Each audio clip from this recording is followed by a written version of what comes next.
Chapter 687. Meet at 273, out of the mountain underskirt. Gao Shu hurriedly set down her teacup, dusted off her sleeves and stood up to look toward the door. The door was pushed open by a pair of hands with distinct knuckles, and a houndstooth scarf was neatly draped over the arm. This was Jiang Fulai. Gao Shu's gaze fell behind him, where a girl in a red embroidered vest stood, wearing an apricot-colored dress underneath, her eyes cast down. Last week when she saw Bai Lian, she had been dressed in plain clothes, graceful and restrained. Today's red coat was bright and captivating. It made Gao Shu pause slightly once again.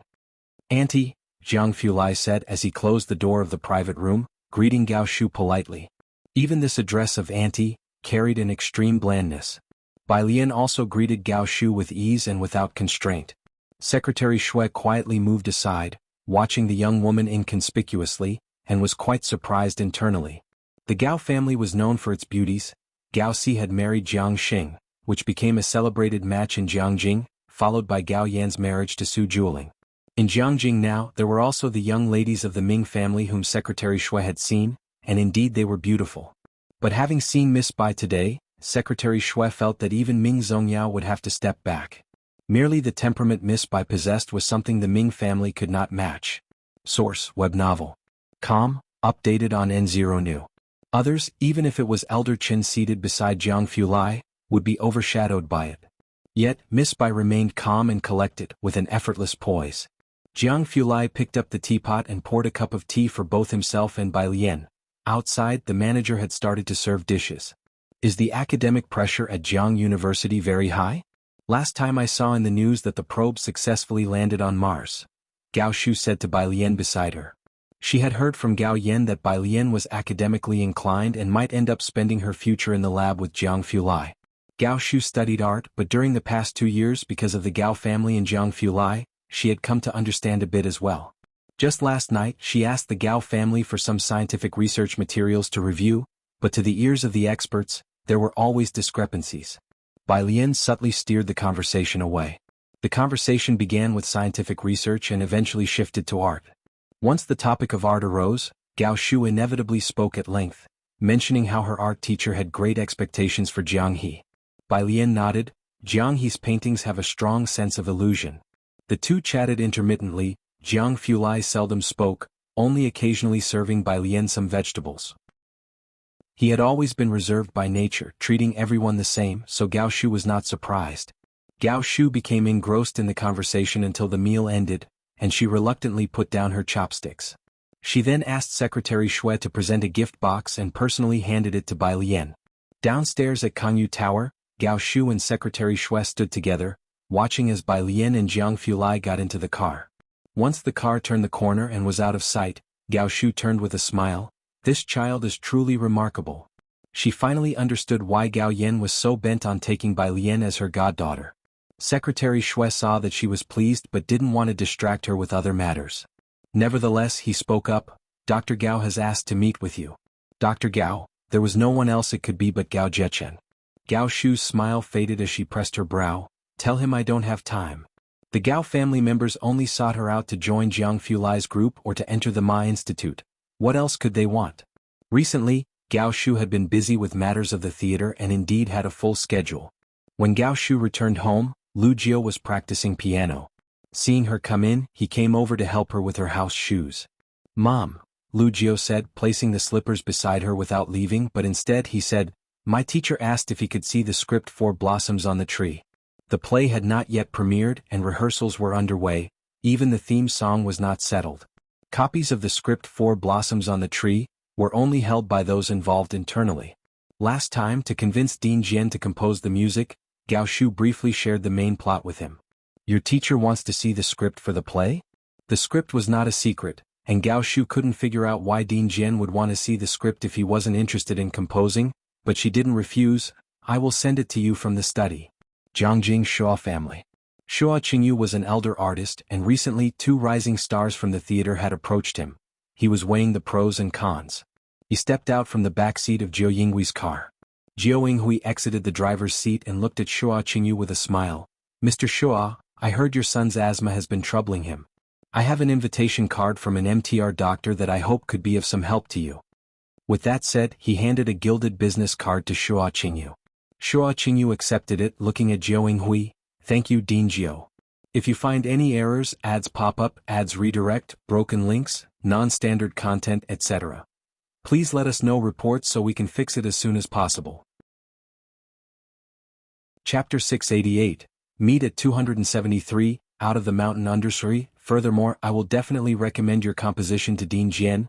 Jiao Yinghui smiled, and let him personally arrange it for you. As a Gujing heir, Dean Jian's reputation in Jiangyin was well established, to say the least. In the recent 6 months as Yan Lu's master arranger, he had far surpassed others in the art world. Shuo Qingyu himself was not inept at arranging music, but not to mention that Dean Jian's skill level was above his. Having the words Dean Jian on his work would also add a different value to it. He returned home with the business card, beginning to ponder over this matter. He had always been aware of the old theater's dean canvassing for a theme song, and had even had someone get a copy of the script Blossoms on the Tree. The Jiao family had been involved in theater for generations, with his grandmother being a Peking opera heir, holding significant weight in the art industry. Gao Shu may not have had such a profound heritage, but she was a member of the Gao family.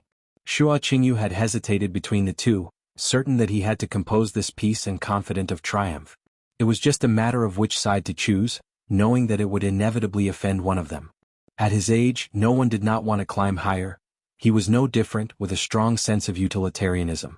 Not only had Jiao Yinghui discovered his son's issues but also made a promise about Dean Jian. Each action was a display of his power.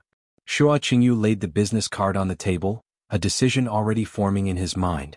Source: web novel. Com, updated on Omicron New. 0 Shanghai apartment. When Bai Lian returned, Zhang Xiais, Tang Ming, and Ning Xiao were doing their homework in room 303. Pu Xiaohan and Jiang He sat on the carpet playing with jigsaw puzzles. In her hand was a fresh rose, with dewdrops still clinging to the crimson petals. It's next Saturday. Bai Lian entered the study, where the desk was decorated with trinkets, and beside the black computer, there was a new celadon vase. Ming Dongheng had brought it back several days before. In the vase, a few roses were carelessly inserted at different times. Some were in full bloom, others were wilting. Bai Lian slowly added the rose in her hand to the celadon vase. Jiang Fulai lounged by the desk, looking down at the roses in the vase and said casually, "At the Mu family's place?" "Right." Bai Lian sat in front of the computer, powered it on, pulled up Ma Institute's email from her inbox, printed it out, then opened Zioki's email detailing the latest developments with Wenjixia. She scanned through it, opened WeChat and began messaging Suen. The Wen family was an established family of Jiangjing involved in the electronics industry. Scrolling down, she saw a message from Dean Jian, just one file, Blossoms on the Tree. Bai Lian, with her good memory, recalled that this was the play Dean Jian had mentioned to her before.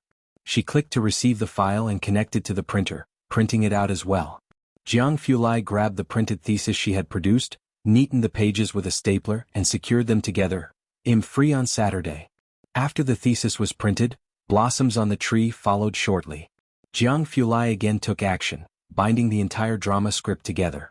He had no interest in drama, merely glancing over it.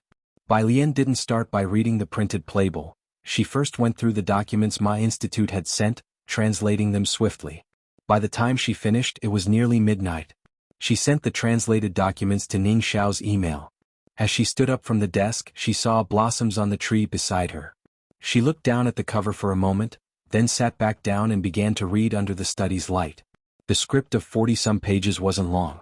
Bai Lian read quickly, skimming 10 lines at a time. Blossoms on the Tree was derived from military strategy. The script told a similar story, using strategy to make a small force seem large, cleverly employing a battle devised by Chen Yi to create a dramatic tale. Chen Yi was a disciple of Bai Zhongyu who was adept at using this tactic. It took her no more than 5 minutes to finish reading the script. Her fingers resting on the keyboard, she replied to Dean Jian, "The story is good." Nearing midnight, Dean Jian hadn't gone to bed, as if he had been waiting specifically for her response. "Now, are you interested?" Bai Lian leaned back, her pale fingers on the keyboard, and after a few minutes of thought, she replied, "I don't have much time." The Tongfeng class schedule was intense and she was also studying for the Buyuan class. Physics was based on mathematical foundations as well, so tackling Wang Ze's problems also served to improve her own skills. Ma Institute didn't relax his demands on her either, seeming quite urgent. Bai Lian really didn't have much time, and she thought for such an art form, she was too young. Even if Dean Jian trusted her, the theater's people probably wouldn't, she guessed. If you find any errors, ads pop up, ads redirect, broken links, non-standard content, etc., please let us know reports so we can fix it as soon as possible. Chapter 689, Meet at 273, Out of the Mountain _4. Of course, she had no idea that the name Bai Jian had caused such an earthquake in the music world over the past year. The winters in Jiangjing were quick to get cold. It was simple for Ji Heng to make summer dresses for Bai Lian, but winter clothes were not done as quickly as before. One piece of clothing could take half a month or even longer to finish. Bai Lian's wardrobe had some additional clothes sent over by Ming Dongheng. After Gao Yan learned of this from Ming Dongheng, she asked Bai Lian to meet at Qingxin Building on a Sunday afternoon so that the tailor could measure her size. Upon hearing this, Gao Shu also brought out several pieces of rare fabric. Looking at the fabrics she brought, which were fine and shimmered on the surface. These were jobs that only Gao Yan and Gao Shu could undertake, apart from those Jiang Fulai hurriedly worked on. Bai Lian stood on the carpet, her arms casually extended, her brows and eyes lazily drooping, letting others take her measurements. The female tailor noted down the figures on paper. Source: web novel. Com, updated on Omicron New. Jiao Shu and Gao Yan stood to one side, looking on at this scene from an angle which was quite harmonious. After the measurements, the female tailor took the data and left. Gao Yan gestured for Bai Lian to come and try the new pastries at Qingxin Building to see if they suited her taste. It was at this moment. Secretary Shui came in from outside, appearing somewhat flustered. She was slightly impolite, knocking and barging in. Madame Su, Miss Bai. She stood in the hall, greeted Gao Yan and Bai Lian, then looked towards Gao Shu. Mr. Shua has categorically declined your invitation. Today he accepted Vice President Jiao's invitation and is watching a rehearsal at the theater. These were all insiders here. Gao Yan and Gao Shu had decades of friendship, and as for Bai Lian, she was someone that Jiang Fulai and a few others had high hopes for. Secretary Shui had no intention of avoiding the topic. So as not to make Bai Lian feel uncomfortable, she did not treat Bai Lian as an outsider. He made it clear he's siding with Jiao Yinghui? Gao Shu put down her teacup and stood up. She was the first to find Shua Qingyu, thinking she had a fair chance of success. Unexpectedly, Shua Qingyu had been dragging out for half a month and at this time shifted towards Jiao Yinghui, catching her off guard. Gao Yan, who usually enjoyed watching Gao Shu's dramas, had some understanding of the situation. She straightened up. Is it troublesome? A bit. Gao Shu stood up, smiled at Bai Lian and Gao Yan. I won't be able to join you two for dinner tonight, I'm heading to the theater. No worries.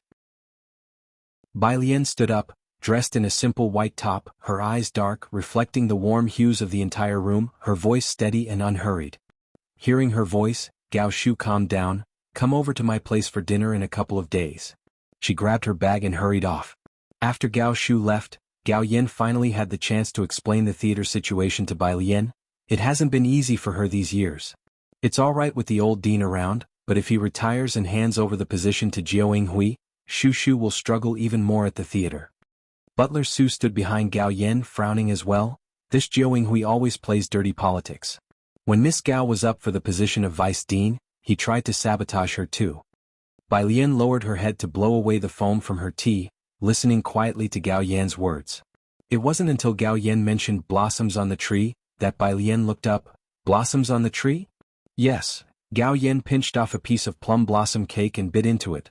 The theater has launched a new major play, the last piece of work from the old dean before retirement, 5 years in the making with many actors auditioned. When it's formally performed, I'll take you to see it. Couldn't find anyone else? Bai Lian closed the white porcelain lid of the teacup. Such a masterpiece most people don't dare to take on. Shu initially approached Dean Jian. In Jiangjing it's pretty much just the two of them, but Dean Jian didn't agree. Saying this, Gao Yan tapped her fingertips on the table, looking at Bai Lian, an idea crossing her mind. Lian, you're close to Dean Jian, how about you persuade him? Gao Yan was aware that Bai Lian and Dean Jian were very close, almost paternal friends. She had seen Leng Shuhe with Dean Jian. There wasn't the same ease and harmony as when Bai Lian was with him, and Gao Yan always felt there was some indescribable respect from Dean Jian when he spoke of Bai Lian, especially when mentioning Bai Lian's teacher. Gao Yan looked anxiously at Bai Lian. Bai Lian didn't speak, only picked up the white jade bone fan she had set aside earlier. The fan felt cool in summer and surprisingly warm in winter. Holding it with her right hand, she casually opened and closed it, her eyelashes drooping as if mulling over something. The private room fell into silence. Gao Yan, watching Bai Lian deftly play with the fan, knew the gift was well chosen. Never mind, she chuckled, shaking her head. If Dean Jian is saying he's lost his creative inspiration, even your persuasion might not work. It's just that this time for Shu Shu. No, I'm just thinking. Bai Lian snapped the fan shut, the end pressing against her palm, her demeanor relaxed. When does she approximately need it? Gao Yan didn't expect Bai Lian to suddenly ask this. Gao Yan was taken aback and not too clear on the timetable. In a month or two, I guess. It won't be too rushed. Gambling with liquor would be out in a few days, a month or two. That should be fine. Bai Lian narrowed her eyes slightly. If Dean Jian can't do it, he'll do it. If you find any errors, ads pop up, ads redirect, broken links, non-standard content, etc. Please let us know reports so we can fix it as soon as possible. Chapter 690, 274 by Jian and expert Mu Lao Yi steps out of the Buddha Hall, 2 watches combined. _1 Bai Lian had listened to Jian Zongyi's collections, The White Snow of Tsang Mountain, The Peace of Autumn, and The Sounds of Home. She had heard them all. These were works from Jian Zongyi's middle period, characterized by simple, steady rhythms and a warm atmosphere. So, when she learned that Jian Zhongyo had become famous for playing The White Robe Journey, and that his later compositions turned out to be as plain and sincere as Qinjiao's, Bai Lian was somewhat surprised. Blossoms on the Tree tended toward a tense style with an overwhelming sound, and as the script progressed toward the middle and later stages, it created an anxiety similar to the empty fort strategy. It wasn't a style that Jian Zhongyo excelled in, and indeed he didn't have much energy to continue to create. If he hadn't been unable to find the right person, he would have already retired. Bai Lian put it this way, but Gao Yan and the butler were choked by Bai Lian's remark that Director Jian can't do it. However, they quickly caught the meaning of Bai Lian's words. Alien you, Gao Yan set down the plum blossom cake and sat up straight. Can you compose music? She knew Bai Lian could play the guzheng, but she had never heard her play it.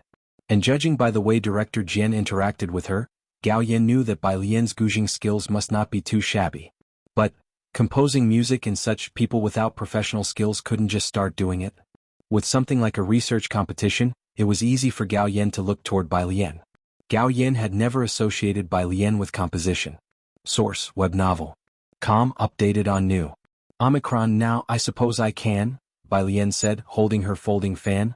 I haven't seen a stage play before. I might not be suitable, just giving it a try. Well, choose the best option later.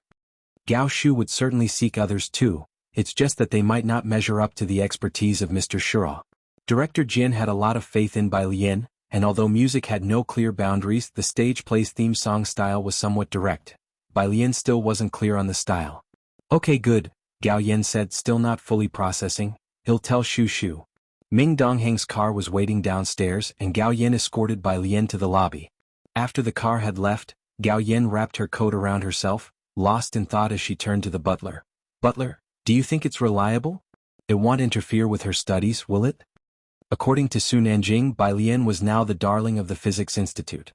The butler wasn't certain either. Madam, Miss Bai Lian said she wants to try, so let her try. Gao Yan took out her phone and called Gao Shu. At the theater, Gao Shu had already met with Shua Qingyu and Jiao Yinghui, who were indeed watching a rehearsal of the stage play together. Even the actors' 4 blossoms on the tree had been selected over a period of more than 1 year.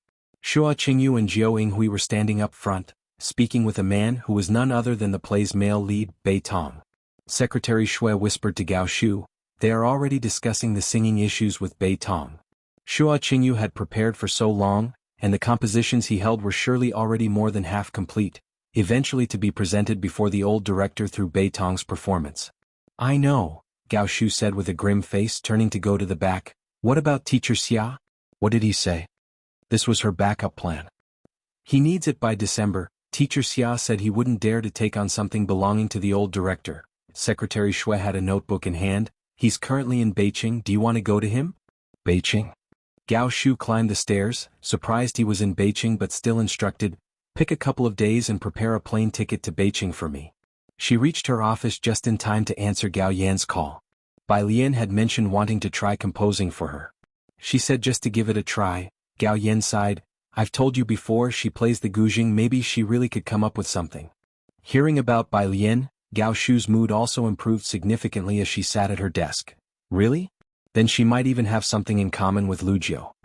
Gao Shu continued, whatever she writes, no matter what, it'll have someone from the theater sing it. That's what I think too, Gao Yin laughed, the two of them ending up on the same wavelength. Gao Yin merely mentioned it in passing and Gao Shu noted it down, but after all, even director Jian didn't dare to take on the song, so Gao Shu didn't expect Bai Lian to produce any kind of composition. After hanging up the phone, she discussed the trip to Beijing with Secretary Shui. Shanghai apartment. When Bai Lian got out of the car, she saw workers busy in the yard of number 103, installing transparent glass on the wall and roof. Miss Bai, it gets cold in Jiangjing during winter.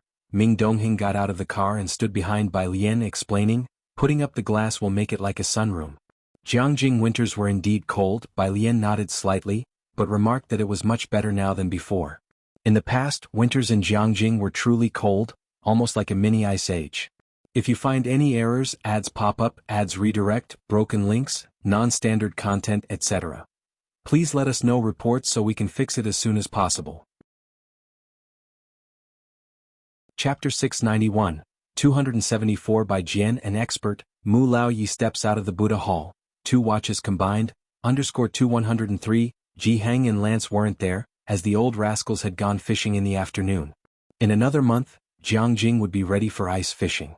She returned to 303, where only Zhang Xiais and Tang Ming were doing their homework. Xiaohan wasn't there, as she had joined Ji Heng and the others to film the fishing scene, and Ning Xiao had been called away to help Zhou Wenqing. Now in the Tongfeng class, the most outstanding ones weren't actually Gao Yuan and his group. Bai Lian was in a league of her own. Beneath her, it wasn't Liang Wuyu or Gao Yuan, but Ning Xiao with Tang Ming and Gao Yuan even further down. As the quality of the students in the Tongfeng class was so high, Zhou Wenqing also had some thoughts. He preferred Bai Lian, but being in the same physics institute, and seeing the abnormal behavior of Dean Huang and academician Ma, he too had come to understand over these 2 months and didn't dare to approach Bai Lian. Lian Jie, seeing Bai Lian return, Tang Ming lifted the draft paper in his hand. Haven't you done this problem from the challenge bank yet? Bai Lian walked over and glanced at it, a math problem. She took off her coat, picked up the remote, sat down on the sofa, turned on the TV and searched for a drama. It's similar to the Buyuan class problems, this time on my desk. Tang Ming pushed open the door to Bai Lian's study. Her study's bookshelf was filled with books, most of which weren't college level, and apart from those, there was a stack of historical records. Tang Ming approached her desk where a stack of neatly bound A4 papers was placed, with the translation Bai Lian had just done for them the day before being the topmost on the left. He flipped through and found something that looked like Chinese drama scripts underneath. Thinking it was Yen Lu's script, he flipped another page and finally found the Buyuan class papers. He pulled it out, closed the door and left. Bai Lian was lying leisurely on the sofa watching the play, and Tang Ming glanced at it but didn't have the artistic talent to appreciate it. Downstairs, the group that had gone fishing had already returned. Tang Ming received a message from Xin Qing and went downstairs to get fruit. The glass roof in the courtyard was almost finished, the workers were skilled, and there was hardly any noise during installation. "I'll take these too." Tang Ming noticed there were also sunflower seeds left on the table, so he took another pack. Lian Jie is watching a play, let her have some seeds to crack. Next to him, the dean who was looking at the fish with Lance heard the keyword and paused for a moment. She's watching a play? The dean followed Tang Ming to 303. Bai Lian held a black remote in her right hand, leaned against the sofa, and rested her legs lazily as she calmly watched the TV. The dean looked toward the TV. It was a classic domestic ethically themed drama. He sat on Bai Lian's left. "Why did you suddenly start watching a play?" Bai Lian tapped the remote with her fingertips, her tone unhurried. "I want to give it a try." Following suit? The dean had an inkling already in his heart. "Yes. Plays are categorized too," said the dean, a theater enthusiast, thrilled to hear Bai Lian wanted to try. "I can introduce you to a few plays with the same style as Following Suit." Bai Lian shook her head. "I might not be able to write the style you're looking for." "Give it a try," the dean said, his tone exuding confidence. "It's also my first time composing music for a play." Jiang Fulai got back late. Tomorrow was Monday, the day of the group meeting, and everyone in his group had the same papers. Jiang Fulai organized the progress of the last 2 weeks of the experiment, and by the time he got back, it was already 10 o'clock. After a day in the lab, he planned to take a shower before heading over to 303 to check on Bai Lian and the others. But the small light in the 302 lounge was on. Jiang Fulai took off his coat with a stretching motion and hung it on the nearby rack, his cool gaze falling on the light, lingering for a moment before he caught on and headed towards the music room. The music room door was not tightly shut, leaving a crack, but the soundproofing was excellent, and one could not hear anything even while standing at the door. He gently pushed the door open. The air conditioner inside was on with only a small lamp lit, casting a dim light. Bai Lian wasn't sitting on the piano bench as usual, but rather in simple loungewear, lazily seated on the thick black carpet, the piano resting beside her with several sheets of paper scattered around, some with writing, others blank. Oh, and there was a lighter. She seemed a bit lazy, her slender fingers too lethargic to pluck the strings, so she just picked up the lighter next to her, clicking it intermittently. Jiang Fulai was somewhat fastidious about cleanliness. She had only brought a lighter with her. The pale blue flame reflected in her deep black eyes, casting a long shadow of her eyelashes. Seemingly noticing someone at the door, she turned her head, sat up a bit, her hair casually pinned up with a few strands falling onto her brow. She put the piano down and stood up. "Looks like I've been idle too long, you're already back. If you find any errors, ads pop up, ads redirect, broken links, non-standard content, etc. Please let us know reports so we can fix it as soon as possible." Chapter 692, 274 by Jian and Expert. Mu Lao Yi steps out of the Buddha Hall, 2 watches combined, under free. "Something came up at school, what did you have for dinner?" Jiang Fulai approached, bent over to pick up the scattered papers on the ground, embodying the elegance of a clear and breezy moonscape. A new batch of graduate students was about to start, and the school actually wanted to ask if he would take on 2 more team members, but no one dared to mention it to him. Working under him, unless they had talents like he, when few could keep up with his pace. Those who were too dull, even a glance from young Master Jiang seemed a waste. "It was fish caught by my grandpa, and today Chen from the office cooked." Bai Lian still fiddled with the lighter, watching him organize things neatly and place them onto the nearby bookshelf. "Your aunt saved 2 pieces for you, and there will be soup for you to bring tomorrow." "All right." Jiang Fulai had little interest in most things. He came from an esteemed background, yet lived more simply in the lab than academician Ma. He was indifferent about almost everything. Even Ming Dongheng and the Jiang family couldn't casually enter such a secretive place as his lab. He even had a special pass but disabled it because he found it bothersome.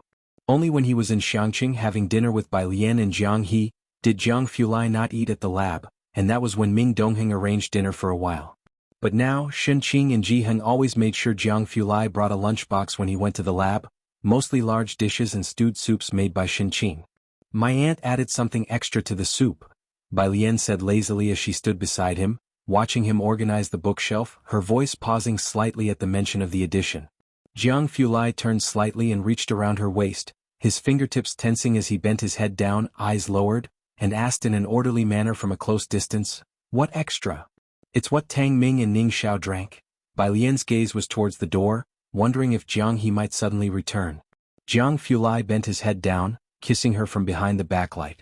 His arms bent around her waist, seemingly cold in demeanor, yet his tense arms held strong power. The slightly rolled-up sleeves revealed faintly protruding veins. "What are you thinking about?"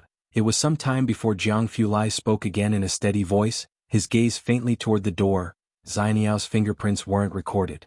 Room 302 had only Bai Lian's and his fingerprints.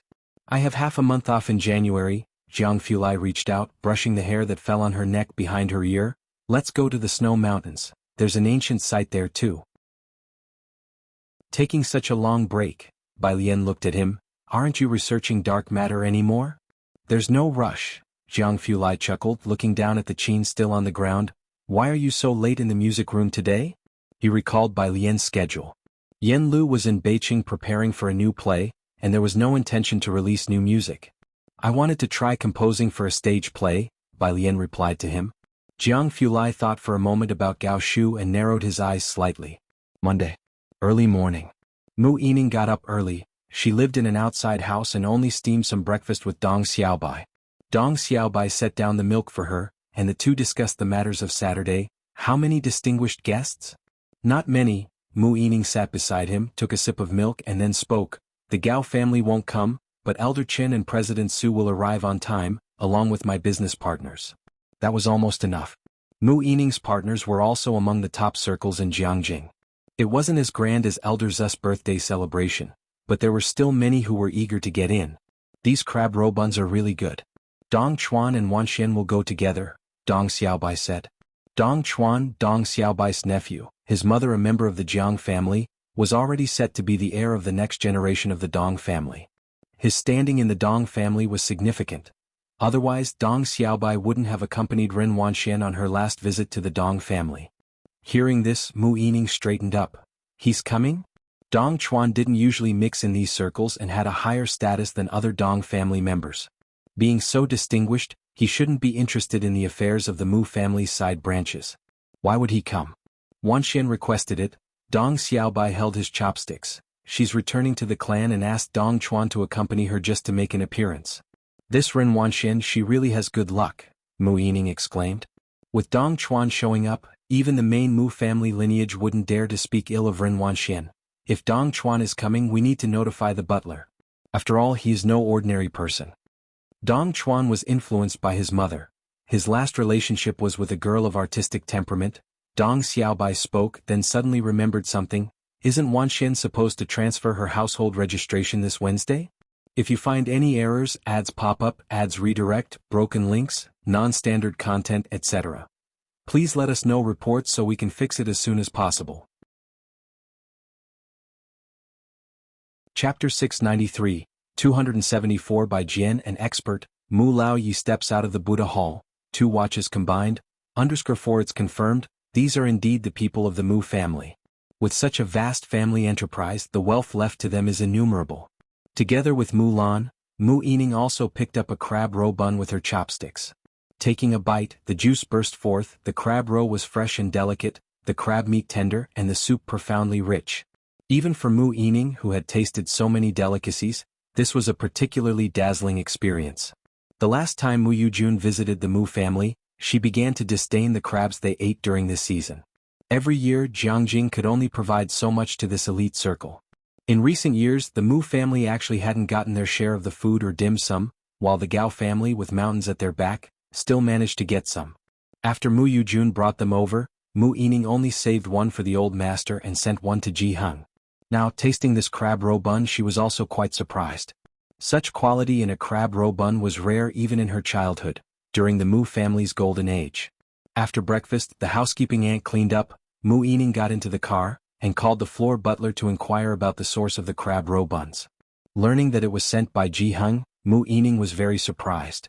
The Ji family was becoming more and more mysterious to her. Wednesday.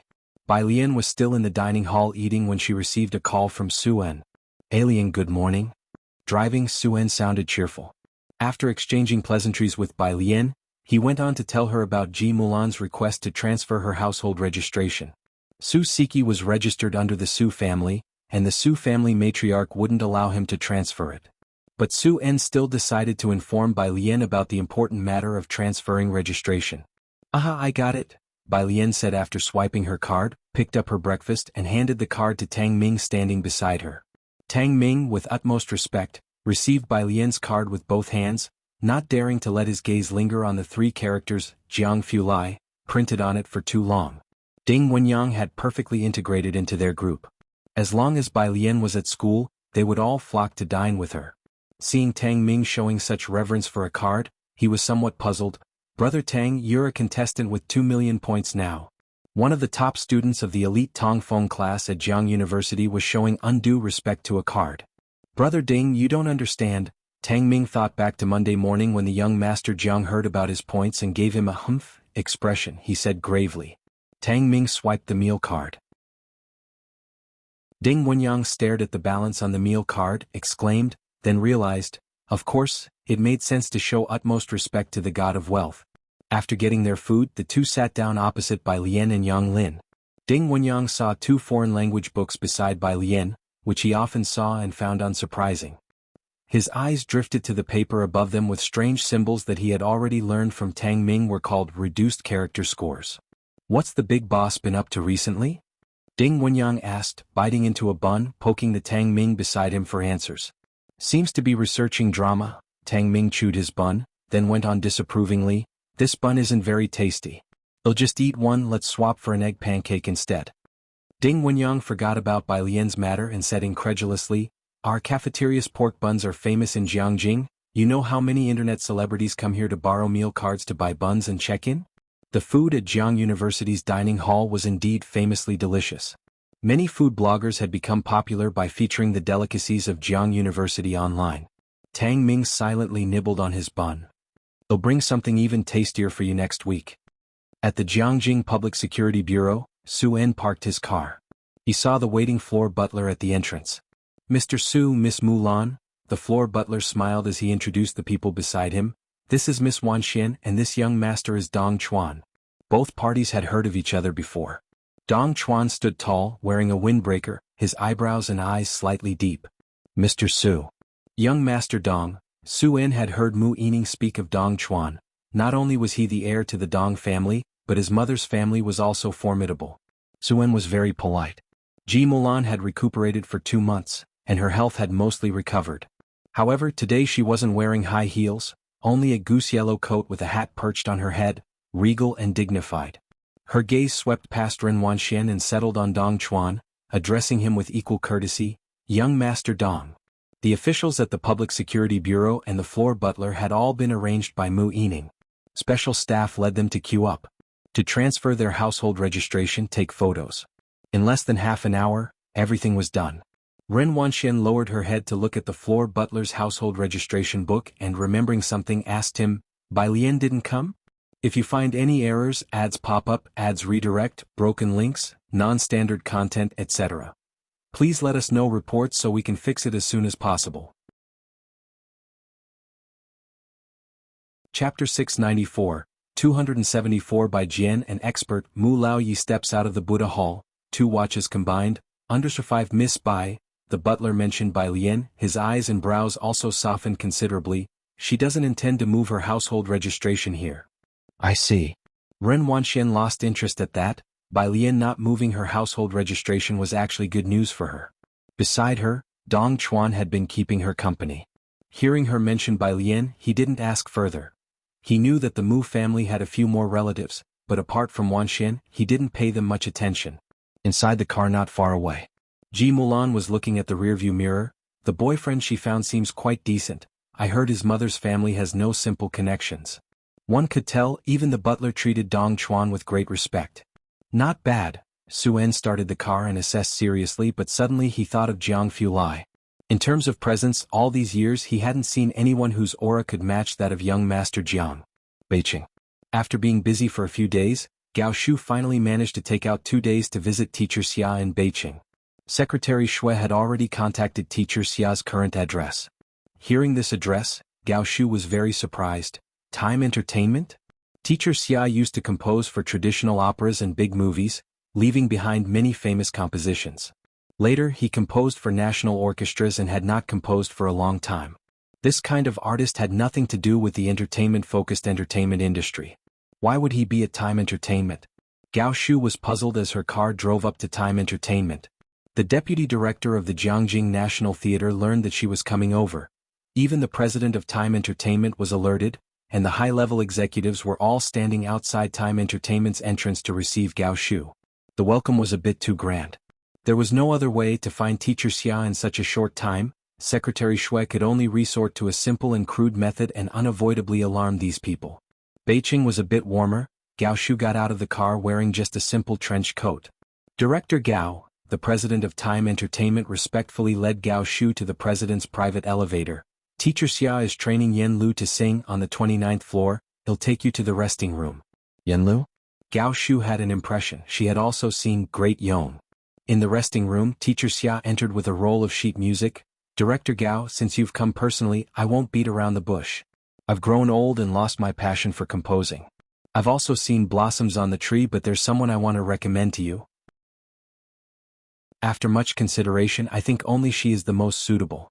Who? Gao Shu quickly stood up. Teacher Xia tapped on the sheet music, sighed, the composer of Gambling with Liquor by Jian. This song, Gao Shu had also looped it many times. But she wasn't familiar with the entertainment industry and had no idea about the sensation by Jian the composer had caused online. If it's a composer you admire, then where is this master right now? I don't know. Teacher Xia was very straightforward. For a year now, no paparazzi in the entertainment industry have been able to dig her out. Inside and outside the circle, do you know how many people want to have her compose for them but have no way to reach her? She only favors Yen Lu composing for Yen Lu.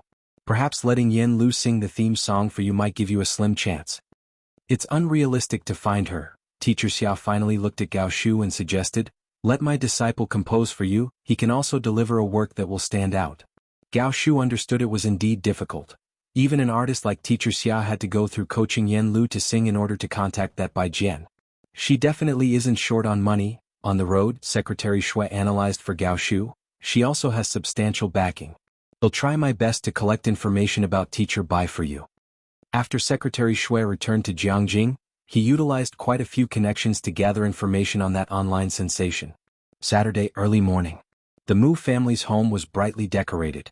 The butler could see the red lanterns hanging from the treetops all along the way. The Mu family hadn't been this lively for 20 years. Leaning on his cane, he made his way to the old master's courtyard, crossed the crossroads, lifted the door curtain and waited outside the small Buddha hall. Old master. Inside, the sound of the wooden fish continued. Mu Xiangwang's voice was calm. Is today the day they return to the ancestral hall? He stayed out of sight in the Buddha hall but still remembered today. The butler bowed respectfully. Yes, we have many guests today. Miss Wanxian is also bringing young Master Dong Chuan.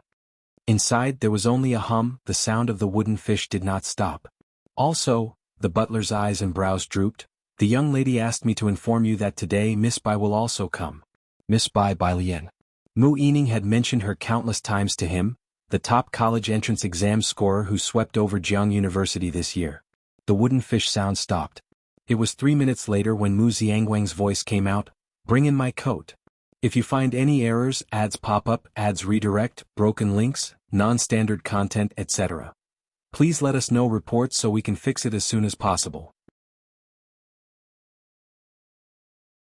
Chapter 695, 275 Not-So-Simple Guests, Part 1.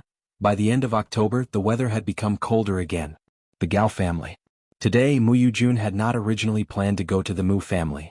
It wasn't until she heard that Mu Xiangguang had come out of the Buddhist hall that she made a slight effort to dress up.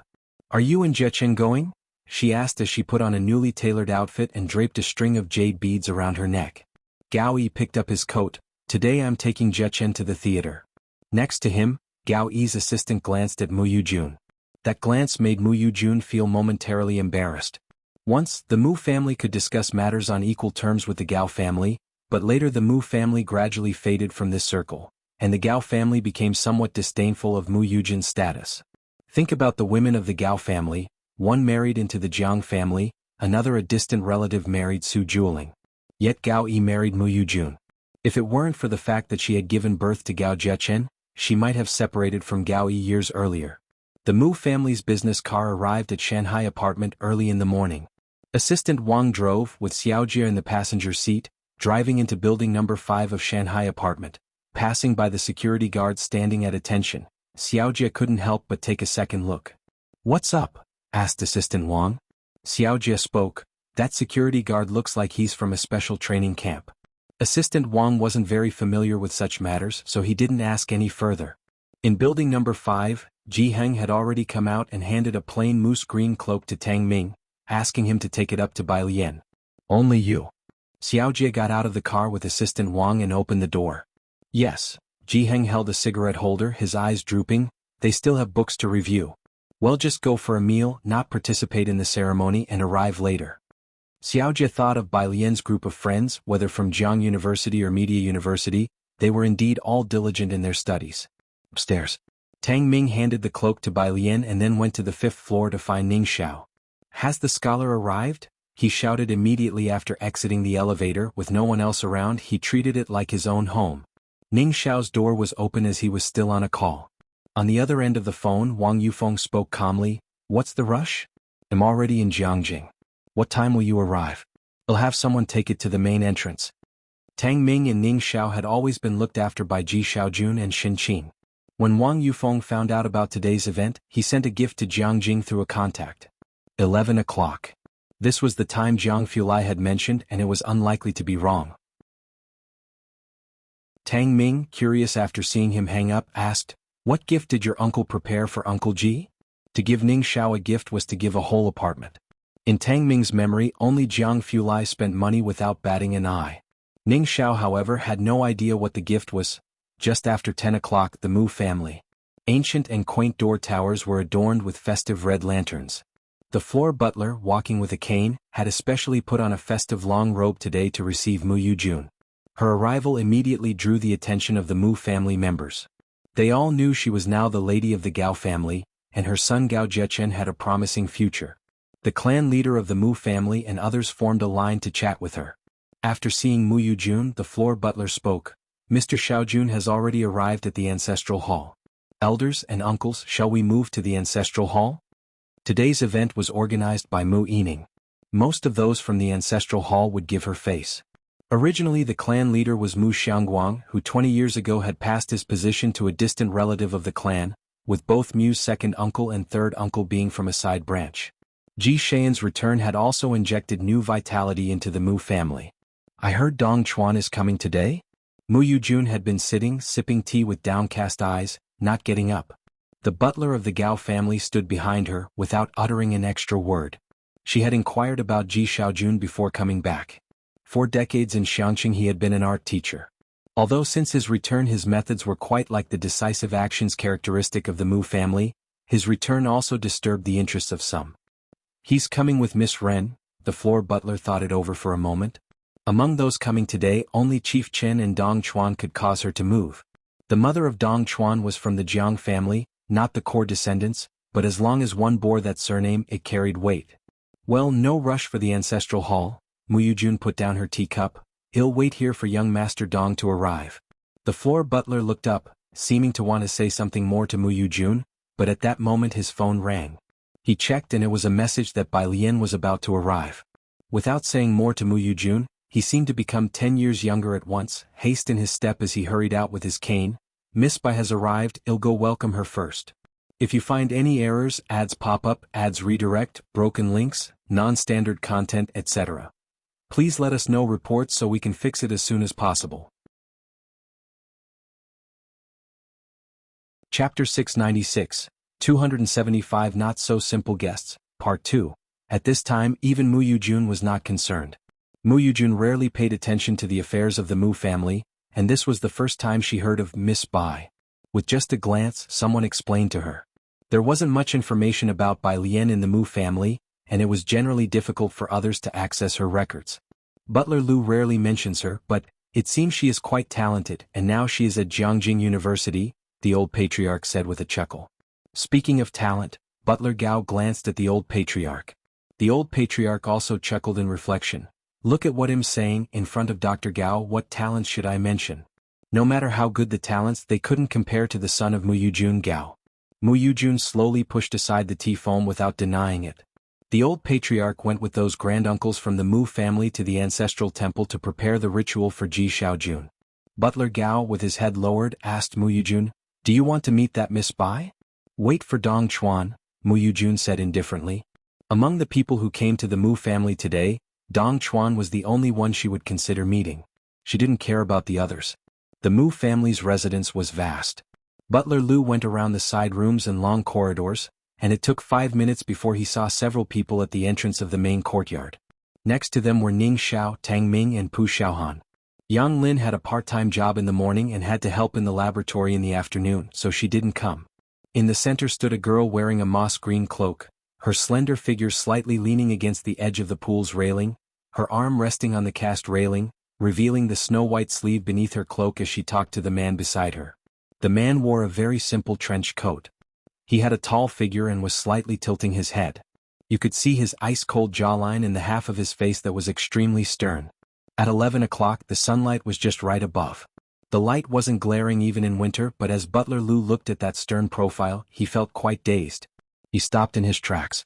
As part of the Mu family he was aware of the few people from the Jiang family. He hadn't officially met Jiang Fulai more than twice and hadn't spoken to him, but he knew of his existence. A person who led the Jiang family to rise from the same circumstances as the Mu family, not only stabilized the precarious situation of the Jiang family but also helped it thrive. He was involved in both politics, business and the scientific community. Butler Lu stood in place without speaking. When Tang Ming turned his head and saw him, he hurriedly greeted him. "Butler Lu, are you here to find Sister Lien?" "Ah." Butler Lu came back to his senses. "Yes, yes." He turned his gaze to Bai Lien, not daring to look at Jiang Fulai again. "Miss Bai, I will take you to see Mr. Ji. He's talking with the master." Mu Xiangguang was in the main courtyard. Crossing over would lead to a cobblestone path, and just lifting the door curtain would allow them to see him. He didn't see anyone else. Butler Lu left Ning Xiao and Tang Ming outside at a small table, serving them tea and refreshments. There was also one more person. His gaze fell on Jiang Fulai. Jiang Fulai casually sat down, his long and cold white fingers picking up a cup of tea, absent-mindedly blowing on it, his demeanor elegant and posh, showing no intention of going in with Bai Lien. When he looked up again towards Bai Lien, he asked, "Do you want to give me the cloak?" There was heating inside the house and the cloak made by Ji Hung was very warm. Bai Lien untied her cloak and handed it to him, then flipped open the door curtain and entered the main room. Inside the house, Mu Xiangguang was talking with Ji Hung. He was 2 years younger than Ji Heng, his hair completely gray, his figure lean, the cheekbones on both sides protruding, and the wrinkles on his face were evident.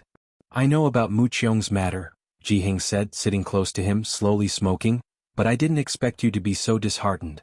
There weren't many people in the direct lineage, and Ji Heng and Mu Xiangguang had a good relationship since childhood without any disputes."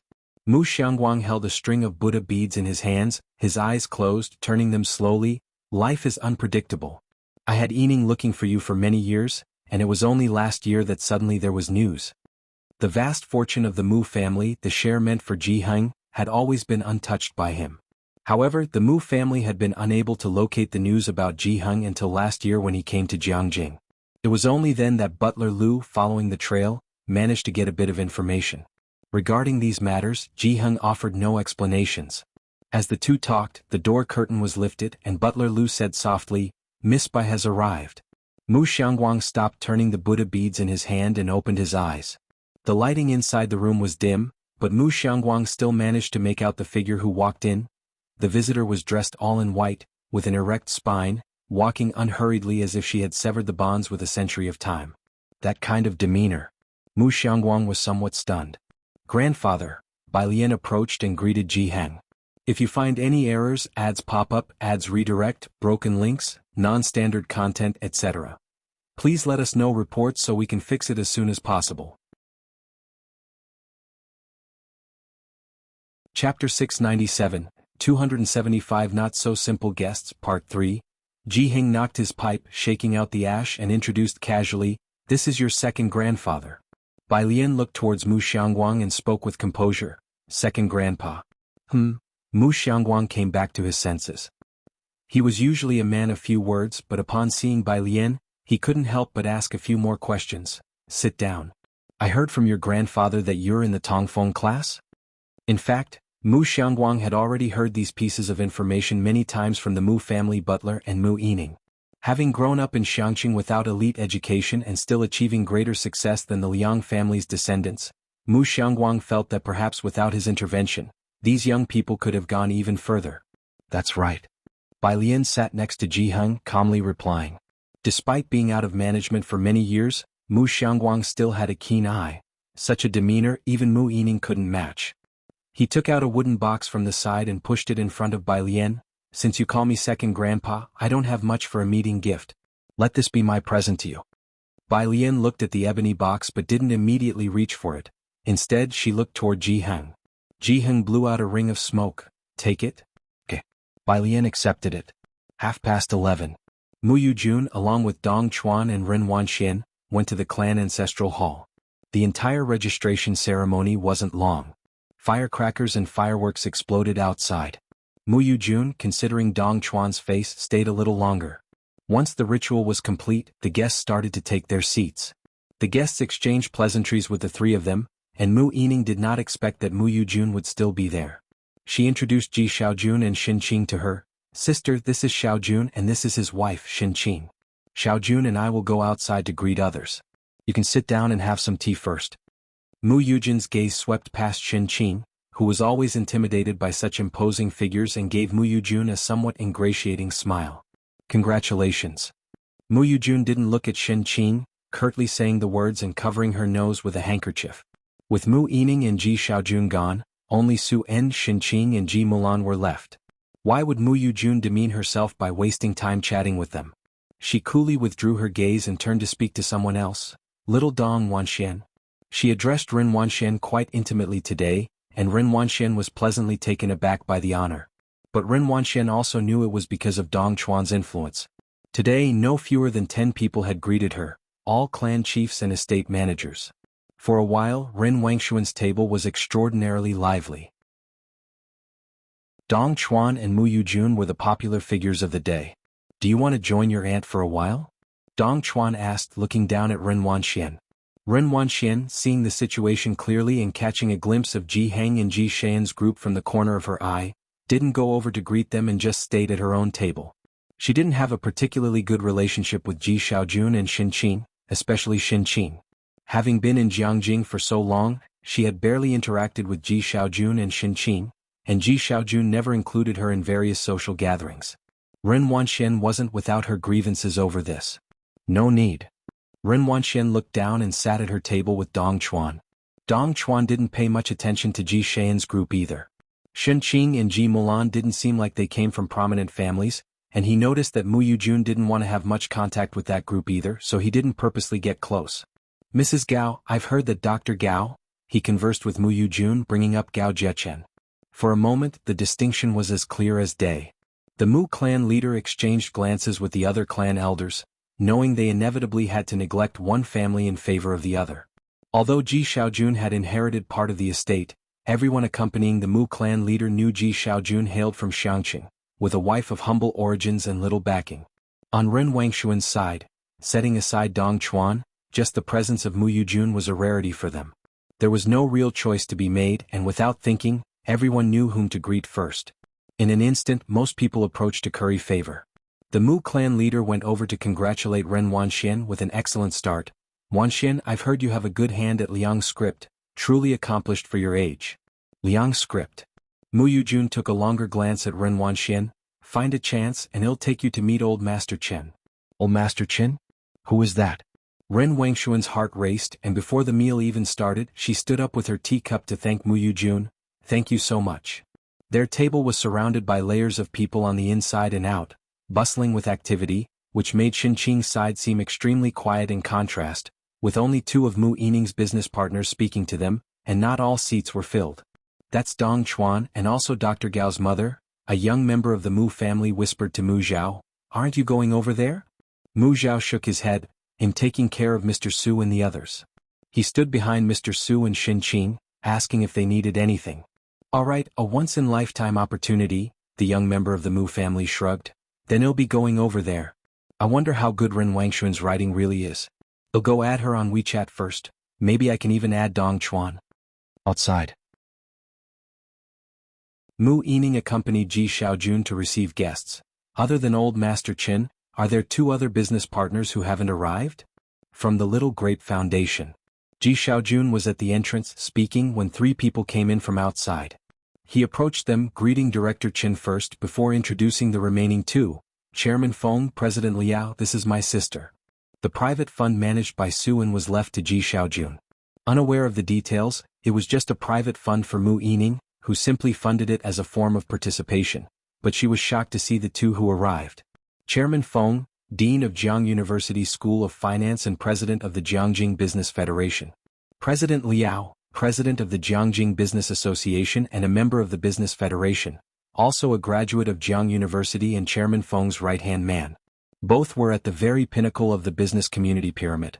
Mu Yining had thought that Director Chen's attendance at today's ceremony was already an icing on the cake, but the private fund that she hadn't paid much attention to managed to attract these top-tier guests? The Mu family hadn't been this lively in a long time. Mu Yining was truly astonished.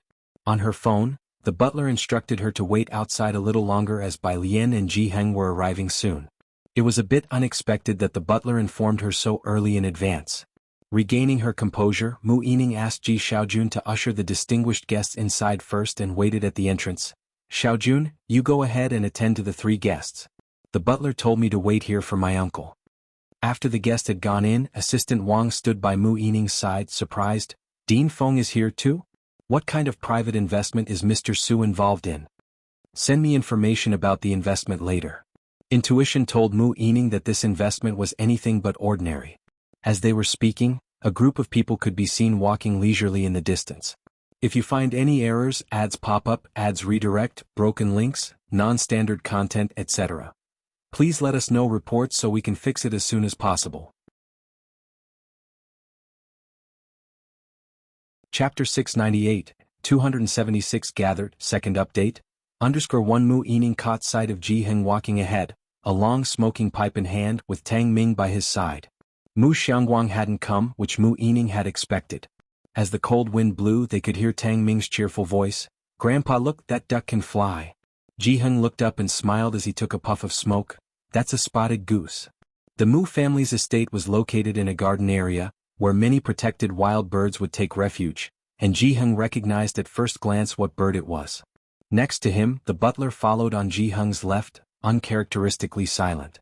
Mu Yining was somewhat astonished at the butler's neglect and straightened her clothes before approaching Ji Heng. "Uncle, you're here." When she looked up, she finally saw Bai Lian and Jiang Fulai, who were lagging behind. Bai Lian was wrapped in a green cloak, holding a box made of ebony in her left hand, tapping it leisurely as she chatted idly with the person beside her. In the sunlight, the white jade hairpin on her head seemed to glow with blue radiance. "Are you going to have dinner with my aunt tonight?" Jiang Fulai, hands in his coat pockets and eyes downcast in exquisite sorrow, was evidently frustrated. "When did you two become so close?" They were planning to have dinner together and he was the last to know. Ji Heng stopped and greeted Mu Yining, then said to Jiang Fulai, "Xiao Jiang, this is Yining." Jiang Fulai lifted his gaze and nodded to Mu Yining, his tone noble yet aloof. "Hello." After the greeting, he continued discussing with Bai Lian why they were going out to eat, and how he had no clue about it. With his usual demeanor of being too lazy to converse with others, Bai Lian thought that even Gao Shu wouldn't dare to bother him with such trivialities. "No more words, young Master Jiang," Bai Lian busied him, placing the ebony box in his hands. "Hold this for me." Jiang Fulai glanced down at her and, taking the box from her, didn't ask further. Ji Heng, still holding his smoking pipe, saw Mu Yining standing still. "Aren't you going in?" As he spoke, Jiang Fulai also glanced over, his gaze faintly landing on Mu Yining.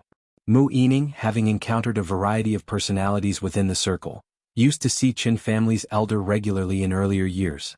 Yet now, confronted by Jiang Fulai's gaze, she felt a chill down her spine. "Uncle, please go ahead." Ji Heng walked inside and Mu Yining followed a few steps behind, staying close to Bai Lian and the others. "Young Master Jiang, I didn't expect you to come." Jiang Fulai, the legitimate son of the Jiang family. Rarely appearing in public, even Qin family's elder would rise to greet him. How could Mu Yining not know him? "I came with Grandfather Ji," Jiang Fulai, holding the ebony box and following Bai Lian, replied indifferently. "You don't need to mind me." His words revealed so much. Today's Jiang Fulai didn't come as a representative of the Jiang family, but with the Ji family. Mu Yining looked at Bai Lian beside him, her heart tense as she finally understood why the butler informed her so much in advance to stand outside. Otherwise, if the butler had simply stated, "The eldest young master of the Jiang family has also arrived," Mu Yining would have definitely not believed it. She followed behind the group, looking at the silent butler, and let out a breath of murky air. The two of them." The butler nodded towards Mu Yining. "The ancestral hall." Knowing that Ji Xiaojun had gone to meet with collaborative partners, the Mu clan's leader and his entourage didn't pay much attention, simply chatted and laughed with Dong Chuan and Mu Yujun, until Ji Xiaojun arrived with the three individuals. The person in the middle, Director Qin, was seldom seen smiling. After becoming the head of Yunxiao district, his authoritative presence had grown even more evident.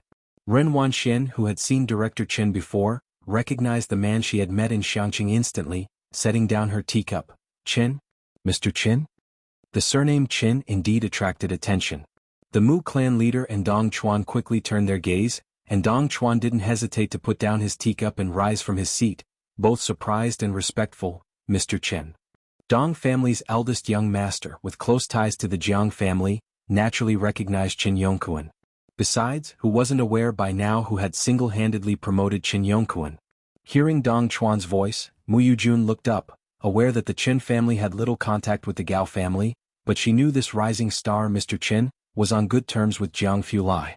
In the past 2 months, Gao Yi had tried to meet with Qin Yongkuan more than once, and lately in Jiangjing, many sought to ingratiate themselves with Qin Yongquan, with no shortage of gifts sent from many within the Jiang family. But Qin Yongquan was an enigma, accepting no gifts and living a reclusive life, skillfully handling affairs without getting involved. These individuals found it difficult to establish connections with Qin Yongquan. Mu Yujun was extremely surprised to encounter Qin Yongquan here, a truly unexpected delight. She set down her teacup and stood up, very polite. "Mr. Qin, what brings you here? We've met before at the Su family's." Behind her, the high-ranking Gao family butler, who had barely interacted with the Mu family, looked up, surprised to find that the present Mu Yining had such connections that she had invited Qin Yongquan. He greeted Director Qin respectfully. A crowd had gathered around Ren Wanxian, both inside and out, several layers deep. Director Qin's gaze fell on Mu Yujin's group, while in the corner of his eye, he saw Shen Qing's side looking deserted, with only Mu Zhao attending to the guests. They were all people of the world, and at a glance, it was evident what was going on. Not to mention he wasn't familiar with Mu Yujun, knowing that Jiang Fulai didn't like the Gao family. Even if he had been familiar with them after today, he would start acting unfamiliar. Director Qin just nodded towards their side as a polite gesture. As for Dong Chuan, he didn't know him and therefore didn't greet him. Then he walked briskly with Dean Feng towards Xin Qing and Su En, stopping in front of them, warmly greeting Xin Qing. "Sister-in-law, you've arrived quite early." At the table, Xin Qing was only familiar with Su En, and Ji Mulan didn't pay her much attention either. Although Su En was looking out for her feelings, he was unable to attend to her fully due to the presence of two other business partners, and Xin Qing found herself at a loss for words. Sitting in the spacious hall, surrounded by the powerful elite, she felt very uncomfortable. Fortunately, Mu Zhao, who was sitting beside her, often spoke to her, which prevented her from feeling too constrained. Now that Director Chen and Ji Xiaojun had arrived, Xin Qing breathed a sigh of relief and stood up. "Xiaochen, you've come so late." Director Chen smiled. "I had some matters to deal with and arrived late. They'll start by drinking 3 penalty cups." Su En stood up. He was familiar with Director Chen and dispensed with the formalities, greeting the other two, Dean Feng, Chairman Liao. This side was filled with joyful laughter and chatter. By greeting Xin Qing like this, Director Chen had done his duty for appearance's sake. On the other side, the group with Mu Yujun and Dong Chuan quieted down. When the head of the Mu clan found out who Director Chen was and learned the identities of Dean Feng and the others, he too grew restless. He wanted to go over, but having not greeted Xin Qing and the others earlier, he couldn't find a good reason to do so now. A sense of regret welled up inside him. Who could have known that Xin Qing and Ji Xiaojun, having returned to the Mu family for so long and always acting low-key, would know people of such stature? Even the Gao family's butler could not help but bow his head and ask Mu Yujun in a low voice, "Madam, is the Mu family so close with Director Qin?" Mu Yujin's mind was in disarray. How could she know that Xin Qing, a woman whom she thought she could see right through, would actually know Qin Yongquan? And be on familiar terms with Qin Yongquan? Dong Chuan, seeing Director Qin seat himself next to Xin Qing, couldn't help but look at Ren Wanxian asking, "Wanxian, should we not go over and greet your uncle and auntie?" Ren Wanxian looked up but didn't get a chance to respond to Dong Chuan. At the entrance, Assistant Wang led Ji Heng and others in. Ji Heng wore a gray robe, carrying a long smoking pipe, his hands clasped behind his back, while the usually chattering Tang Ming, seeing the crowded hall, also stopped. Most people did not recognize Ji Heng. Behind them followed Pu Xiaohan and Ning Xiao, with Ning Xiao holding a gift box, always gloomy and not prone to speaking with others. Jiang Fulai, holding Bai Lian's sandalwood box, walked with a lazy look in his eyes and followed her steps, unhurriedly. He seemed quite relaxed today, tall and handsome with a detached expression. However, as soon as they entered the hall, starting from the entrance, the boisterous, interacting crowd, centered around Bai Lian and the others, began to quiet down, radiating outwards. Director Qin, who was talking with Su En and the others, sensitively picked up on this disturbance. He looked towards the entrance and quickly stood up. Dean Feng also felt something odd, followed his gaze and immediately recognized the two striking figures among the crowd. He coughed and quickly put down his teacup to stand up. When he stood up, Liao Guangshuan, who had not seen Jiang Fulai before, also stood. Everyone at the table stood up, and Mu Yujun and Dong Chuan, who were paying attention to their side, also looked towards the entrance. Who was this arriving? They immediately spotted Jiang Fulai. Dong Chuan's face, which had always been calm, changed. He stopped talking to Ren Wanxian and abruptly stood up. His composure had always been dependable, even when facing Mu Yujun, one of the highest status individuals Ren Wanxian had ever encountered. Dong Chuan's sudden serious expression surprised Ren Wanxian. Mu Yujun and the senior butler stood frozen in place, looking towards the entrance, struggling to grasp the situation. The line of people slowly approached. At Director Chen's table, the usually talkative Dean Feng and Chairman Liao didn't dare to speak, but Director Chen, accustomed to such situations, was the first to break the silence. "Uncle Ji, Miss Bai, young Master Jiang." Dean Feng, not recognizing Ji Heng, smiled. "Miss Bai, young Master Jiang." Bai Lian nodded to him in acknowledgement. In the silence, Jiang Fulai casually yet politely greeted Ji Xiaojun, "Uncle Ji." This greeting of Uncle Ji undoubtedly dropped a bombshell among everyone present. If you find any errors, ads pop up, ads redirect, broken links, non-standard content, etc., please let us know reports so we can fix it as soon as possible. Chapter 699, 277 The Relatives Who Flew Onto the Branches, The Great God Files, First Update, _1 Gao Jiechen observed the atmosphere of the entire hall. He glanced at Jiang Fulai in surprise but didn't say much, just asked them to sit down first. Earlier, Ji Heng had spoken to the butler, asking him to arrange a separate table for them. But Ji Heng was of a higher seniority, and the Mu family cared about these things, so the butler placed their table to the left of Ji Xian's, side by side at a distance where they could speak to the adjacent table just by turning around. Jiang Fulai greeted Ji Xiaojun, his gaze then falling onto the others at the dining table, his black windbreaker accentuating the aloofness of his eyes and brow. The dean and the president of the federation as well as various major business partners began to avert their gazes. Shen Qing had breathed a sigh of relief when Ji Xiaojun had arrived earlier. Now that Bai Lian had arrived, Shen Qing relaxed even more, while Tang Ming chatted cheerfully about the spotted goose with her. Their table was the only one in the entire quiet hall where the atmosphere was relaxed. Ji Heng and Jiang Fulai sat next to Shen Qing and Bai Lian one after another. Shen Qing was still talking with Bai Lian. "It's all thanks to Mu Zhao." She introduced Bai Lian to Mu Zhao. Bai Lian thanked Mu Zhao. "Thank you. This is what I should do," he replied nervously. His surprise at seeing Bai Lian was even greater than his surprise at seeing Jiang Fulai. Mu Zhao was a freshman at Jiang University, where by now virtually no new student hadn't heard of Bai Lian. Among the 4 people in his dormitory, the most discussed topics were Bai Lian and Liang Wuyu, especially Bai Lian, one of whom even used a video screenshot as their phone's wallpaper. Students also have their idols, particularly those from the affiliated schools. From junior high to high school, each of them had been overwhelmingly pressured by Liang Wuyu, only for a dark horse to suddenly emerge during the college entrance examination, surpassing Liang Wei's score to become first.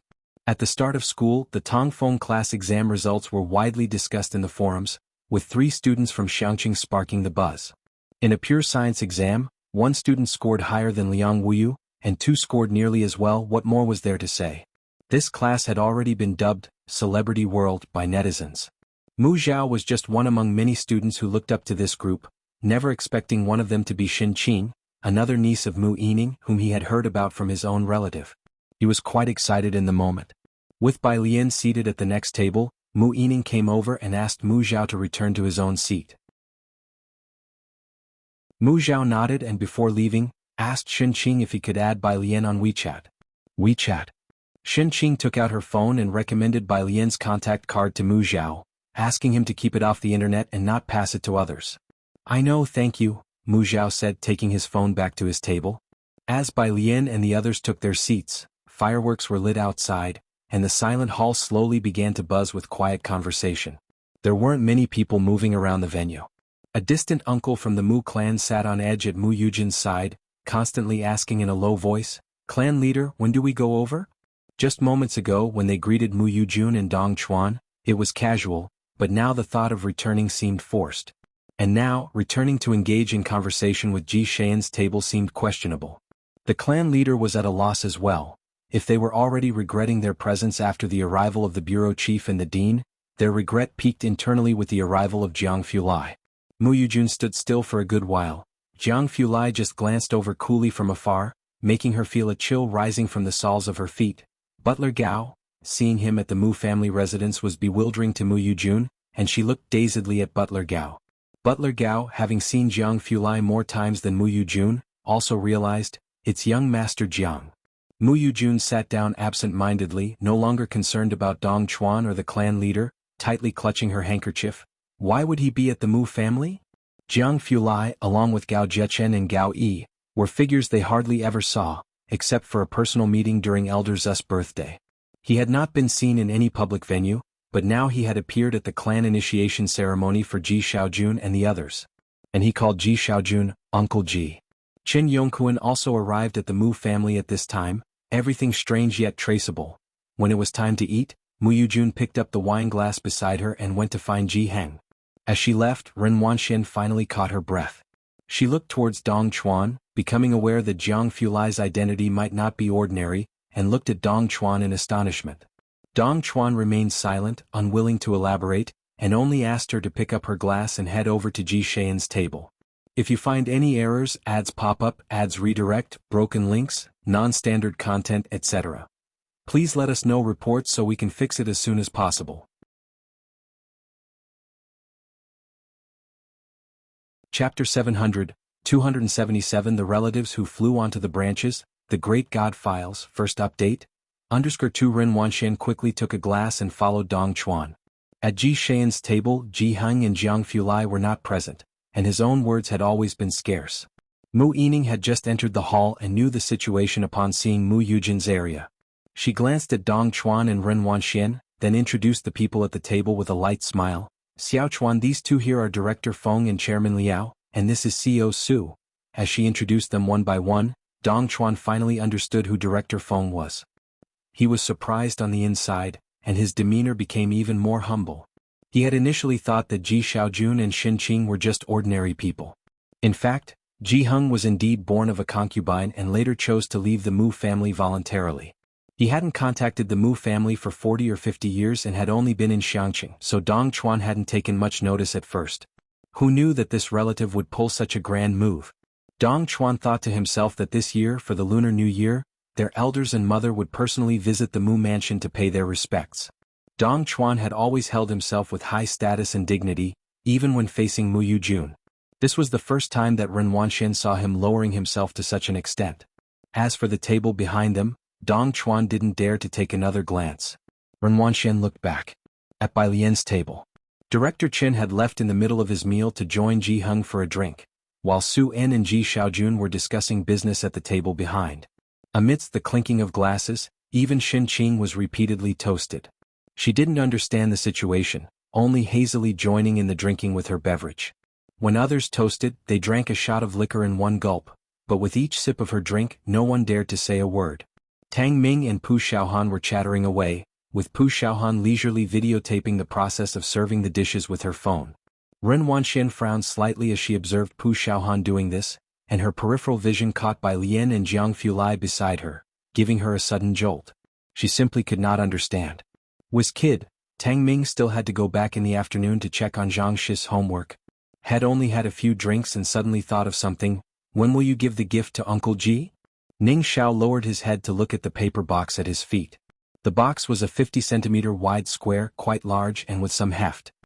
He didn't yet know what was inside but knew that Wang Yufeng was not one to joke about this kind of thing. He'll give it to him when we leave. Tang Ming nodded. He wanted to see the gift in advance. But the timing was simply not right.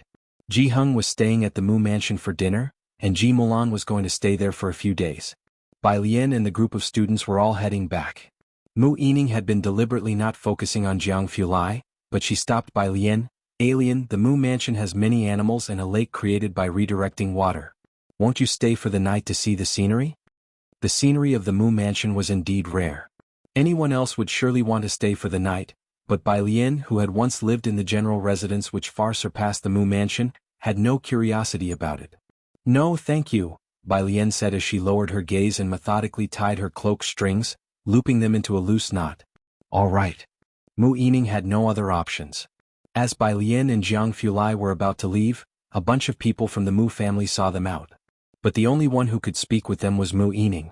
The Mu clan leader wanted to add a word, but since they had no prior interaction with Ji Xiaojun and Xin Qing, they were not close enough to speak. Mu Zhao was indeed familiar with Xin Qing. Bai Lian found Mu Zhao in the crowd and raised her eyebrows. Was it you who sent me the friend request just now? Caught off guard by the direct address, Mu Zhao was quite surprised. Yes, it was me. Bai Lian nodded. On hearing about this connection to Bai Lian, Jiang Fulai, who had already moved aside, also raised his eyes indifferently, giving Mu Zhao a glance. Mu Zhao's back stiffened under the gaze.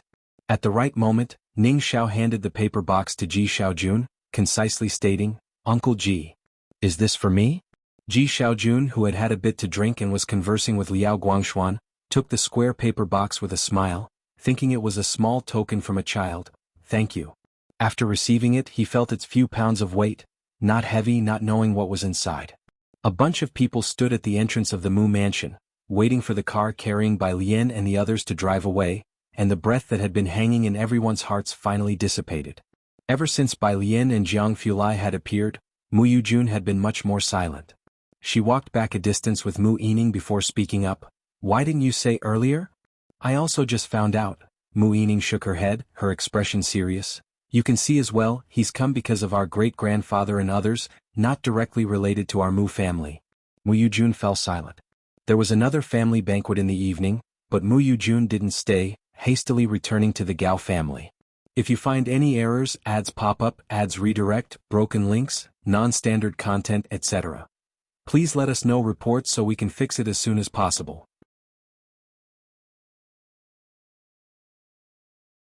Chapter 701, 277 The relatives who flew onto the branches, the Great God Files, first update, _3 Mu Yining watched her leaving, slightly shook her head, and then returned to Lanlin Pavilion, where Ji Xiaojun and Xin Qing were present, with the butler serving them tea.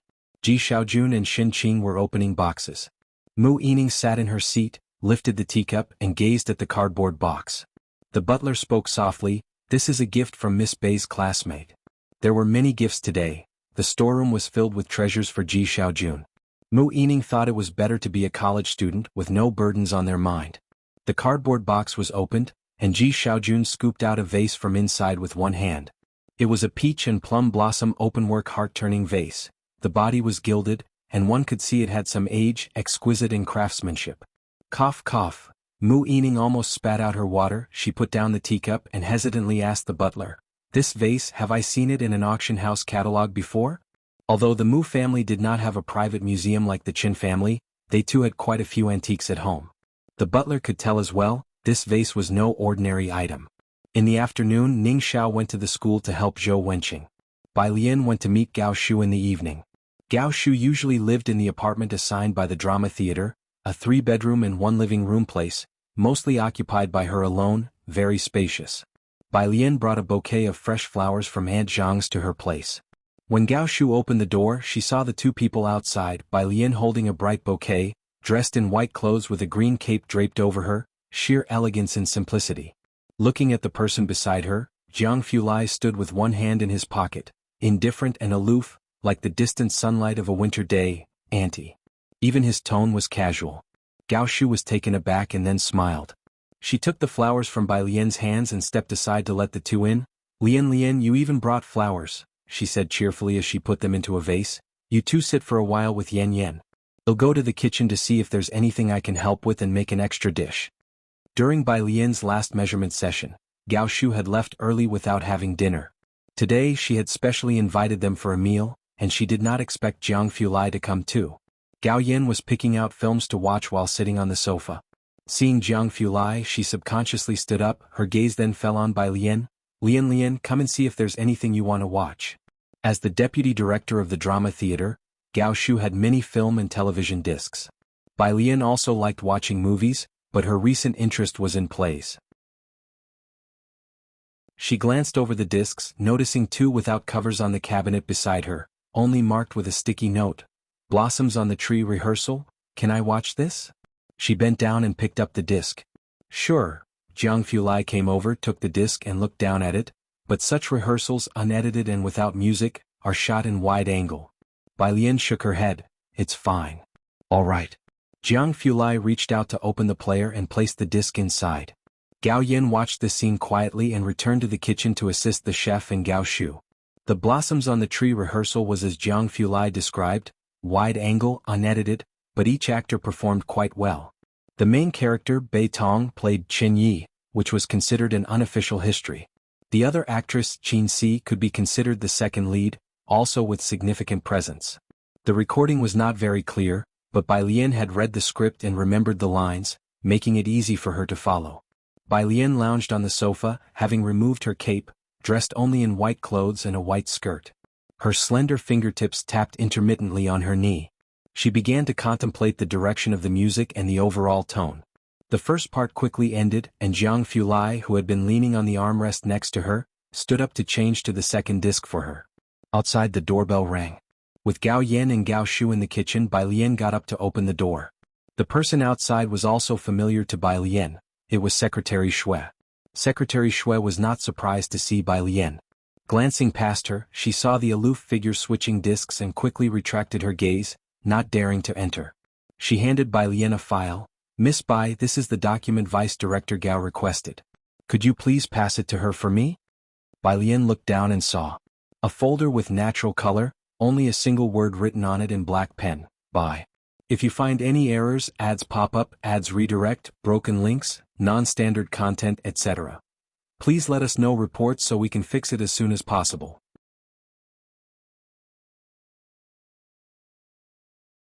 Chapter 702, 278 is also, the second watch, _1 commonly used by her, by Xiangjuan. Bai Lian took the file from Secretary Xue's hand and entered the room. In the kitchen, Gao Shu also heard the faint sound of the doorbell and poked her head out. Lian, is that the document from Secretary Xue? Just put it on the table." Hearing Secretary Xue, Gao Yan, who was watching the chef prepare the food with her arms crossed, also turned her head. "Is it about the theater company?" Gao Yan knew that the theater company had not been progressing well recently. "It's nothing," said Gao Shu, coming in to help the chef. "Teacher Xia's student is covering for me and is already working on it. She could cook, having taken care of Jiang Fulai for a while when he was injured as a child.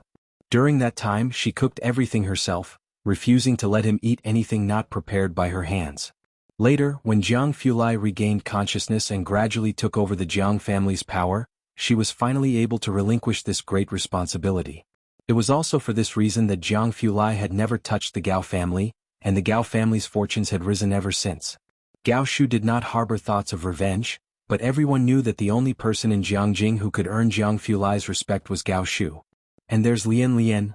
Gao Yan remembered Bai Lian, who was outside. She had not been interfering with Gao Shu and the chef, just standing in the corner. "Isn't she also writing something?" Mentioning Bai Lian, Gao Shu also smiled. With Bai Lian busy with her studies yet still caring about her theater company's affairs, Gao Shu didn't have high hopes for Bai Lian's work but was pleased internally. That's true. Gao Shu had arranged the evening's menu early on. But because of Jiang Fulai's arrival, she asked the chef to add 2 more dishes. After the party finished eating and left, Gao Shu saw Bai Lian was still looking at the rehearsal DVD 4 Blossoms on the Tree, and decided to give her the disc. "Take this with you to watch, there won't be another copy in the future." Bai Lian wrapped herself in her cape, took the DVD from Gao Shu, and left with Jiang Fulai. As she turned around, Gao Shu saw the large patch of poppies embroidered on the back of her cape's hood and along the hem. Leaning against the door frame, Gao Shu admired the embroidery on Bai Lian's cape and thought that the clothes Gao Yan was making for Bai Lian might not be as exquisitely crafted as the ones Bai Lian was wearing. After seeing Bai Lian off with someone else cleaning up the kitchen, Gao Shu took the materials from Secretary Xue back to her room. When she saw the black letters on the cover, she straightened up. She put on her glasses and carefully opened and examined it. Looking at the sealed file envelope, there was only one piece of paper inside with a few lines of text. Name, Bai Jian, gender, unknown age, unknown debut works, gambling with liquor, autumn again. It could be read at a glance. For a moment, Gao Shu felt her astute secretary was playing a joke on her. She took out her phone and called Secretary Xue. "Xuena, are you serious with this information?" On the other end of the phone, Xuena sighed helplessly. "Boss, this person is really mysterious. I couldn't find anything at all." In the evening after work, Dong Chuan's father left the office. The deputy director was waiting specially at his door, greeting him and making small talk for 10 minutes before letting him go. "That's strange," a colleague commented to Dong Chuan's father. "Isn't Deputy Director Liang someone who doesn't care about anyone except Director Jian?" Dong Chuan's father was also surprised. His father was indeed a distinguished member of the Calligraphy Association but had long since retired. In the Dong family he wasn't the most successful one. his son Dong Chuan was much more accomplished. The Liang family member who descended from on high to become the deputy director usually looked down on people. This was the first time he had greeted Dong Chuan's father. With puzzlement, Dong Chuan's father went home, and upon seeing the old master, he learned the reason. Dong Chuan and Ren Wanxian had returned that afternoon and told the old master about Jiang Fulai's news in person. Ren Wanxian had to leave for a family banquet later that evening, and though Dong Chuan had not intended to attend the dinner, he decided to go after all. The old master of the Dong family saw the two out the door with Dong Chuan's father, then turned his head towards his son. Have you confirmed this year's exchange participants for Ink and Ocean with the Calligraphy Association and Cultural Bureau? Ink and Ocean, a four-nation calligraphy and painting exchange event. Held once every 3 years, it always drew significant attention. Not only would the entire Cultural Bureau participate, but Chen Laoi would preside over the event personally, with media and journalists from all 4 nations in attendance. There was a segment intended for promoting calligraphy culture among youth and master artists, using Liang-style calligraphy. It would be broadcast live with official cameras focused on them. It was held at the Cultural Square, watched by millions of people online and offline each year. Not yet. They originally recommended a young woman from the Calligraphy Association, Su Yajun, but she's 6 months over the age limit. They plan to hold open auditions. The father discerned the old master's intent. Are you saying, this time, the Calligraphy Association should not refuse? Let Wanxian practice copying diligently lately. She's generous and most likely won't get nervous in front of the official cameras. The old master nodded almost imperceptibly. If you find any errors, ads pop up, ads redirect, broken links, non-standard content, etc., please let us know reports so we can fix it as soon as possible.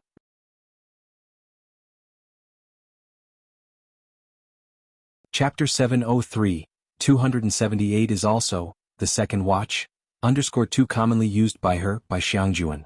This showcased their calligraphy heritage to the outside world, representing not just the Calligraphy Association.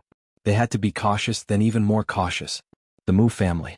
When Ren Wanxian and Dong Chuan returned, the 4 red lanterns outside the gatehouse had already been lighted up. In the dim light they could see Ji Xiaojun talking to someone. The butler stood behind Ji Xiaojun. As they approached, both Ren Wanxian and Dong Chuan greeted Ji Xiaojun very politely and respectfully. Ji Xiaojun, who was always indifferent to them, just nodded slightly and then continued to talk to the boy. His expression was clearly much warmer when he spoke with the boy. Dong Chuan subconsciously looked at the person opposite, who appeared young, dressed only in a black fleece hoodie, exuding a gentle and easygoing temperament, like an artist who could sketch anywhere with a drawing board in hand. The temperament was very distinct. Unexpectedly, it matched well with Ji Xiaojun, and considering that Ren Wanxian and Ji Xian's relationship had always been average, Dong Chuan felt that this young man seemed more like Ji Xian's nephew. Who is that? He asked Ren Wanxian. Ren Wanxian glanced indifferently at Xiaoqi. Ji Xian's kindness towards Xiaoqi made her uneasy. He treated an outsider better than his own niece. A thug from Purish Street. Someone who used to hang out with Bai Lian. She naturally didn't have a good impression of Xiaoqi, and now it was even heavier. Is that so? Dong Chuan withdrew his gaze thoughtfully. The temperament didn't seem like that of a thug. Outside the gatehouse. Under the gentle light, Xiaoqi smiled very politely. Uncle Ji, please feel free to use it. If it breaks, there's more where it came from. It's also fine for holding flowers. It was originally intended for my sister to hold flowers, but Mr. Ming had already brought her a vase, so our boss didn't send it over. The vase was so precious that the butler mentioned it to Ji Xiaojun, who then called Ning Xiao. Xiaoqi personally came to explain. Upon hearing it was initially intended for Bai Lian, Ji Xiaojun was somewhat doubtful. All right, Xiaoqi, would you like to stay for dinner?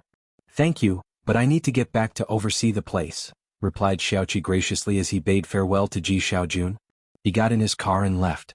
As Ji Xiaojun watched Xiaoqi leave, the butler behind him spoke softly. You seem to like Miss Bei's friend a lot. I always feel a sense of familiarity with him, Ji Xiaojun replied. In the car, Xiaoqi sent a message to Bai Lian, clarifying the situation for her. Shanghai apartment. Bai Lian had just gotten home. While replying to Xiaoqi, she opened the sandalwood box on her desk. Inside was a small black seal, feeling warm, smooth and delicate to the touch. Black as lacquer, oily as fat. An exquisite ink jade dragon turtle seal. She picked up the seal, examined it against the light of the study, then left for 103. In 103, Jiang Fulai had already taken off his coat and stood before a table in the living room, backlit, his features deep, his hands clasped in front of his chest, observing a design for new clothing that Ji Hung was drawing for Lance. Next to him, Jiang He sat at a small table drawing. He had attended a drawing class all day and was now working on his homework assignment from the teacher. Ji Hung was engrossed in drawing, and Jiang Fulai was the first to notice Bai Lian's arrival. He made room for Bai Lian so she could watch Ji Hung's design drawings. Lance was leaning across from Ji Hung, gesturing at the design. Here and here should have flowers. Ji Hung ignored his odd and peculiar demands. Not until Ji Hung had finished drawing did Bai Lian show him the black seal she held. Grandpa, he didn't send the wrong thing, did he? It was only then that Jiang Fulai's gaze fell upon the object in Bai Lian's hand. Her fingers were slender, and under the light, they were as white as jade, making the black seal appear even darker, a square seal measuring 4 centimeters on each side. He looked at the seal, his phoenix eyes narrowing slightly. This, said Ji Hung, glancing at the seal in Bai Lian's hand with indifference. You play with it if you like, it's not of much use now anyway. You might be able to sell it later. So casual. Bai Lian tossed the ink-black jade in her palm and replied, all right. Time flies quickly in the winter days. By the end of November, the cape Ji Hung was making for Lance was near completion. Bai Lian also finished the theme song 4 Blossoms on the Tree, and with the heating on at this time, the warmth was ample in room 302. She sat on the warm carpet in the piano room wearing only a light garment, shoes off, and with one hand transformed the reduced character score into a staff notation. After verifying it was correct, she sent it to Dean Jian. As usual, she composed the music and Dean Jian arranged it. She had time to learn staff notation, but had little knowledge of modern instruments, so such tasks were best left to the professionals. The Cultural Bureau. Jian Zhongyo was organizing an exchange meeting for calligraphy and painting as vast as oceans. Recently, this was the one international event in Jiangjing. So we are arranging for Miss Ren with the Calligraphy Association. Vice Director Liang was reporting to him on the side. It was at this moment that Jian Zhongyo received Bai Lian's message. It was a translated score with the same name as the drama written on it, Blossoms on the Tree. It was Bai Lian's composition. From October to November, a composition that took a little over a month, this was the most serious piece Bai Lian had ever worked on since Jian Zhongyo had known her. Jian Zhongyo was stunned for a moment, then stood up abruptly and said to the vice director, I don't understand the affairs of the Calligraphy Association, just coordinate well with them. Having said that, he left in a hurry. After he departed, a few people in the bureau looked at each other. What did Dean Jian see to make him so excited? After working together for so many years, they had never seen Dean Jian this agitated. Being proficient at the guzheng, the overall tone of the song leaned towards the guzheng. Dean Jian went straight back to Jiangyin recording studio and played Blossoms on the Tree, according to the staff notation with the guzheng. A style of music that was calm on the surface, yet turbulent and harboring hidden dangers underneath. Dean Jian, who had never understood the tactic Blossoms on the Tree, now had an image of a magnificent scene in his head. After he finished playing, he was emotionally stirred for a long time. Even the recording staff approached to inquire, Dean Jian, what is the name of this piece? Dean Jian took a deep breath, didn't answer her, and instead made a phone call directly to Bai Lian. He cut straight to the point, transfer your studies to Jiangyin. Ah. Bai Lian, who had returned to the study room of 303, was taken aback, then realized that Dean Jian must have replicated her entire piece of music. Her tone was casual, I just happen to be good at this style. It's not about being good, Dean Jian's voice was trembling with excitement. Do you realize what this piece of music means to me? Dean Jian, the benchmark of the classical music world. Didn't you say just to take it seriously for a bit? Bai Lian turned on the printer to print out a paper, her brows and eyes cast down. I took it seriously, now it's your turn. Blossoms on the Tree, exploiting a situation to lay out a strategy, to wield small force that exerts a great influence. This bluffing tactic to intimidate the enemy was also something Bai Xiangjuan was accustomed to using. This song is beautifully written, absolutely beautiful. Cast a monthly vote for it. If you find any errors, ads pop up, ads redirect, broken links, non-standard content, etc. Please let us know reports so we can fix it as soon as possible.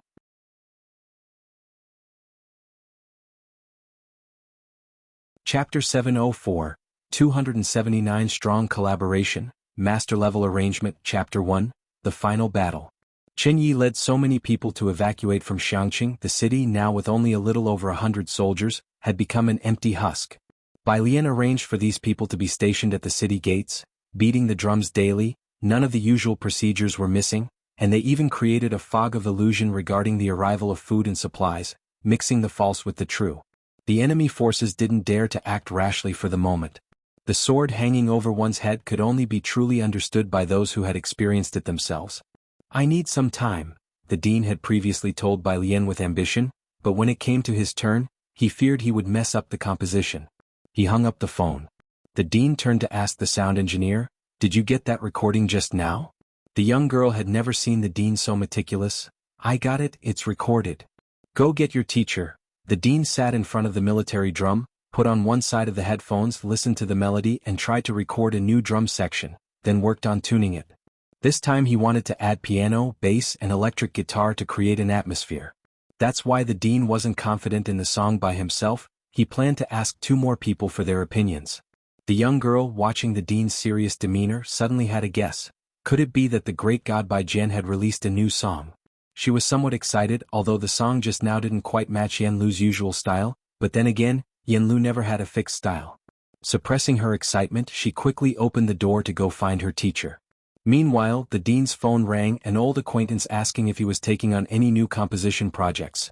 "It's for Teacher Sure, also an old artist. Someone from the drama theater asked me to contact you." Composition? The dean had little patience for these things now, only saying, "I'm not taking any composition work at the moment." After composing for Bai Lian, all other composition work felt flavorless. The dean found it hard to be interested. He hung up the phone and set it to silent mode. After the song was sent to the dean, Bai Lian's busy spell of composing came to an end. She bound the printed paper she had written into a book and walked outside to don her cotton-padded jacket, then stretched out to grab the cloak hanging on the nearby rack, descending the stairs. It was Wednesday, but already last week Tong Feng had arranged for the students to collectively enter the laboratory, with only one full class in the morning and group activities in Jiang University's various labs in the afternoon. Bai Lian and Ning Xiao and the others were assigned to the best laboratory this time, Professor Sun Fuss Plasma Research Laboratory. Room 103. Lance was trying on clothes, having rented the 7th floor of Building 5. A crow-black cloak, a dark gray cotton robe. Ji Heng had restrained himself, but the crow-black cloak was still meticulously embroidered with an assortment of colored peonies.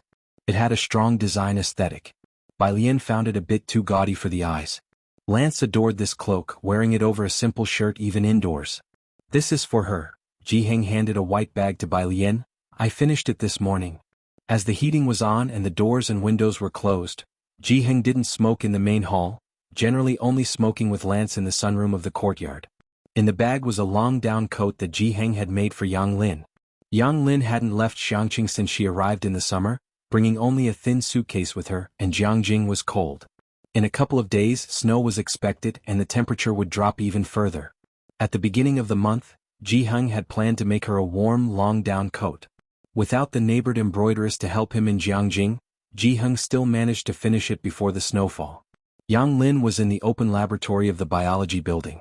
Bai Lian and Tang Ming had come here to find Yang Lin before, and several senior sisters and brothers in the lab recognized them. Seeing Bai Lian, they greeted her warmly. "Yang Lin is in the 3rd floor lab, junior sister, you can go straight to find her." The laboratory building also had heating. Wearing a white cotton-padded jacket with a crabapple red cloak over it, Bai Lian removed the hood of her cloak, smiled at the other party, her eyes gleaming, her presence as fresh as a rainy spring on begonias. "Thank you, Lu senior sister." It was only after she had gone that the girl grabbed the sleeve of the person beside her, in utter disbelief. "She actually remembered my name." 3rd floor. The laboratory was at the end of the hall with the door ajar. As Bai Lian approached, she could hear Yang Lin's voice.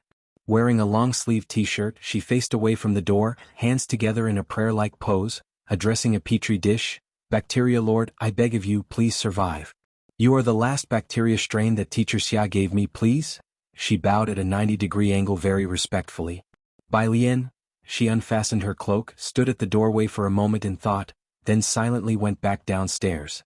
If you find any errors, ads pop up, ads redirect, broken links, non-standard content, etc., please let us know reports so we can fix it as soon as possible.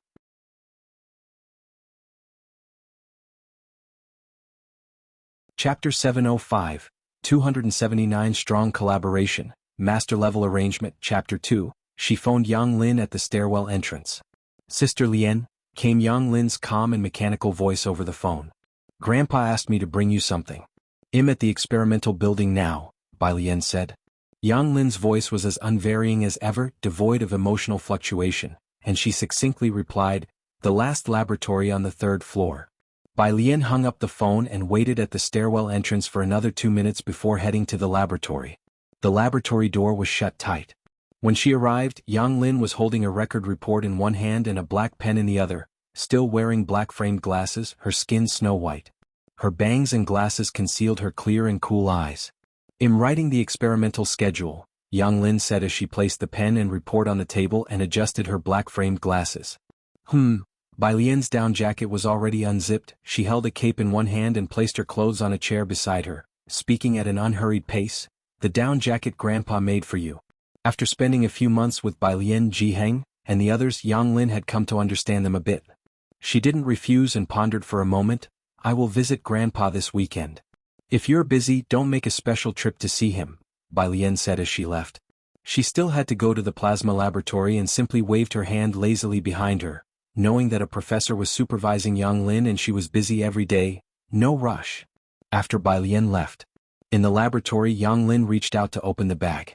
It was a black satin down coat with 4 white toggle buttons specially crafted on the outside of the zipper. The hem and cuffs were embroidered with numerous small blossoms of multicolored lilies and vines. On both sides were 2 large square pockets, the pockets made of velvet, each with a large lily meticulously embroidered on, blooming with elegance. Yang Lin held the down coat, her hands tightening slightly. Jiang University School of Physics, Experimental Center. Plasma Laboratory. Even for freshmen, especially those from the Tongfeng class, there wasn't much they could help with in the laboratory. They were just getting acquainted with various equipment and experiencing the academic environment in advance. Bai Lien's group was the same, being mentored by Sun Fu's team. The atmosphere among Sun Fu's graduate students was average.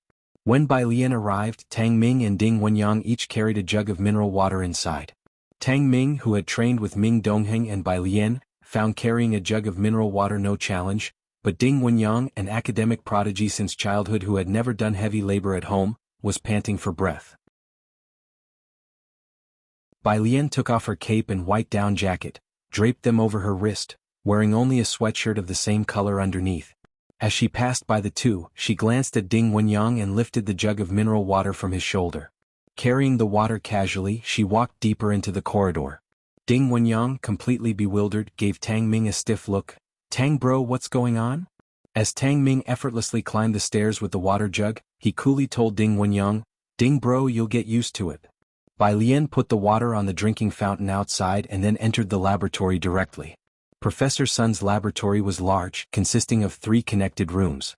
By the experimental table, only Liang Wuyu was recording data. This was the assignment that Professor Sun's laboratory had given to the group of new students, and it was also the recent research direction of Professor Sun's team, to purify uranium from seawater using plasma technology. Upon seeing Bai Lien, he looked up to greet her. Where are the other 2? Bai Lien asked about Su Jiyue and Ning Xiao. Jiyue is helping sister with printing documents, Liang Wuyu spoke up. Ning Xiao went to get experimental equipment for brother He.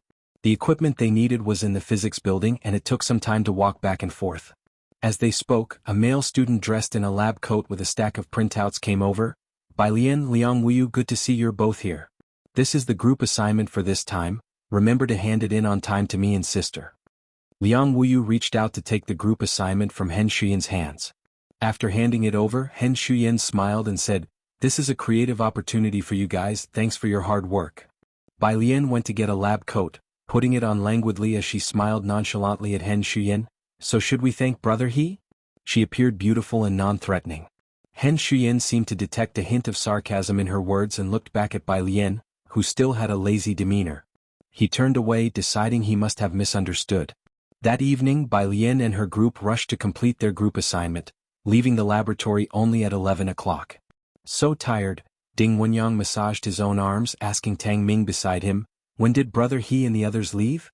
Around 6 something, Tang Ming roughly remembered the time. If you find any errors, ads pop up, ads redirect, broken links, non-standard content, etc. Please let us know reports so we can fix it as soon as possible.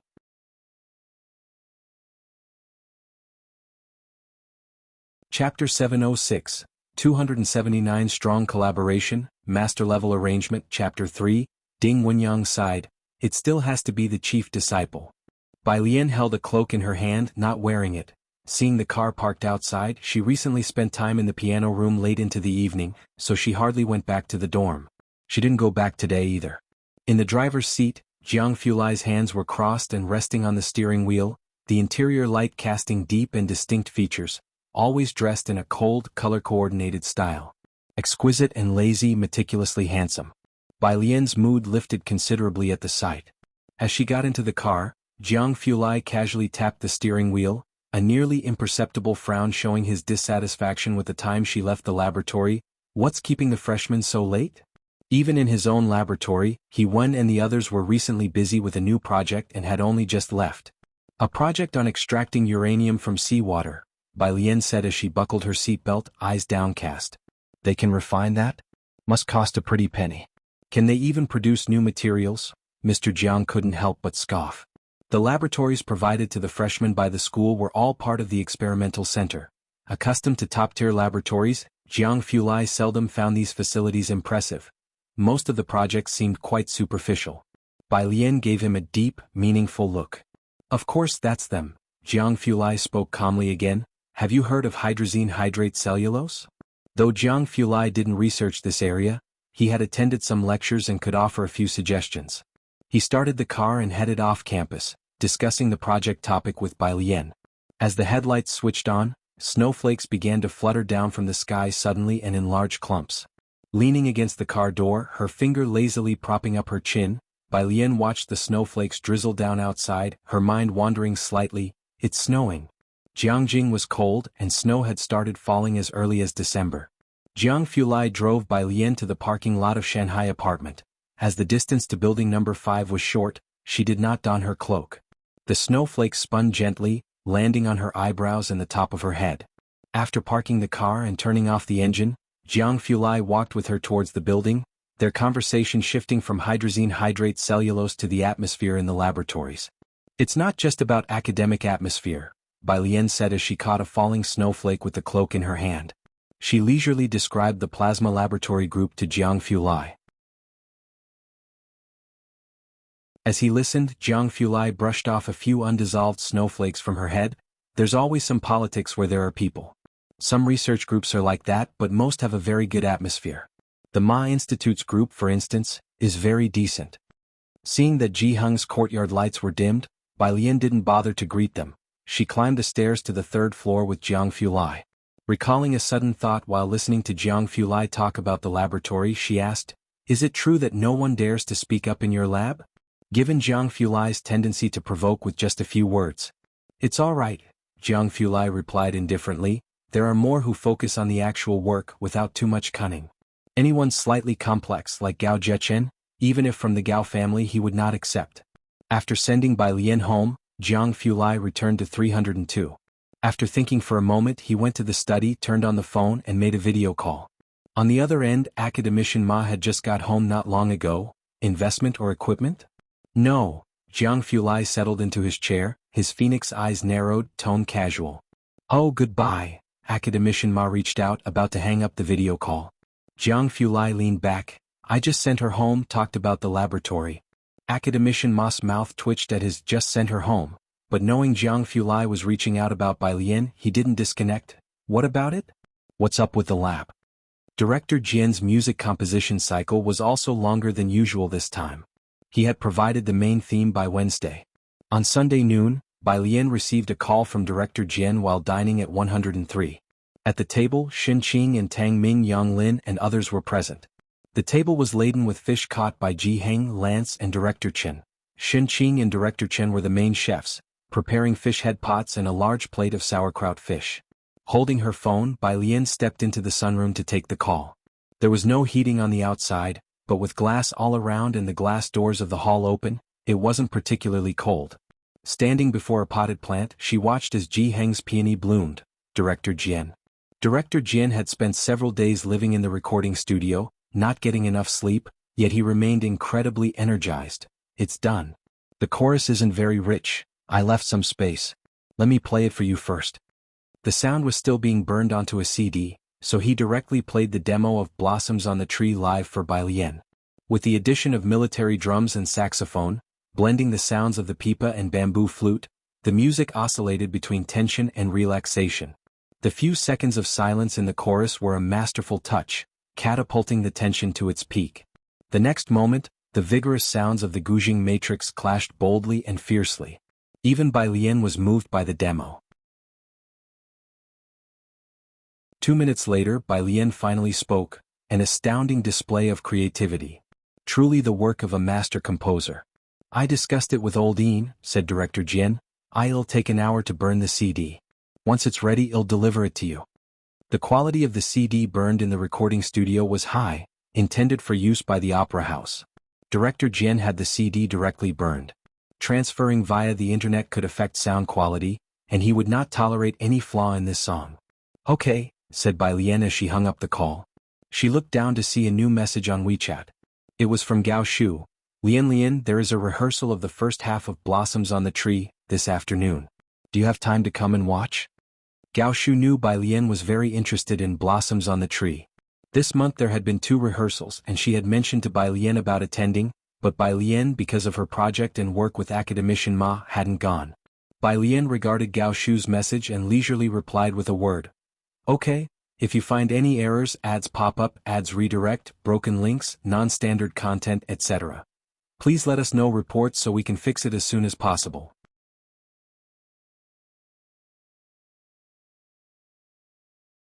Chapter 707, Fighting for 280. Bai Lian's theme song, second update.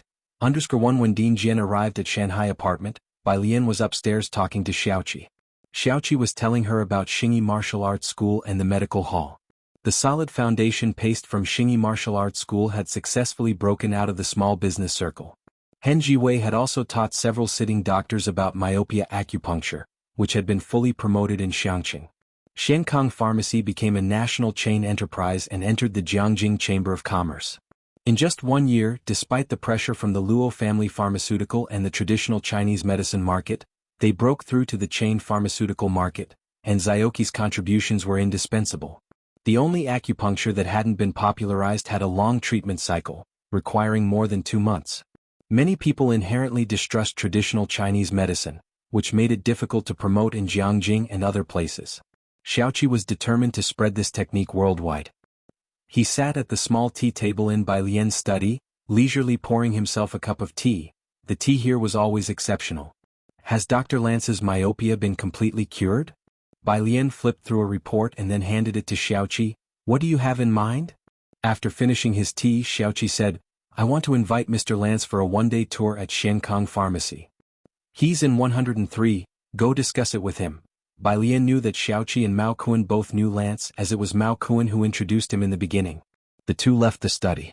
Outside, Zhang Xiais was sitting at the table, not doing problem sets today but engrossed in a thick law book, the seriousness of his demeanor replacing his usual casualness. It wasn't until he heard noise that he finally showed a bit of his usual irreverent air, and seeing Bai Lian about to leave, he looked somewhat anxious. Sister Lian, where are you going? To the theater, Bai Lian said, picking up her cloak and heading out. Zhang Xiais watched her leave, and under Ming Dongheng's expressionless gaze, he wondered how he was going to get through Jiang Fulai's questions in the afternoon without Bai Lian there. With Bai Lian around, Jiang Fulai could hold back his disdain for Zhang's foolishness. Once Bai Lian left, Jiang Fulai had only one look left. Are you sure you want to go to the University of Political Science and Law and spread your nonsense? The theater. Xue Na, wearing a thick long down jacket, arrived 10 minutes early and was waiting at the main entrance of the theater. The cars owned by the Jiang family had special numbers, including the business vehicle Ming Dongheng usually drove, which stood out in the traffic with its distinct feel. Xue Na had indeed heard that Jiang Fulai's cars were specially modified, with each window being bulletproof. As she thought about this, she went to greet them. The rear door of the car opened automatically. Bai Lian, holding her cloak, got out. She had her hair half tucked up, and as she bent over, her black hair fell to her chest. As she did not need to walk outdoors today, she hadn't worn a cotton-padded coat. She was dressed in a white satin cross-collared shirt with light golden patterns embroidered, shimmering with reflected light, exuding an air of nobility, and a scarlet pleated skirt beneath it. When touched by sunlight, it sparkled like cold light reflected on snow. Quite a striking palette. As she stepped out of the car, she casually threw the cloak over her shoulders, every gesture exuding the grace of nobility, and she greeted Xue Na, Secretary Xue. Wearing a scarlet cloak that matched her pleated skirt, adorned with embroidered flowers and blue butterflies as if ready to take flight, fluttering gently in the wind. Bright yet restrained and warm elegance. A very distinctive temperament. Due to the special nature of her job, Secretary Xue had seen many beautiful people. But even having seen Bai Lian several times, she was still taken aback upon first sight, and it took her a moment to recover. "Miss Bai, it's cold outside, let me take you in." She led the way, noticing that Bai Lian was holding a black disc case. The exterior wall of the theater was covered in a layer of snow, with the columns at the entrance clearly defined. Outside, there was also a giant poster announcing Blossoms on the Tree, to be performed on Saturday evening at 7 o'clock. It was evident that the theater placed great importance on this play. With the theater undergoing renovations this afternoon and not open to the public, Secretary Xue led Bai Lian through the backstage to the lobby, a curved and expansive space. A grand staircase led directly to the second floor. On the stage in front, the crew was setting up and rehearsals were about to begin. Gao Shu was talking sporadically with a man in his 30s on the left side of the stage. "This is a younger member of our family," Gao Shu introduced to the man beside her as soon as Bai Lian arrived. The man promptly greeted Bai Lian. Gao Shu also quietly explained the man's identity to Bai Lian. "This is Mr. Summer's student who came to Jiangjing especially for the composition of Blossoms on the Tree." Bai Lian nodded her acknowledgement. She had heard about this from Gao Shu. As they conversed, the old dean arrived. His hair was gray, his eyes behind presbyopic glasses, exuding a great deal of authority. He sat in the middle and Gao Shu went to greet him. The rehearsal today focused on an earlier segment. Drama is a very direct form of performance. Bai Lian sat to the side watching the segment intently. The character in the play, modeled after Qinyi, also included scenes featuring the actor playing Bai Zhongyu. She watched with rapt attention. The first half lasted only an hour, and after it finished, the two leads did not take a bow. The sound of music began to play. The rhythm of the music, emphasized by drumbeats, drew Bai Lian out of her emotional immersion. She looked up at the stage. The male and female leads were singing the theme song. Meanwhile, Jiao Yinghui was talking to the old dean. "Dean, this is the theme song Mr. Shua composed for Blossoms on the Tree. We wanted to ask Dean Jian to do the arrangement, but he didn't have the time. Please listen." As the prelude played, the old dean sat up straight with interest. The theme song matched the rhythm of Blossoms on the Tree perfectly, with its narrative building up tension. It was evident that there was a study of new drama involved. After the song ended, the old dean nodded. He looked at Shua Qingyu and nodded slightly. "This theme song is very intriguing, well done." For the usually strict dean, this was already exceptionally high praise. After listening to Dean Jian's demo and then this theme song, Bai Lian didn't feel much of anything. She glanced at Jiao Yinghui and figured that this was probably the person who had tried to snatch someone away from Gao Shu midway through. Beside her, the student of Mr. Xia stood up after listening, and without a word, walked out through the backstage. Gao Shu immediately followed, signaling Secretary Xue to take Bai Lian for a walk around the theater. Bai Lian asked about a few things concerning Jiao Yinghui and Shua Qingyu. Secretary Xue recounted a few minor disputes between the two, and Bai Lian contemplated them thoughtfully. Only when Gao Shu was about to be done, did Secretary Xue take Bai Lian to the second-floor lounge and brewed a pot of tea for her. Secretary Xue waited outside the lounge until Gao Shu came up from downstairs, then nervously inquired, "What did he say?" She was asking about Mr. Xia's student. "He said he couldn't compete with Mr. Shua in composition and left early. I had Oldly take him to the airport." Gao Shu massaged her temple, looking rather helpless. She had listened to Mr. Xia's student's work too, and indeed, it couldn't compare to Shua Qingyu's. Shua Qingyu had prepared for this opportunity for a long time. Ordinary work simply couldn't compete. Even the old dean had praised him repeatedly. The first performance would start next Saturday, and the day after tomorrow was the old dean's final deadline. To the side, Jiao Yinghui and Shua Qingyu, along with the two leads, made their way from the end of the corridor lively. "I've booked a private room at Qingxin building for 6 p.m. The dean will be there later too, you all must come." Mr. Shua, rest assured, I'm still in contact with Dean Jian.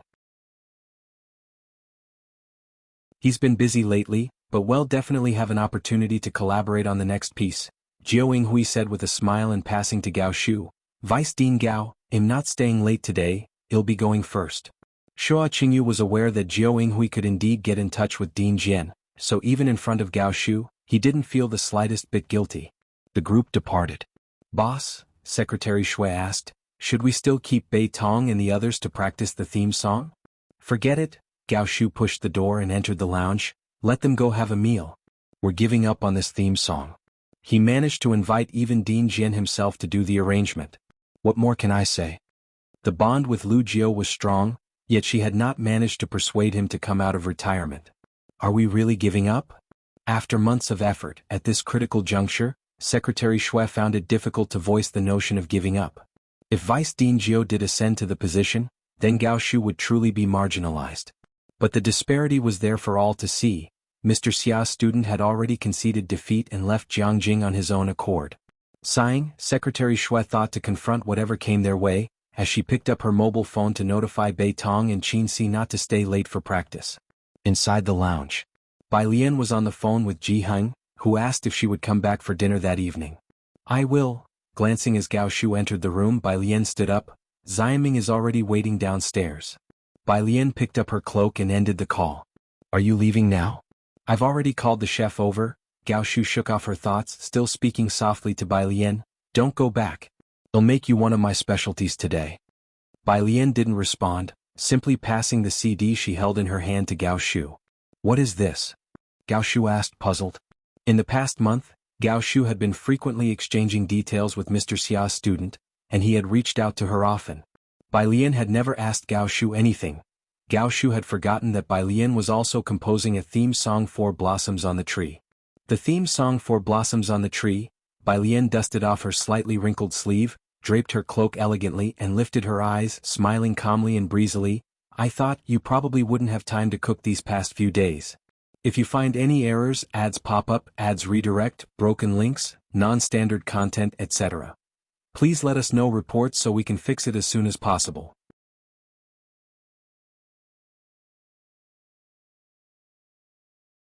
Chapter 708. Missed by 281 is that composing genius_1 theme music itself can't constitute drama, but once integrated into the background, it can more directly influence the audience's emotions and expand the drama's expressiveness. The old Dean's Blossoms on the Tree took so long to create because it's an original drama that the theater has been heavily promoting in recent years. The theme song is not just a promotional track, but will also be integrated into the background music of the play. Most people indeed wouldn't dare to take on this task. Secretary Shui and Gao Shu escorted Bai Lian downstairs, and as Ming Dongheng's car drove away, Secretary Shui curiously looked at the CD in Gao Shu's hand. Miss Bai actually wrote it? The arrangement is done too? She can compose and arrange music? I didn't expect it either. Gao Shu walked back to the office where the computer can play CDs. The two reached the office and Gao Shu bent down to turn on the computer directly, while Secretary Shui opened the black CD case, revealing the logo inside, Jiangjing Music Academy. There was also a printed sheet of musical notation. Is it a CD recorded at Jiangyin? Secretary Shui was somewhat stunned, since Jiangjian's recording studios aren't easily accessible to just anyone. Gao Shu took the silver CD she picked up and inserted it, not as surprised. When the CD was inserted, Gao Shu clicked on the drive and played the music inside. Secretary Shui took the opportunity to make Gao Shu a cup of tea, guessing that Gao Shu would definitely want to drink tea while enjoying the song, and might even need to loop it several times. She handed the tea to Gao Shu. Tomorrow I'll find a singer to release this song. At this moment, both of them felt much better, although they had almost never thought of using Bai Lian's song as the theme tune. The recording was rushed, the video had no content, just pitch black, and as the blue progress bar appeared below, the dense drum beats pulled in from afar. Gao Shu and Secretary Shui were originally laughing and discussing, but upon hearing the introduction, Gao Shu, who was sipping tea with lowered eyes, immediately straightened up. She suddenly looked up and put down her teacup. Her wrist resting on the desk, and her previously lax posture leaning back in the chair, she now sat upright. The demo was a trial singing version. When the beautiful female voice joined in the middle, Gao Shu and Secretary Shui felt goosebumps. During the chorus, the pipa sound vanished for a few seconds, leaving only the melodious singing. It was like the calm before a storm, with dark clouds obscuring the sun, bringing quiet yet suffocating tension. Gao Shu's fingers, resting on the table, twitched slightly. The next second, when the Gujing matrix started, she felt a chill down her spine, as if leaves were breaking through the air, and her cheek was scratched by a leaf carrying a threatening aura. The 4-minute and 59-second track finished quickly, and after the player finished the song without looping, it stayed in a ready-to-play state. However, the two in the office couldn't react, as they had watched the rehearsals several times and were too familiar with the plot.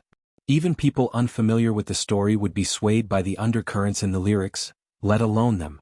After a while, Gao Shu snapped back to reality and clicked the play button with her mouse once more. After listening once, they played it several more times. After a good long while, she finally exhaled deeply, her knuckles whitening slightly as she pressed on the table, her chest heaving. "Shuina, go and ask Bei Tong and Qin Si to come over." If just after hearing the song written by Shuo Qingyu, she felt that it encapsulated the tension of Blossoms on the Tree very well, a student of teacher Xia's music composition indeed had no comparison. Even lay people could discern the good from the bad. Now, with the song that Bai Lian had brought out, the sense of calm yet hidden danger it evoked was several levels higher than Shuo Qingyu's work. Not to mention Gao Shu, even Secretary Xue could tell the difference in quality. At this point, Gao Shu finally understood why Bai Lian had left with that remark, "You won't have time to cook these next few days." This time Xuena didn't send a text, but went directly backstage to find the two main actors. Today Jiao Yinghui invited the male and female leads as well as the old dean to a meal. Bei Tong and Qin Si, the two leads, had just changed out of their costume clothing and removed their makeup to change into their own clothes.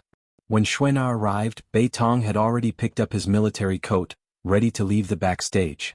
It was evident that he was excited, looking forward to the gathering. Both were meticulously selected young people who had secured the leading male and female roles in Blossoms on the Tree, destined to become the backbone of the theater company. Secretary Xue. Bei Tong's appearance was not the typical idol in entertainment circles, but rather rugged, with highly adaptable features. Having listened to Bai Lian's composition, Xuena felt much more relaxed, dispelling the aimlessness of the afternoon. She mentioned to the two leads about going straight to Gao Shu's office later to get familiar with the theme song. After Xuena left, Bei Tong's phone rang again. It was Jiao Yinghui's assistant inquiring about their whereabouts. "If you find any errors, ads pop up, ads redirect, broken links, non-standard content, etc. Please let us know reports so we can fix it as soon as possible."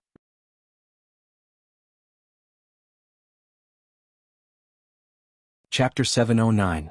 Missed by 281 is that composer genius _2 Bei Tong hesitated before saying they hadn't left yet.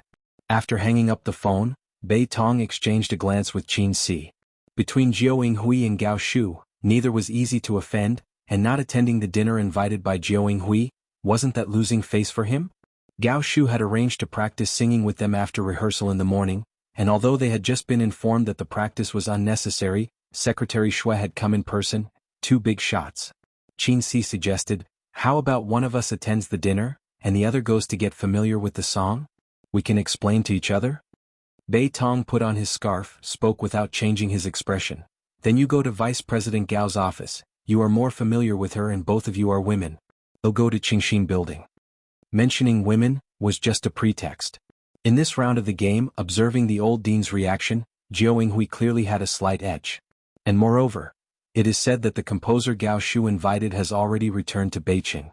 Whether to practice the song or not, Bei Tong felt that it wasn't very meaningful, as it was almost confirmed to be Shuo Qingyu's piece. Gao Shu's office. After Xuena returned, Bai Lian's song was still playing on loop on the computer. She approached, marveling, "How did Miss Bai come up with this? Is she really a student at Jiang University?" Not only is she a student at Jiang University, but she is also the top scorer of the college entrance examination, Gao Shu said with a smile. Originally thinking that Bai Lian was just playing around, Gao Shu didn't take the child's actions seriously. Who would have thought that in the end, she would give herself such a pleasant surprise, this feeling of stumbling upon treasure. It's said that the university is the forefront of humanity, Secretary Xue sighed. While attending classes she composed this song. She truly understands this play. The old dean must really like it. Outside, Qin Si knocked on the door. Gao Shu paused the music and let her in. Qin Si was recommended by Gao Shu herself, and the two were considered familiar. She explained the situation on behalf of Bei Tong to Gao Shu. But those who could sit here understood the twists and turns of this place. Gao Shu didn't speak, but Secretary Shui chuckled. Boss, the demo that Miss Bai provided had only a female voice. Her composition seems more suitable for a female voice. How about we let Qin Si do all the recording? Her words surprised Qin Si. To record a song meant that after the old dean made a decision, they would first record the theme song, extract the background music, and finally post it to the official account of the theater as a promotional effort. Why did Secretary Shui's words seem to presume that the old dean would choose their song? Bai Lian returned to Shanghai apartment, nearing 6 o'clock. Dean Shua had been tense for half a month and was relaxing in room 103, planning to go ice fishing with Ji Hing next week. Bai Lian took a plate of fruit to room 303. Jiang Fulai returned from the lab in the afternoon, his face cold as he checked on Zhang Shi's learning progress. The scene was tragically poignant. Even Qi Yundai, who wasn't present, was innocently dragged into it. It wasn't until Bai Lian returned that the battle situation eased somewhat. Bai Lian pushed open the door, hung her cloak on the rack in the corner, and noticed Zhang Shi standing respectfully in front of Jiang Fulai, a departure from the strict demeanor she saw before she left. Jiang Fulai sat in his chair, a black pen held between his pale fingers, drawing a line on Zhang Shi's math paper, his phoenix eyes looking down, his voice indifferent. Last Saturday, the second major problem that Ning Xiao explained was similar to this one. It really is terrifying how good some people's memories are. Zhang Shi'ai bowed his head and apologized proficiently. Jiang Gu, I'm sorry. Bai Lian walked over to see Zhang Shi's score on the recent monthly exam spread out on the table. 629, ranked 107th in the entire school. A rank of 107th in the affiliated middle school meant there was no need to worry about University of Political Science and Law. Qi Yundai was planning to take him there for a moot court simulation this week. His grandmother was already preparing fireworks at home for these scores. For Zhang Shi'ai, he could never achieve such a score in 10 lifetimes.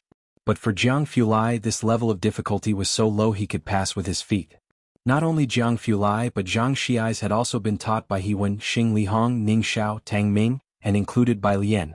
A group of geniuses from Jiang University had already done all they could. Jiang Fulai felt embarrassed to even mention he had tutored this matter.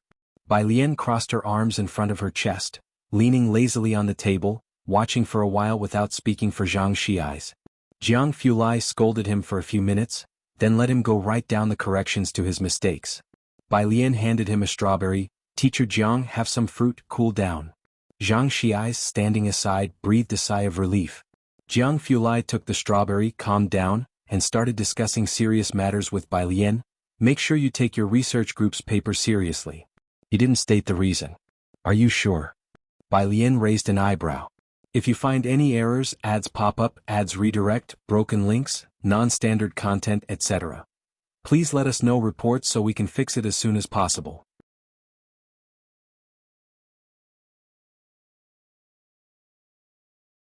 Chapter 710.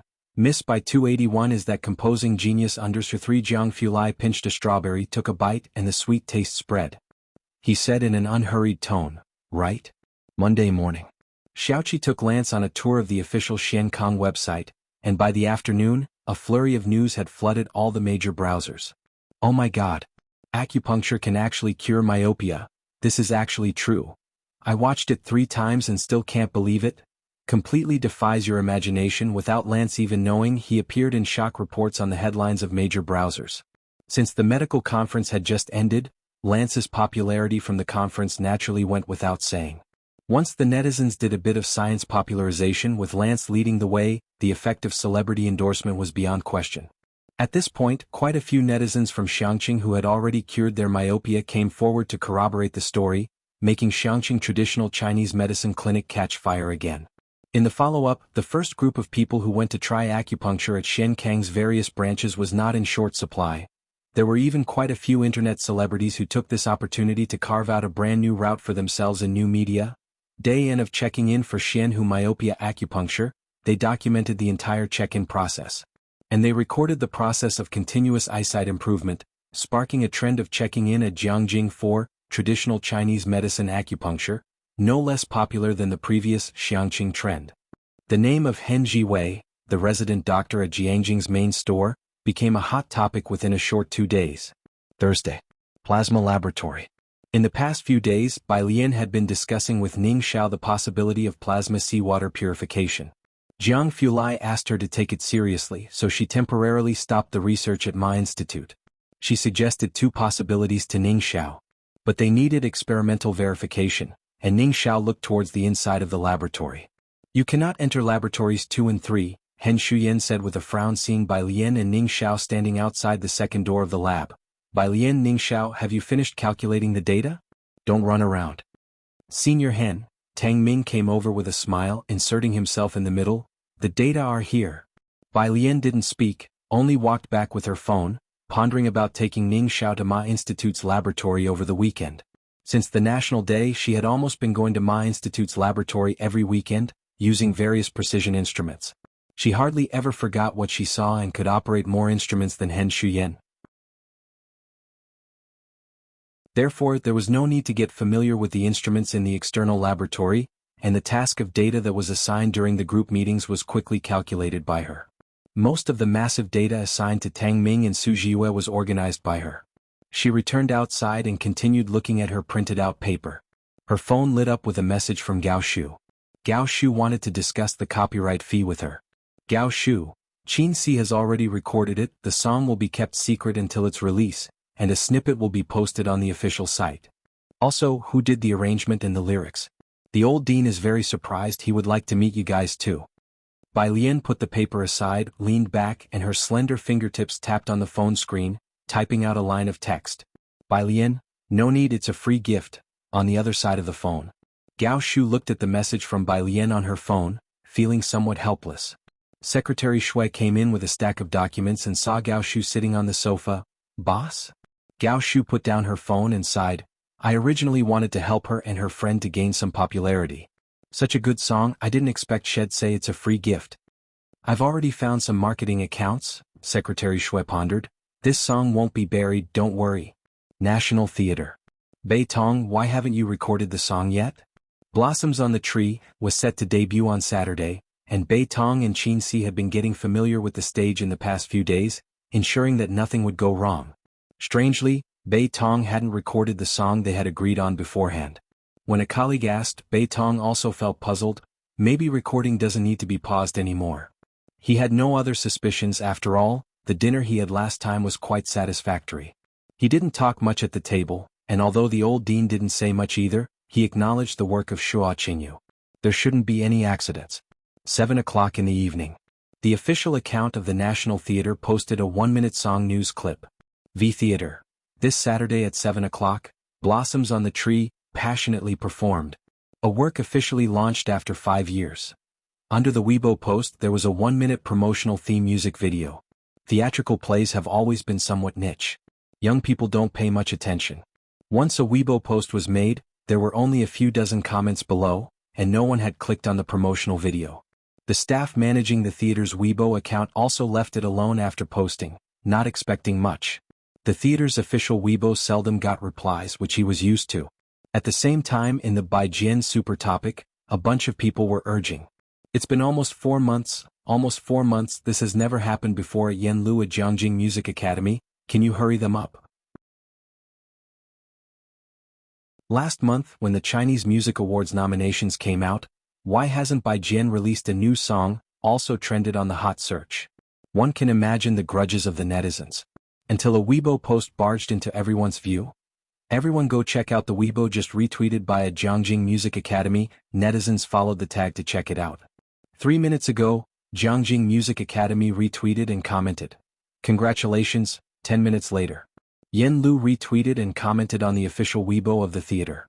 Congratulations, the traffic to Jiangjing Music Academy was not too heavy. But everything spiraled out of control when the ever-popular Yen Lu retweeted the post. The official Weibo of the theater was instantly overwhelmed by responses, and that's when the fans who viewed the video increased substantially. The traffic was massive, including hardcore fans of Yen Lu and die-hard fans of Baijian and Jian, who despite the video being only 1 minute long, had goosebumps throughout watching it. Recognizing the exquisite arrangement style and the composition and lyrics, Some fans smelled something fishy right away and asked the Jiangjing Music Academy if the song was by those two. The Jiangjing Music Academy replied, "Classmate, you have good taste." 8 o'clock in the evening. Gao Shu had just finished dealing with office matters, ready to head home. Blossoms on the Tree was about to premiere, and the dean was satisfied with the theme song and highly recognized her ability, entrusting most matters to her, keeping her busy every day. Secretary Shui hurried in from outside. "Boss, have you seen Weibo?" "What happened?" Gao Shu picked up the coat hanging nearby as she seldom paid attention to Weibo. "Weibo has exploded. It looks like I don't need to buy views for the official account." Secretary Shui handed her the phone. "Miss Bai, is she the composing genius behind Yen Lu? Is the arranger of this song Dean Jian?" Gao Shu's heart skipped a beat, and as she looked down she saw the hot search page. Hot search number 2. Yen Lu retweeted Weibo. Hot search number 1 Frowny face by Jian's latest composition of the year Blossoms on the Tree. If you find any errors, ads pop up, ads redirect, broken links, non-standard content, etc. please let us know reports so we can fix it as soon as possible.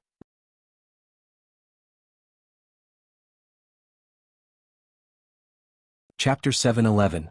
282 It's too late for regrets. Brother Jiang is on the phone, Part 1. _1 Blossoms on the Tree, according to official confirmation, was still composed and arranged by those two individuals. The lead vocalist was no longer Yen Lu. Everyone turned their attention to the new lead vocalist, Qin Si. A professional stage actor. Stage acting is niche, and they don't have the same level of popularity as the entertainment industry, but because of this 1-minute segment led by Qin Si singing Blossoms on the Tree, she went viral. Qin Si's appearance in the video was also widely approved by netizens. Everyone knows the disdain hierarchy. Stars in an instant, her followers surged from tens of thousands to over 1 million. People flocked to comment on the theater's official Weibo. Why is it only a minute? Is there anything we Svips can't see? Official, open up, I won't be able to sleep tonight. Okay, I got a ticket for Saturday night at 7 o'clock. Picture, I will report to you all on time. The tickets for Blossoms on the Tree, on Saturday several thousand of them, and although a few hundred were unsold within 1 minute they were all snatched up. The person in charge of the theater's official Weibo had just posted and returned home for dinner when his phone was bombarded with calls. His boss called him directly, "Edit the video quickly, replace it." The Weibo guy received a brand new video, and before even opening it to see what was added, he immediately went on Weibo to replace the video at the behest of his superior. But as soon as he accessed it, his phone crashed from the overload. Almost instantly, hundreds of thousands of likes and messages popped up, shocking him. Even though he knew Secretary Shui was buying likes, could it really be this effective? He nervously clicked to replace the video and the next second he saw the comment with 210,000 likes. Yen Lu. Congratulations, and below were a bunch of Jian, and by Jian comments. He opened the video and saw it was still a 1-minute video with nothing replaced, except there was a new caption added. Blossoms on the Tree lyricist, by Jian composer, by Jian arranger, Jian vocals, Qin Si. When Bai Lian returned to 407, it was after 10 o'clock. She could still hear Kong Wei and Yu Simin engaged in a heated discussion, while Sun Qian sat in her spot, quietly reviewing her books. Qin Si, this Miss Qin was the top professional to join, as expected. Their designated singers are no ordinary individuals. Kong Wei wore headphones and wasn't playing anything out loud. But one could see that she was refreshing the short video page. Netizens are incredible. With Qin Si's sudden rise to fame, they dug out her previous stage drama clips and set them to a 10-second chorus from Blossoms on the Tree. This combination of the song and Qin Si spread quickly across various short video apps, together with the theater. Blossoms on the Tree was an original script from the theater, built on traditional cultural attire and illusions. Seeing its popularity, the theater's officials were very generous with the traffic. It became another hot topic recently, along with the acupuncture craze. Why do we have to wait until after the performance on Saturday to release the full song? I can't wait anymore. Kong Wei took off her headphones to discuss with Yu Simin for a moment, then turned to Bai Lian. Do you know a bit of insider info? Will Yen Lu continue to sing in the future? With Qin Si's sudden emergence, replacing Yen Lu as the singer for the two bigwigs, netizens were discussing whether Yen Lu would stop singing altogether. Yu Simin also stared intently at Bai Lian. Bai Lian hung her pure white cloak beside her seat and, dressed in a fleece-lined stand-up collar shirt, leaned lazily against the chair back. She opened her black laptop, her snow-white fingertips resting on the keyboard, and spoke with conviction. She will. That's great. Kang Wei and Yu Simin both breathed a sigh of relief, visibly relaxing. I just knew she would. Ever since Bai Lian casually produced 2 signed photos of Yen Lu the last time, Kang Wei and Yu Simin were certain she had special relationships and channels, especially with Ming Dongheng looking like a counterterrorism expert.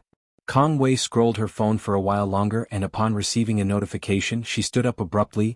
I got an appointment for Xian Kang's myopia slots this weekend. Really?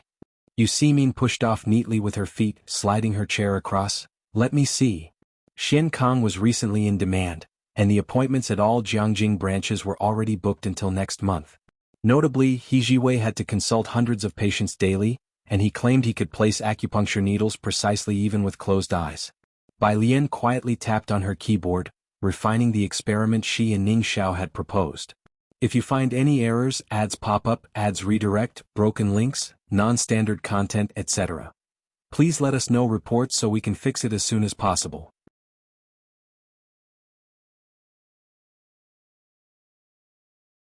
Chapter 712, 282 It's Too Late for Regrets. Brother Jiang is on the phone, Part 1. _2 Remembering something, she flipped back to the WeChat page of Academician Ma. Can you bring Ning Xiao with you to the lab this weekend? The plasma low-temperature test bench. It took a few minutes before Academician Ma replied, preparing new materials? By Jian, for the paper. Academician Ma, understood. Bai Lian sent the new experiment plan to Ning Xiao and told him to prepare to go to the laboratory with her this weekend. Behind her, Sun Qian was bowing her head all the time. Her cool and gorgeous face seemed distracted, as if she was hesitating. After half an hour, Sun Qian finally opened her own locker, took out 3 gift boxes, and distributed them to the 3 dormitory roommates. These are the gifts I ordered for you guys, and they just arrived today. After Bai Lian had finished giving gifts last time, Sun Qian had been thinking about what to give in return. She had ordered these luxury items which arrived a bit late at the end of the year. Only that they were not as valuable as Bai Lian's hair clip. That was why she was hesitating. Kang Wei opened the gift box and found a beige plaid scarf from the well-known G brand. She was hesitant. Sun, this is too extravagant. She had only shared some local specialties with her 3 roommates. Sun Qian watched Kang Wei clip her bangs with a pink diamond hairpin. Yu Simin pushed the gift box to Kang Wei. When one man gets into a position, all his friends get in too, you just keep it. The scarf for Bai Lian was pure white and very soft. She didn't stand on ceremony with Sun Qian and directly accepted it. Thank you. The other 2 also accepted the gifts with politeness, and Kang Wei had no choice but to silently carry the scarf to her bed. Sun Qian also tidied up her own desk, and before going to bed, she remembered something and invited her 3 roommates. My birthday is next weekend. Saturday morning. Despite the cold weather in Jiangjing, blossoms on the tree hadn't even started, and already the theater entrance was packed with people. The most devoted fans were holding support signs for Qin Si, with pictures featuring her character. The theater staff had not anticipated that followers from the entertainment industry would be so crazy, arriving early in the cold morning to camp out. They urgently called in dozens of security guards to maintain order.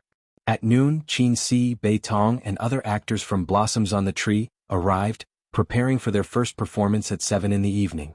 As soon as Qin Si got off the car, the crowd surged forward with a whoosh. Fortunately, the security had set up barricades, and the fans were sensible enough not to break through. Qin Si. Sister, can I get an autograph? Someone handed a postcard to Qin Si. Sister, have you ever met Bai Jian in person? Qin Si felt like she was dreaming these past few days. The number of her followers on Weibo had already reached 3 million. She had also connected with Yen Lu, took the postcard and said, "Thank you everyone. I hope you will pay more attention to our Blossoms on the Tree." While smiling, she promoted the play and signed autographs and took photos with all the fans present. She was humble and generous, not showing the slightest bit of affectation common among celebrities. She's probably the most popular in the troupe now. Bei Tong's companion turned to glance at Qin Si, who was signing autographs, and sighed, "It's all thanks to Vice President Gao. He really pulled off a masterstroke by bringing in President Jian and Bai Jian. Yesterday during rehearsal when they used that song as background music, I got goosebumps." Becoming explosively famous because of a single song is something almost no one in the entertainment industry can achieve these days. Qin Si's buff was stacking nicely. The fact that she had been selected to play the lead actress in Blossoms on the Tree showed her strong capabilities, and Bai Lian had not released any new songs for several months. This song was also their most earnest collaboration, and the two were already the brightest new stars in the music world over the past year. With all these factors combined, Qinsi's rise to fame was inevitable and hard for anyone to replicate. It's a bit of a pity though that Bai Jian's songs are only for female singers. The male friend patted Bai Tong on the shoulder. Otherwise, you could have become as famous as Qinsi even before the show aired. These drama actors struggle to break out of their circle. It's too difficult. Bai Tong heard the boy's words, his lips twitched slightly but he did not laugh. Netizens and most people in the troupe thought the song only suited a female voice, so he wasn't included this time. However, he knew that wasn't the case, as on that day Secretary Shui came personally to call him and Qinsi. He weighed the pros and cons and chose to dine with Ji Yinghui, so Gao Shu cut him off from the opportunity. If that evening he had gone to Gao Shu's office with Qinsi, the lead singers would definitely have been him and Qinsi, right? With arrangements by head Ji and Yen Lu's favorite composer. No one could have imagined, with Shua Qingyu in the picture, that Gao Shu would still be able to pull out such an ace in the end, even making Shua Qingyu himself believe it could connect him with the old institute head and the next spoken drama institute director. Under the promotional image of the drama institute, Shua Qingyu looked at the several names under the theme song. The students behind him didn't dare make a sound at this moment. They all knew that Ji Yinghui had promised Shua Qingyu a pie in the sky, saying he could get head Ji to arrange music for Shua Qingyu. In the end, Ji Yinghui promised a grandiose pie, but it was Gao Shu who effortlessly managed to invite head Ji. Who could have known that Gao Shu had this trick up her sleeve? Bai Lian brought Ning Xiao to Ma Institute's lab early on Saturday morning. As for Plasma, she had taken leave. And in the evening, Yunxiao Hospital's orthopedics department received a special visitor. The Dong family's expressions were not good as the elder Dong stepped out of the elevator. Usually a scholarly figure, he immediately began to furiously rebuke his grandson Dong Chuan, whom he had always been proud of. Dong Chuan, oh Dong Chuan, where did all your daily learning go? Taking Wanxian to a bar, is that something you can do? How can our Dong family explain this to our superiors? Dong Chuan bowed his head and admitted his fault and didn't say it was Ren Wangshuan's own wish to go to Qinglong Bar. Moreover, the person involved has a somewhat special identity. He is someone Wangshuan's uncle knows. Orthopedics Director's Office. Xiaoqi stood with his hands behind his back, still exuding a gentle and refined demeanor. Mao Kuan, wearing a skull print jacket, didn't wear a cotton coat despite the cold weather, his hands in his pockets and a cigarette hanging from his mouth. Ren Wanxian sat across from the orthopedic director, her right wrist in a plaster cast, her face cold and stern. As soon as Elder Dong appeared, Xiaoqi apologized to him. I'm sorry, our person was a little reckless and hurt Miss Ren. The director said a month of rest won't affect the dexterity of her hand. Mao Kuan still had his hands in his pockets, a cigarette dangling from his mouth, ignoring the Dong family members. Seeing his attitude, old Dong's anger couldn't be contained. Injured Miss Ren? You think it's over with just saying you injured Miss Ren? Do you know how important she is right now? Zioki's face was youthful, around the same age as Wanxian, and not of an age to take charge. He was a person known to Ji Xiaojun. It's fine. Where are your parents? Have them come and speak to me. Parents? Mao Kuan bit his cigarette and gave Elder Dong a smirk. My godfather, I dare not call him. Give your phone to you, will you invite him? Xiaoqi gave him a look and Mao Kuan stopped provoking. Only then did Xiaoqi withdraw his gaze, pondered for a moment. He was an orphan with no parents, but he touched his phone and called Bai Lian. On the other end of the phone, Jiang Fulai arrived early at Ma Institute, viewing papers in the lounge. The lab was a sensitive area and required protective suits, so Ning Xiao and Bai Lian didn't bring their phones and had left them in the lounge. Seeing Zioki's call, Jiang Fulai's eyes fell slightly, he adjusted his glasses, answered the call, and the cold light from the window outside made his side profile seem even colder. Yes. If you find any errors, ads pop up, ads redirect, broken links, non-standard content, etc. Please let us know reports so we can fix it as soon as possible.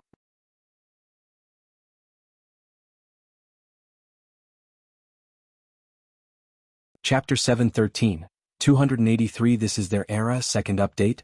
_1 Ning Xiao was still inside the laboratory and hadn't come out yet. Bai Lian came out first with the experimental data. She had been reading a lot of papers on plasm-based new material preparation recently and shared several translated papers with Ning Xiao and Ding Wenyang's team. In the break room, Jiang Fulai saw her come in, looked up, the light reflecting off his glasses. Finished? Ning Xiao is capturing the next set of data. Bai Lian entered the break room and closed the door. I heard that starting up the machine is very expensive? Academician Ma is the person with the most research funding in the circle, only second to Jiang Fulai. The equipment that Bai Lian and Ning Xiao needed to start up had a 5-figure startup cost, but Academician Ma didn't even blink, and the bill was sent directly to the Jiang family. Jiang Fulai leaned back, playing with her phone in his fingertips, and said nonchalantly, "It's not expensive." Whenever he said it wasn't expensive, Bai Lian always had her doubts. That's why Ning Xiao was planning to stay in the lab all weekend, working overnight to produce their data, hoping to get their experimental results in one machine startup. Bai Lian was going to return to organize the afternoon's data, along with addressing the issues raised by Ding Wenyang's team. Jiang Fulai packed up his computer and handed her back her phone, mentioning Xiaoqi. He just called. Should I have Ming Dongheng take care of it? For such a minor matter, Jiang Fulai was too lazy to bother. Xiaoqi usually had his own ideas and wouldn't call Jiang Fulai unless it was out of the ordinary. Was Ren Wanxian injured? Bai Lian was surprised as she packed up the data. Let's go have a look. Jiang Fulai gave her a glance. A wrist injury, what's there worth seeing? He had a dinner reservation with Bai Lian tonight, and after eating they planned to attend the premiere of Blossoms on the Tree. He indifferently grabbed his coat and scarf. Ming Dongheng was waiting outside, took the computer from Jiang Fulai, whose mood seemed quite good before coming here, but in just 15 minutes he was exuding a chill. Ming Dongheng didn't dare look at Jiang Fulai and just followed the two men with his head down. The snow outside had already melted, but it was still very cold. The car took to the main road, heading straight for Jiangjing Avenue, passing through Xinjiang District on the way to Yunshao District.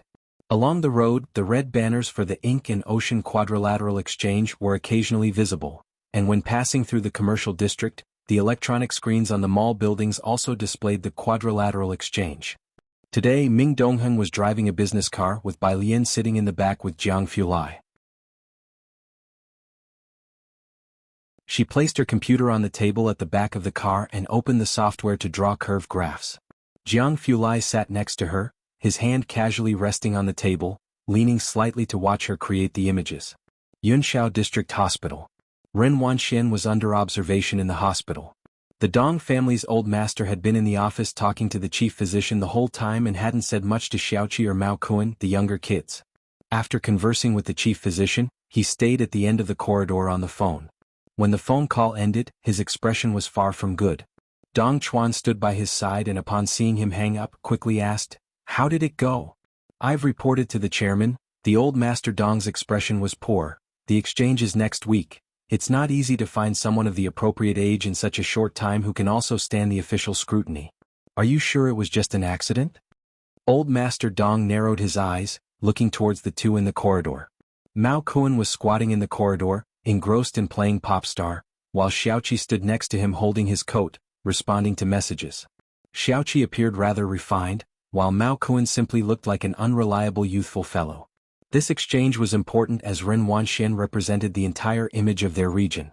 It was hard for people not to suspect that someone deliberately caused trouble to disrupt the exchange. "It's not entirely their fault," Dong Chuan spoke up. "A few people were drunk outside the bar. They were handling the situation when Wanxian had an argument with Mr. Xiaoqi over a piece of paper and then someone else injured her wrist in the scuffle." "What paper?" Old Master Dong narrowed his eyes.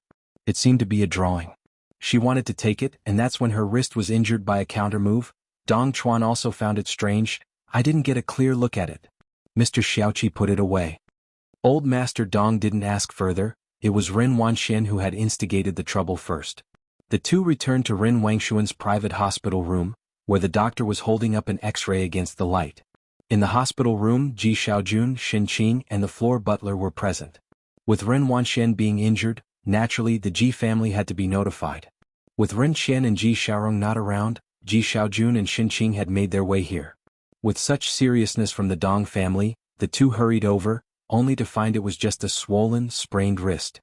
If you find any errors, ads pop up, ads redirect, broken links, non-standard content, etc., please let us know reports so we can fix it as soon as possible.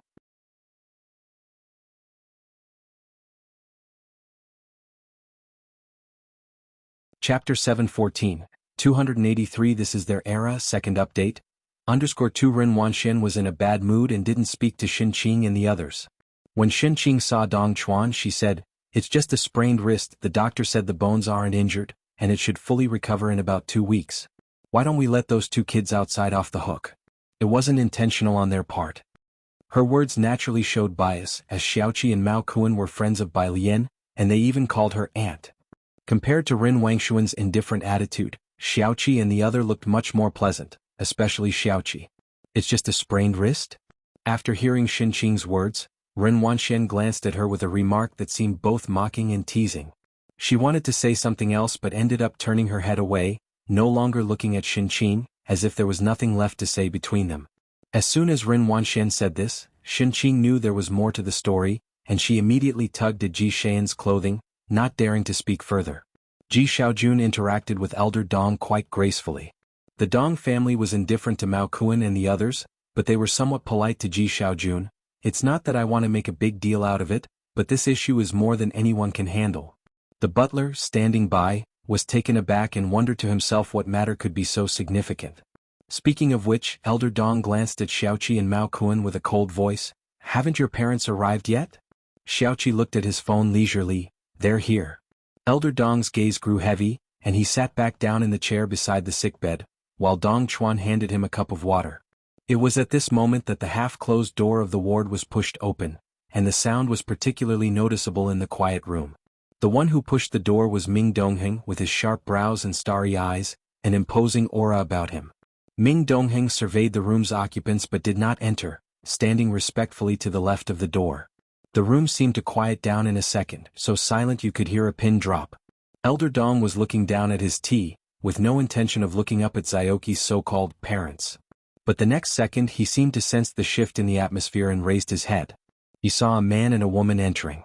The girl wore a simple white sweater, her features bright and beautiful, and the man beside her was straight as a rod, holding a black long cotton jacket, his eyebrows and eyes cold like jade. Upon their entrance, the temperature in the ward seemed to drop several degrees. Elder Dong's hand trembled and hot water spilled onto his hand, but he appeared not to feel it and quickly stood up from the chair. "Mr. Jiang, what brings you here?" He didn't recognize Bai Lian, but he did recognize Jiang Fulai. Jiang Fulai stood by Bai Lian's side, gave Elder Dong a fleeting glance and remained silent. The butler was also surprised by the sudden appearance of Bai Lian and Jiang Fulai, quickly bowing respectfully and standing aside. Next to them, Mao Kuan removed the cigarette he had been chewing on from his mouth and touched the back of his head. "Sister Lian, brother Jiang?" Xiaoqi's voice was slightly softer. "Sis." With their words, the Dong family realized that the relatives Xiaoqi and Mao Kuan had been waiting for were Bai Lian and Jiang Fulai, and both Elder Dong and Dong Chuan were extremely surprised. How could they possibly imagine that Ren Wangshuan's little thugs were so familiar with Jiang Fulai? Bai Lian held her phone, greeted Ji Xiaojun and Xinqing, then turned to Elder Dong. "We'll take care of all the medical expenses. Don't worry, we assure you that her hand won't have any issues afterward." Elder Dong finally lost his previous arrogance, smiling wryly. He then explained the issue with the upcoming international event. Actually, any injury would not be a big deal, but the international exchange will start next week. Wanxian is representing the National Calligraphy Association as a youth in official public appearances. This is a very important and confidential matter, and we can't find a replacement on short notice.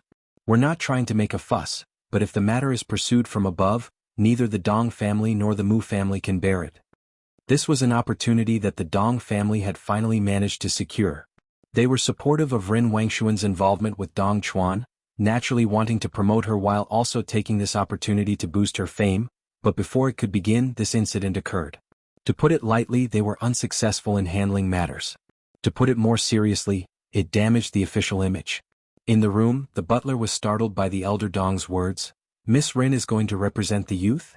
He realized the importance of the matter. At the scene, only Bai Lian, Jiang Fulai and Xiaoqi with a few others maintained their previous expressions, their faces showing no change, as if what the members of the Dong family were discussing was just an insignificant matter. Bai Lian said politely, "Is this the only issue?" Dong Chuan and the Elder Dong hesitated, but considering Jiang Fulai's presence, they did not dare to speak openly, only looking towards Jiang Fulai. "Mr. Jiang?" The butler took a few steps forward and whispered to Bai Lian, "Miss Bai, this is an official exchange meeting." Bai Lian had heard about the Four Nations exchange meeting from Jianzhou and Qiu Shuizheng a few days earlier. In a couple of days they were also supposed to represent the Xiangqing Calligraphy Association at this grand event, and it so happened that Jianzhou was also preparing for his postgraduate entrance exams. Bai Lian listened inattentively, her fingers tapping on the phone screen sporadically, thoughtfully looking at Xiaoqi, ready to ask him later exactly what kind of paper it was. "I know," she grasped her phone after the butler finished speaking and very politely asked, "He'll take care of things with the Calligraphy Association. Is there anything else?" Polite, restrained, yet assertive. The elder Dong had not yet reacted, only shaking his head in confusion. Bai Lian nodded her head, bid farewell to Ji Xiaojun and Xin Qin, and then looked at Xiaoqi and Mao Kuan. "Come out with me." Jiang Fulai had not said a word from beginning to end, just standing to one side. When Bai Lian walked out, he leisurely followed behind her. Outside, Bai Lian took out her phone and sent a message to Qiu Shuizheng. On the other end of the phone, Qiu Shuizheng in Xiangqing was eating watermelon when he saw the message and paused for a moment. Next to him, Jianzhe put down his heavy book and looked up. "Mr. Qiu, what's wrong?" "Miss Bai," Qiu Shuizheng said with a strange expression. "She's going to represent the youth at the Four Nations exchange meeting. I need to prepare in advance." "Jianzhe, what's the issue with Miss Bai attending the exchange meeting?" asked a student from Xiangqing No. 1 Middle School after Qiu Shuizheng left. "I remember Mr. Qiu always saying if your writing had 1/10 of Miss Bai's strength, it would be good. Miss Bai's writing is very beautiful. It's not really a problem, it's just, last year she won first place at the Orchid Pavilion Award by a wide margin, and because of her, the 3 first prize awards were exceptionally reduced to only 1. Mr. Qiu said her brushwork wasn't even as steady back then as it is now." Jianzhe picked up his book again and shrugged. Her writing alongside a group of her peers would be like Miss Bai at her current level joining a group of elementary students. The Liang style, the era of the Xiangqing Calligraphy Association was now upon them. If you find any errors, ads pop up, ads redirect, broken links, non-standard content, etc., please let us know reports so we can fix it as soon as possible.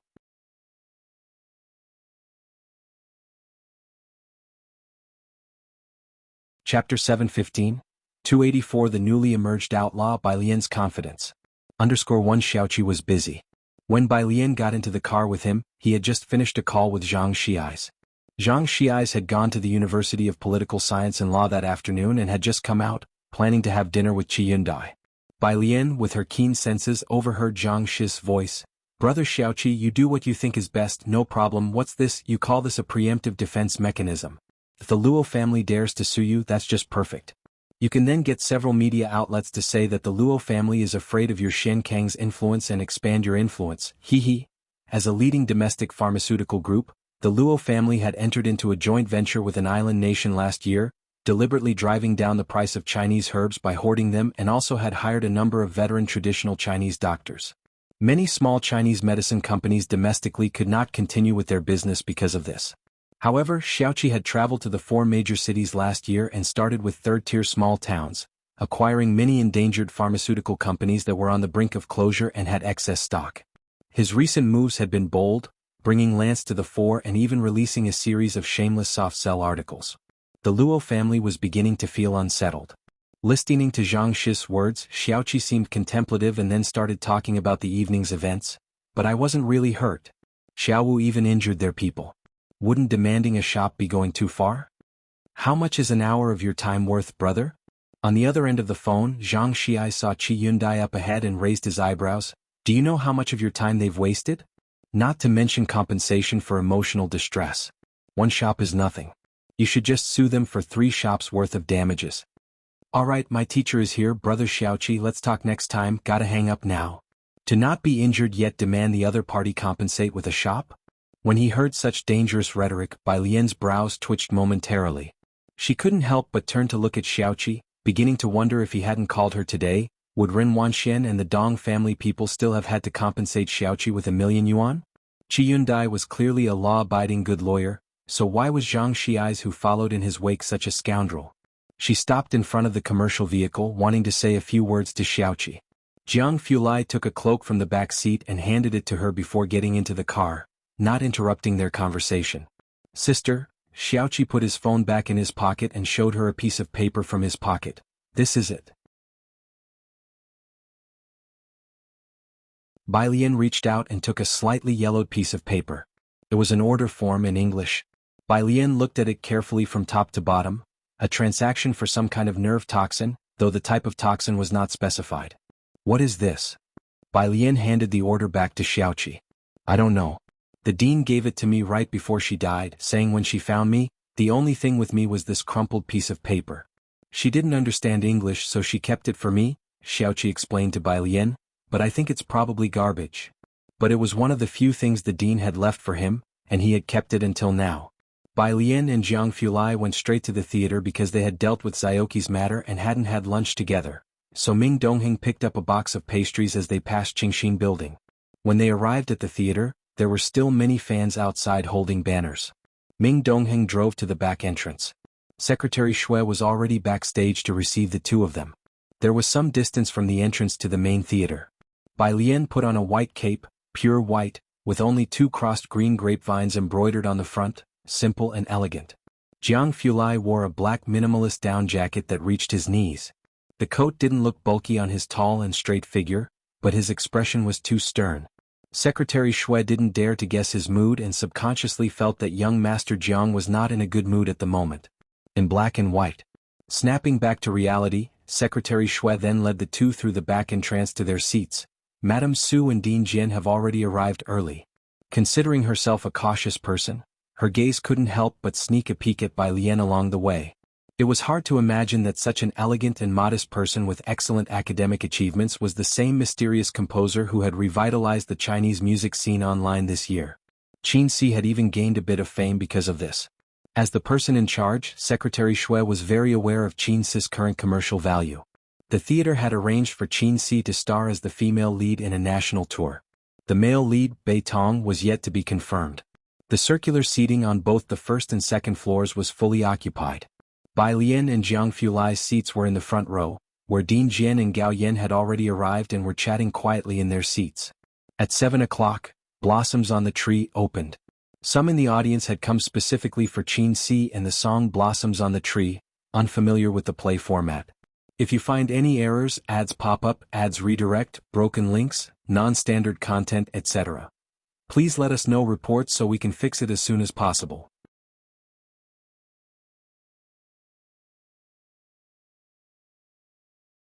Chapter 716, 284 The newly emerged outlaw Bai Lian's confidence. 2 But as the curtain rose, everyone was infected by the humor intertwined with tense atmosphere. Qin Si and the other actors had much better acting skills and lines than the everyday actors one sees, possessing a strong emotional contagion. The first climax began, accompanied by the prelude to Blossoms on the Tree, which gradually built up to the most moving moment. As the sound of the guzheng played, not a single person in the large theater made a sound, all watching the stage with rapt attention. The exhilarating play concluded, and in the final tailpiece, it was Qin Si's solo singing the theme song. This was the highlight. Blossoms on the Tree was so popular mainly because of the theme song, which is why the theater specifically arranged this segment. After the premiere, they immediately released Qin Si's version for free on the internet. During the 2-hour performance, including Qin Si's solo, not a single person left early. After Qin Si finished singing the theme song, she stood in the middle of the stage to take a bow. Dressed in a bright red outfit, her hair tied back at the nape, she stood radiantly in the center of the stage. Everyone was still immersed in the plot and the theme song, with applause that was like a tide and lasted a long while. Backstage, the old dean's assistant excitedly said, "Dean, our play is a success, it's really going to be a hit." Gao Shu, holding flowers, embraced Qin Si. "Congratulations, Qin Si." Next to them, the old dean looked at Gao Shu and nodded slightly, already making a decision in his mind. Bai Lian had been quite busy lately. After watching the play, Gao Shu wanted to take both of them out for a meal, but she declined. Gao Shu had no choice but to send the two of them out. After the black business car drove off, Gao Yan finally snapped back to her senses, beginning to digest the plot she had just seen. "So, you're saying that the theme song was composed by Lian and Dean Jian arranged it? She's that composer who's been incredibly popular online recently?" When you think about it carefully, it's not surprising. The first time I saw Bai Lian with Dean Jian, they didn't interact like elder and junior, but more like musical soulmates when they talked about music. Now that I think about it, Bai Lian being that composer and Ding Jian being the arranger, everything makes sense. Earlier when Secretary Shui was trying to dig up information on Bai Jian, she couldn't find anything. Gao Shu walked back with her. With my nephew involved, who could possibly uncover her information? A successful play hinges on the actors, music, atmosphere, and set design. None can be missing. Blossoms on the Tree had the best of everything along with added halo effect. The viral Yen Lu by Jian craze from a few days ago hadn't even subsided yet, and tonight's plot and theme song exceeded everyone's expectations. After this evening, Blossoms on the Tree had just ended and the theme song had soared up the hot search list again. The popularity of the song Blossoms on the Tree was unprecedented and more fiery than the initial drinking wager. Suggest everyone to experience it live for the true feel of the plot, actors, sound system, and atmosphere. It's genuinely different listening to this song live. The plot is truly amazing. Yen Lu might still have a little hope of holding a concert. Qin Si really has no hope for that. The only chance to hear her live is in the theater. I've got to get ready. See you in Jiangjing for New Year's. Sunday, another piece of news shocked the netizens everywhere. Two major corporations come to blows. Shen Kong serves Luo family with a court summon demanding compensation for 3 stores. The news spread across various video platforms simultaneously, humorous and witty, and the comments below. I'm dying of laughter. I heard the agent from Shen Kong didn't get a scratch. Shouldn't Luo family sue them for extortion? The boss of Shen Kong said he counts his time by the second, and wasting even 1 second is worth tens of thousands. Forget 3 stores, even if they asked for 10 it would be standard negotiating. Sneaky. Guys, what's key is that the court actually issued the summons. Damn, who's the King Yen backing Shen Kong? Horrified, Shen Kang's move caught Luo Pharmaceutical utterly off guard. The acupuncture craze hadn't yet faded and the 3 stores meme caught fire again. Do you have 3 stores? If not, better not mess with me. While the netizens were playing with the meme, they were curious about who was the renegade legal advisor behind Shen Kong. It had been really bustling in Jiangjing recently, not only because of Shen Kong but also because the theater was on fire. It's not the new year but it feels just like it. The upcoming Hanhai Inc. C4 Nations Cultural Exchange event, squeezed in the middle, received a lukewarm response. The folks from the Culture Bureau were also anxious. Tuesday morning. This is the evaluation material the Calligraphy Association just brought over. Vice Director Liang presented a new list to Dean Jian in his office, suggesting, we should increase promotional efforts. The interest in this year's exchange is low, everyone's attention is on the theater and Shen Kong. If you find any errors, ads pop up, ads redirect, broken links, non-standard content, etc. Please let us know reports so we can fix it as soon as possible.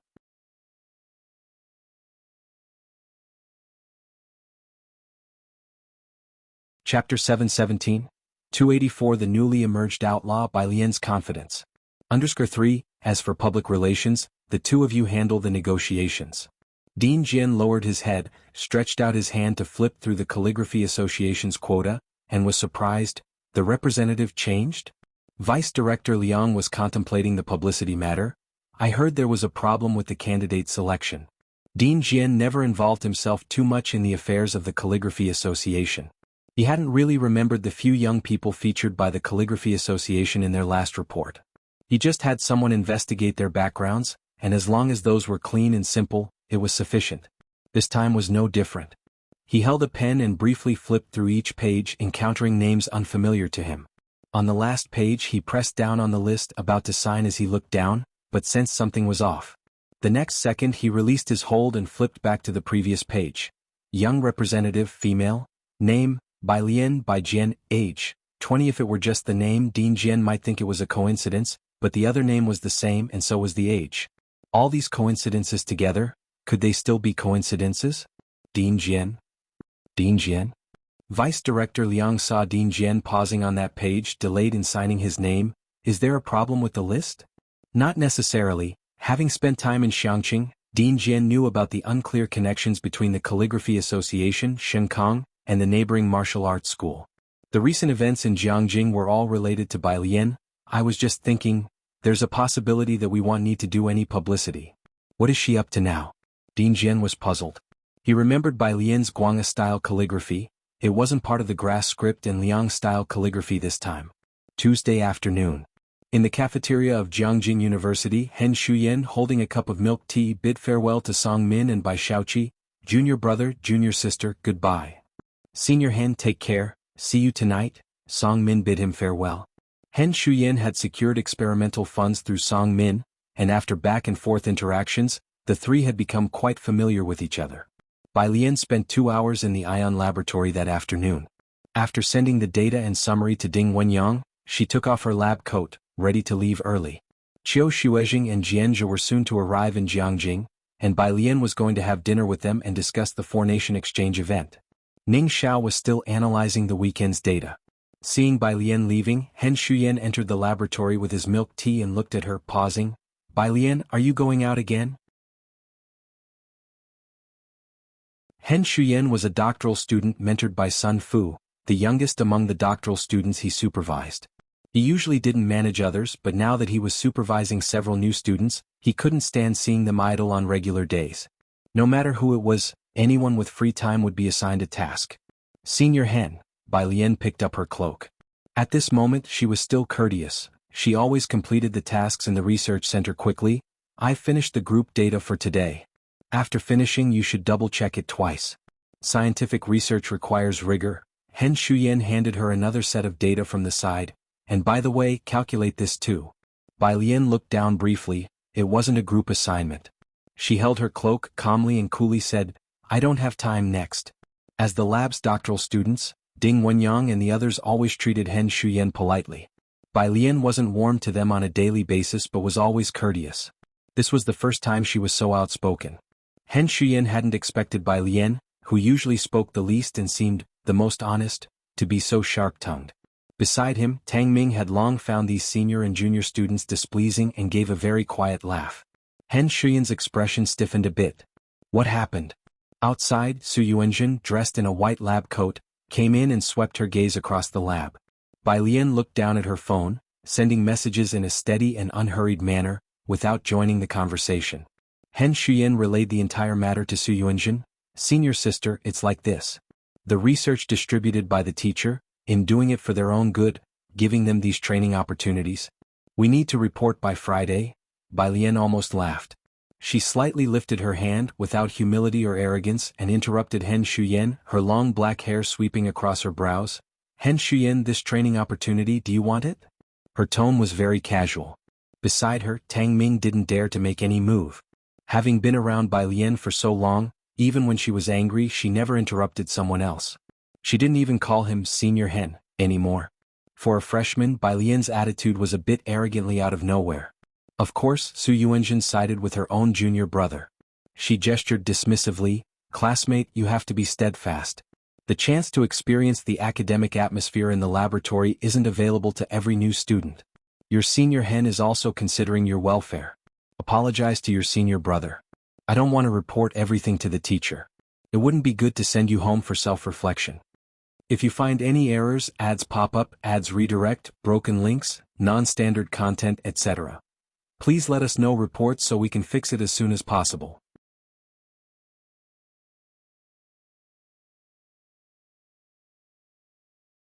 Chapter 718. 284 The newly emerged outlaw. Bai Lian's confidence. For the implication was clear. If she didn't apologize she would report to Sun Fu. She held quite a bit of prestige in the lab, and with one word from her, the entire external laboratory fell silent. Su Jiue even set aside her work and didn't dare to breathe too heavily, while Ding Wenyang anxiously looked at Bai Lian. The opportunity for newcomers to come to the lab was rare. Fine, I won't come at all this week.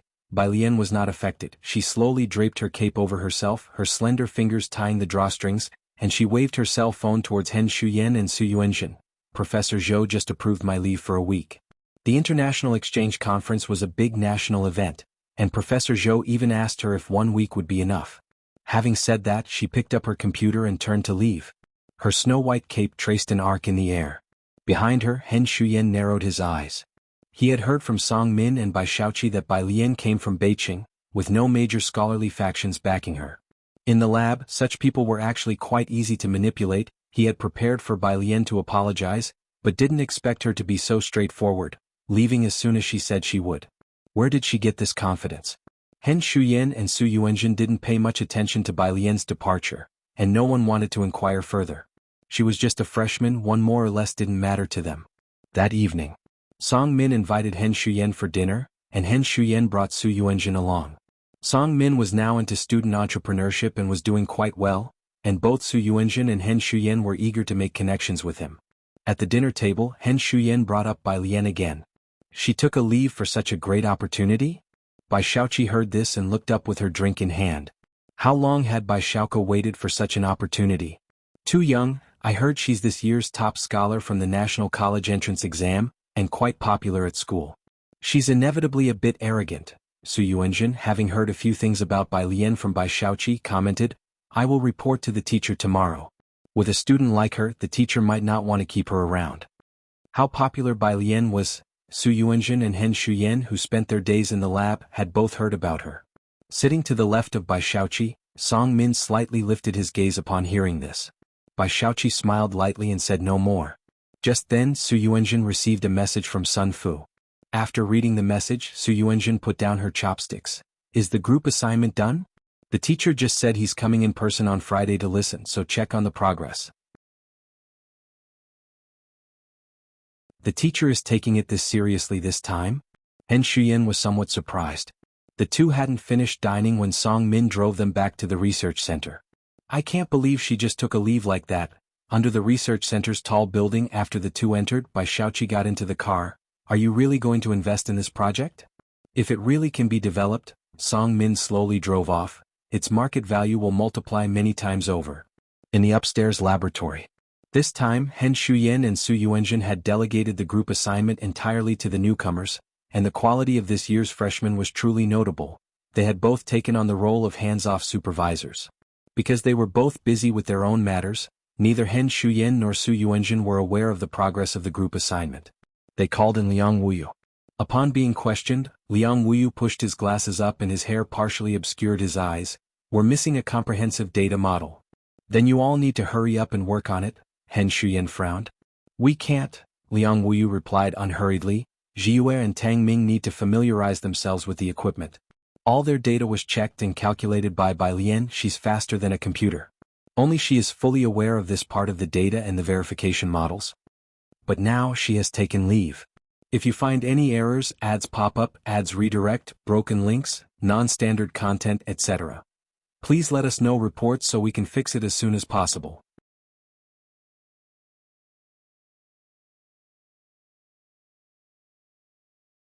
Chapter 719. 285 Converge in Jiangjing, President Huang takes action against fraud. _1 Sun Fuss regularly scheduled group assignment wasn't too difficult. It just required spending time to crunch the data. It was laborious and tested one's patience. Hen Shuyan and Su Yuanjun had delegated this task to a few newcomers. Hen Shuyan monitored the progress, and for this kind of group assignment, it would suffice to simply add his and Su Yuanzhen's names at the end. But he had never expected that the most core, cumbersome data in the group assignment was all organized by Bai Lian. You're joking? Hen Shuyan's expression darkened. Senior brother Hen, do you think I would joke about such a matter with you? Liang Wuyu shook her head. Hen Shuyan stopped talking. He truly couldn't understand how Bai Lian, who spent every day in the lab doing everything but her actual work, and who was always reading some papers, had found the time to handle such an immense volume of calculations. Bai Lian and Ning Xiao, each of them took at least 2 days of leave every week. Under such circumstances, not only did she handle her own data, but she also helped Tang Ming and Su Jiyue. Hen Shuyan didn't believe it, but he also knew that most of what Liang Wuyu said was probably true. From the beginning he knew that the crowd including Tang Ming and Ding Wenyang was led by Bai Lian, who held absolute leadership among the newcomers. Today both Hen Shuyan and Su Yuanjun meant to give Bai Lian a warning. But who knew that Bai Lian didn't care about the usual marks, and would leave whenever she said she would. Now that she had asked for leave, who would take over this most voluminous set of experimental data? Friday was the day of the regular meeting. Su Yuanzhen's face didn't look great either. After Liang Wuyu went out, she gave Hen Shuyan a glance. Junior brother Hen, it's normal to have some friction in the lab. Go and have a good talk with Bai Lian. Hen Shuyan of course wanted to get in touch. He was more anxious than anyone. He was graduating in the first half of next year, and he needed to obtain excellent evaluations, otherwise he would have to delay his graduation. He hadn't previously added Bai Lian's contact information, so he could only ask the other team members for her number and WeChat. He managed to get the number, but the call didn't go through, and there was no response on WeChat. In any case, with Bai Lian's departure, she was utterly unfindable in the lab.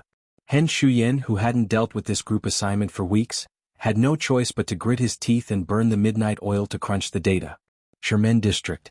Bai Lian had already arrived at the hotel where Qiu Shuezhing and the others were staying.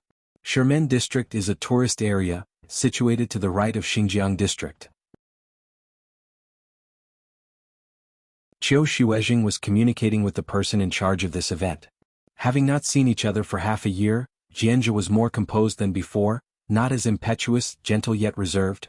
Just past the street is Cultural Square, where we were originally slated to rehearse every day. Under the gaze of cameras from 4 nations, the slightest stage fright could affect performance. As for ability, no one was worried. After all, he was the top scholar of the last year's cohort. And when it came to stage fright, the Calligraphy Association, along with Qiu Zizheng's side, was even less concerned about that. The hotel beside Cultural Square had been expropriated by the officials to accommodate all the friends who had arrived for this event. Jianzhe took Bai Lian to a lounge in Xiangqing, pulled open a drawer and handed over a document to Bai Lian. "There's also this, from Brother Mao's friend who asked me to give it to you." Bai Lian reached out to take it. This was the order she had asked someone to investigate last time, held by Xiaoqi.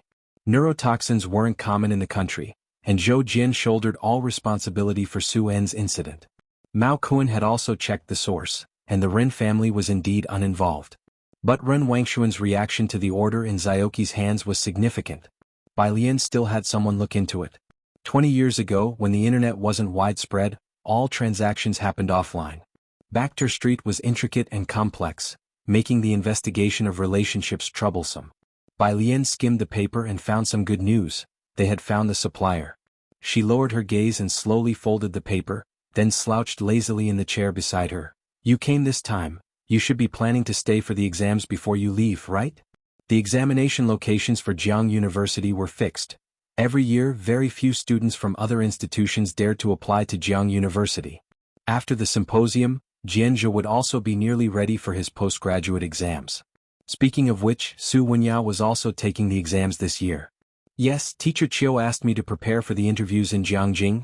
Jianzhe sat opposite her, picked up the Yixing teapot with practiced hands, brewed a cup of tea and then poured one for Bai Lian as well. Bai Lian reached out to take the teacup and tasted it with a relaxed and leisurely air. To convey culture to foreign guests, each room in the hotel had been equipped with unique Chinese teaware. Jianzhe, under Qiu Zizheng's influence in Xiangqing, had learned to do it properly and said after drinking a sip, "This tea isn't as good as ours." As soon as Qiu Shuezhing came in, he heard Jianzhe's unabashed comments. He hung his overcoat on the left side, took a seat in the empty spot, and began detailing the developments of Xiangqing Calligraphy Association over the past 6 months to Bai Lian. Xiangqing Calligraphy Association wasn't just a simple official organization. Located on Internet Celebrity Street, it also bore the responsibility of promoting culture. Source: web novel. Com updated on Envgo. If you find any errors, ads pop up, ads redirect, broken links, non-standard content, etc.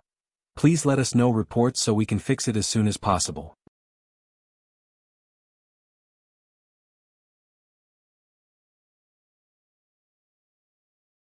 Chapter 720, 285 Converge in Jiangjing. President Huang takes action against fraud_2 over the past 6 months. As people clocked in and word of mouth accumulated, the flow of visitors steadily increased, and the scale of the street expanded several times over, sparking various industries' bloom.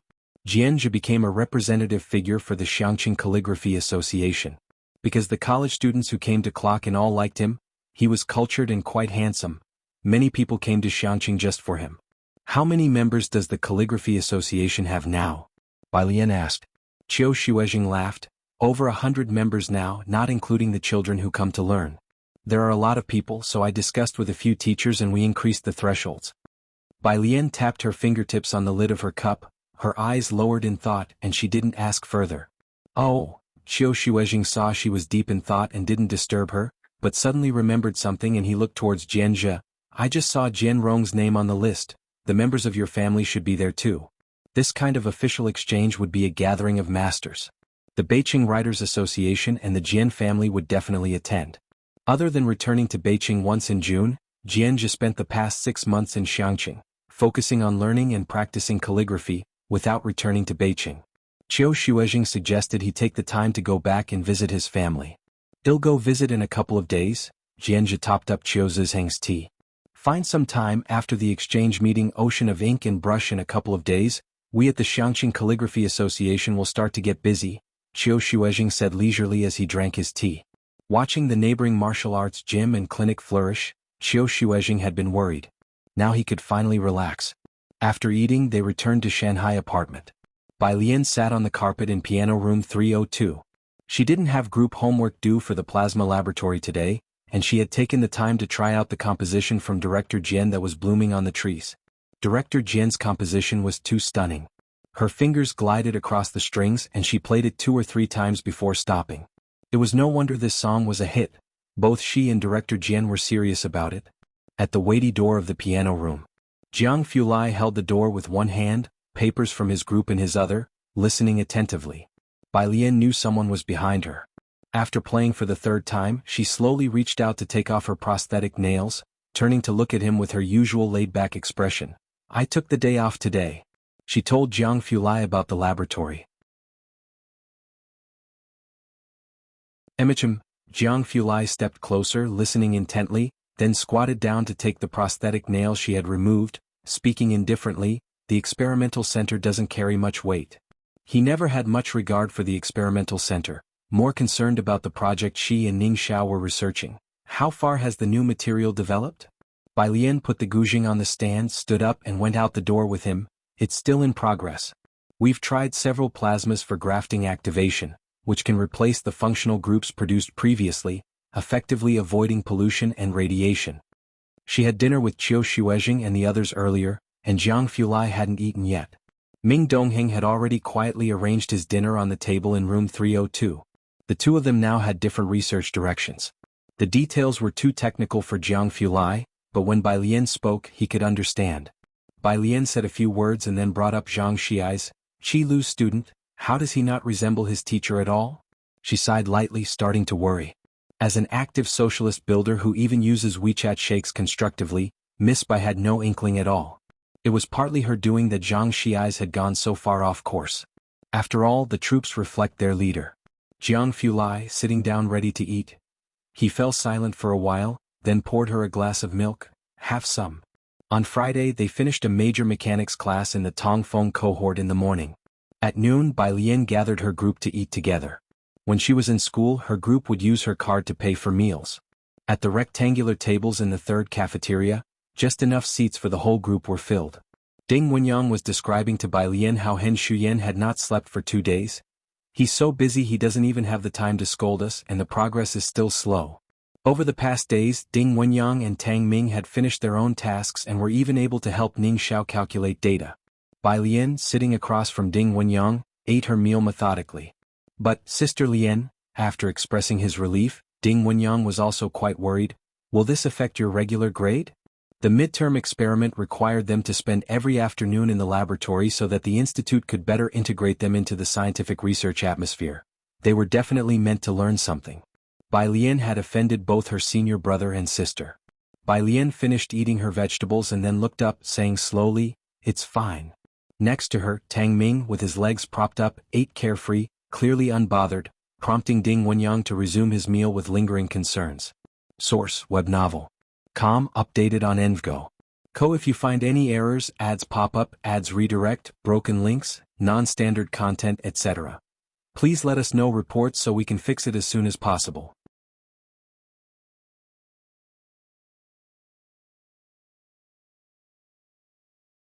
Chapter 721. 285 Converge in Jiangjing. President Huang takes action against fraud_3. Liang Wuyu whispered to Tang Ming, who, after looking at him, thought for a moment, and then switched places with Liang Wuyu. After they switched, Liang Wuyu put down his utensils and spoke softly. Hen Shuyan only wrote his name and his senior sister's on the paper. It was a common yet unquestionably uncontestable tactic. Bai Lian picked up a thermos from the table, unscrewed the lid, took a sip and with drooping eyes said, How did those two manipulate the data? They basically copied yours, Liang Wuyu had observed carefully. Unlike the aloof Ning Xiao or the socially anxious Su Jiyue, his tone was slightly disdainful. Without using your data, they wouldn't be able to calculate it even if given another week. I see. Bai Lian idly tapped her finger on the thermos, smiling lethargically. I'll join you for the regular meeting this evening. Not far away. The group led by Gao Yuan. The members were all connected through a network of relationships, interwoven and intricate, and there were also rumors about Bai Lian taking a month's leave due to poor relations with the lab's seniors. Bai Lian had a high reputation at Jiang University, especially after the welcome party. It wasn't just Bai Lian. Now Tang Ming's notoriety in the school even exceeded that of Gao Yuan and his group. However, Jiangjing had recently been thrown into chaos by Shen Kong, Yen Lu and the Drama Academy, with most of the school forum discussing these issues. The response to Bai Lian's group in the laboratory was lukewarm, and the number of mentions they received on the forum recently had finally decreased significantly. Being smart is useless in experiments, Gao Yuan, who was recently quite buoyant, said. No one in the lab dared to exploit someone from the Gao family, and the seniors were always willing to include him in their projects. Don't worry about them, everyone just focus on their work in the lab. The research directions I posted in the group are important. Our group's performance is crucial before the end of the term. When he said the last sentence, Gao Yuan's expression was very serious. The people at the table looked at each other and knew Gao Yuan must have some inside information. And it must be something significant. They finished dinner almost at the same time as Bai Lian's table and left.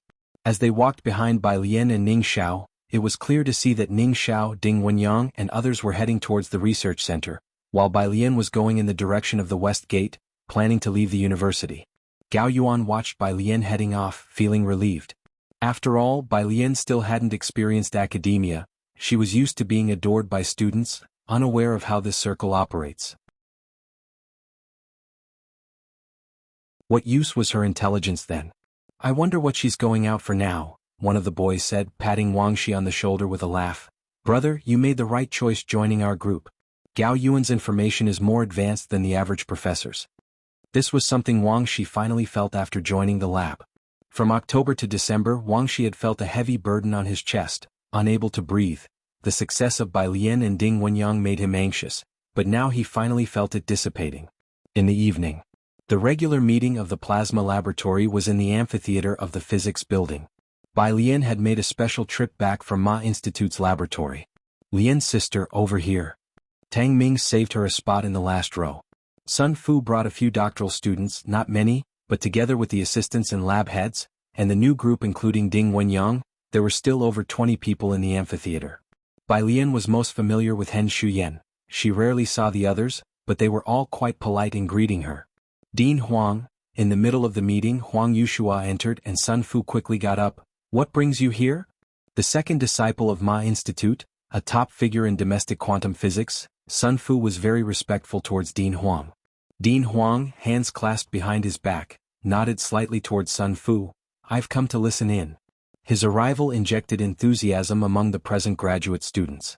The group led by Ding Wenyang was also curious. Only Bai Lian, seated in her place, casually flipped through a paper without looking up. Ding Wenyang was seated in front of her and turned back. The paper Bai Lian was pressing down was still the original. The arrival of Dean Huang livened up the atmosphere. The graduate student meetings were much higher in quality than the bi-weekly sessions of the Tongfeng class, and Ning Xiao and others listened attentively. Soon it was Su Yuanzhen's group's turn. He Shu Yin, holding a USB drive, went up after having stayed up for 3 consecutive days with only a few hours of sleep, dark circles under his eyes, disheveled hair, and his spirits dampened by anxiety. Still, his presentation and the data he showcased were quite polished. It seemed to pass muster, but something was lacking. The last slide of the PPT listed the primary authors of the paper. He Shuyan, Su Yuanzhen. Just the two of them. They've really got some nerve. Ding Wenyang couldn't help but become angry, whispering to Liang Wuyu, all the research materials were collected by us and the data was done by Bai Lian. They just reviewed Bai Lian's data in the last 2 days, and now it's credited to them. They have no shame at all. The rest of the group was equally furious. As he spoke, Ding Wenyang sneaked a glance back. Bai Lian was pressing down on a paper with her left hand and loosely holding a black pen in her right, jotting down notes whenever she encountered a technical term, still looking calm and collected. Such composure. Sitting in the front, Sun Fu was flipping through a paper. He was about to ask He Shuyen to step down, but when he came across a specific data point, he let out an hum in surprise, looked up with a rare smile on his face. Did you and Yuanjin come up with this together? Yes, teacher, my senior sister and I spent a lot of time on it. He Shuyen, while speaking, let his gaze drift dismissively over Ding Wenyang and Bai Lian in the last row. A trace of sarcasm and provocation. Ding Wenyang and Tang Ming were about to stand up and speak, but they were stopped by Liang Wuyu.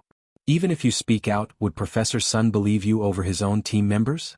Liang Wuyu said, besides, which group would dare to take you in afterwards? So we just let it go? Ding Wenyang felt suffocated. Liang Wuyu glanced back slightly, looking towards Bai Lian. Wait and see for now. Naturally, Sun Fu wouldn't doubt He Shuyen's word, as his disheveled appearance lent him credibility. It's rare for you guys to be so diligent with calculations now, Sun Fu said with a smile. His mood was quite good, seeing his team member bringing honor in front of Dean Huang. Dean Huang was also looking through the paper and upon reaching the penultimate page looked up. How did you come up with this proof method? The results match expectations well, but you seemed a bit careless with this step. Dean Huang looked up, his finger resting on his glasses, his head glowing brightly, his expression benign. Tell me about this method. I'm a bit curious. He Shuyen, unexpectedly receiving praise from Dean Huang, was flustered. He lowered his head to look at the data pointed out by Dean Huang. The data that Bai Lian and Tang Ming had spent 2 weeks calculating, he and Su Yuanjin couldn't manage even in 2.5 days. Fortunately, Bai Lian had not taken all the data with her, and after revising it together, they used Bai Lian's results directly when they couldn't validate the last bit. And yet, Dean Huang was pointing out that very process. He went pale, stammering, his earlier disdain evaporating instantaneously as he involuntarily glanced towards the back row. Everyone could tell something was off from his expression. Sun Fu's previously pleased countenance darkened in an instant, and as he was about to become angry, Su Yuanjin hurriedly stood up. Teacher, this data was done by Bai Lian from our group, but she has been on leave. Dean Huang stood up, cutting off Su Yuanjin's words, seemingly perplexed. Didn't the two of you spend a lot of time on this? Su Yuanjin and He Shuyen were rigid with tension, unable to speak a word in front of everyone, their faces turned from pale to red.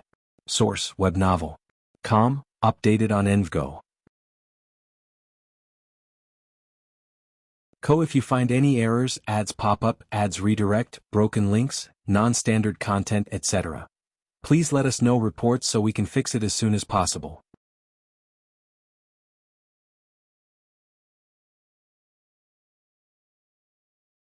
Chapter 722, 286 Outstanding Talents Emerge. First update. _1 Sun Fu looked at the 2 outstanding team members he had just praised, his face ashen. He first apologized to Dean Huang, then turned his head. The group assignment I gave you was to temper your temperaments.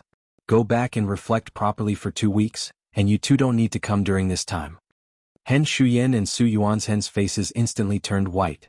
Such incidents actually were not uncommon in the lab, but most people would not make it public.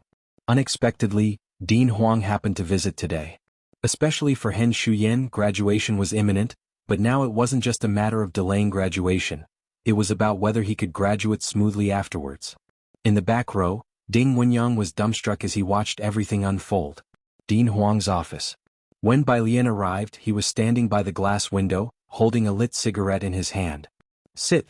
Dean Huang flicked the ash off his cigarette and sat down on the sofa beside him, his eyes somber. What are your thoughts on what happened today? Bai Lian took a seat, accepted the teacup handed over by the teaching assistant, and didn't speak. It's a normal occurrence. Where there are people, there are battles for fame and fortune. Dean Huang didn't expect her to say much. You will encounter more situations like this in the future. You had a senior who faced much tougher challenges than you. This path is not easy, especially for a woman. I hope you can stick to your original aspiration and keep moving forward. I know. Bai Lian held her teacup, her gaze looking out of the glass window. The snow had almost melted, leaving only the desolate tree leaves. Her eyes were as deep as still waters, her expression excessively indifferent. This freshly graduated junior sister from the ivory tower. The dean had initially thought she, like her teacher, was not familiar with the ways of the world. The incident today might have been too big a blow for her. But now, looking into her eyes, he suddenly felt that this junior sister was very different from what he had imagined. She seemed to have experienced much. As long as you know, Dean Huang chuckled, standing up. Let's go. As for Professor Sun, he might submit a report tomorrow requesting your temporary removal from the team. We'll check out other labs tonight. It was 9 o'clock. He left his office door open and didn't keep Bai Lian for very long. Just a few minutes, he and the teaching assistant saw Bai Lian out. At the staircase, Tang Ming and Ding Wenyang's group were all huddled together, leaning against the edge. These students were full of life, talking softly while waiting for Bai Lian to come out. After Bai Lian walked past, the vibrant, youth-filled students, both flamboyant and socially awkward, respectfully bid farewell to Dean Huang. Dean Huang, goodbye. Huang Yushua felt very pleased deep down. Look at her, Huang Yushua said as he watched the students go downstairs. In such a short time she has become the leader Ding Wenyang and the others rely on. The students from Tongfeng class, including Liang Wuyu who had previously attracted attention at Jiang University, all respected her greatly. Beside him, the teaching assistant spoke, that's why you don't need to worry about student Bai. Huang Yushua nodded, email me the state of the other labs tonight, and he'll help them select one. The two went back to get their coats and descended as well. After 9 the wind was cold. The main paths in Jiangjing University were covered in silver and yellow fallen leaves.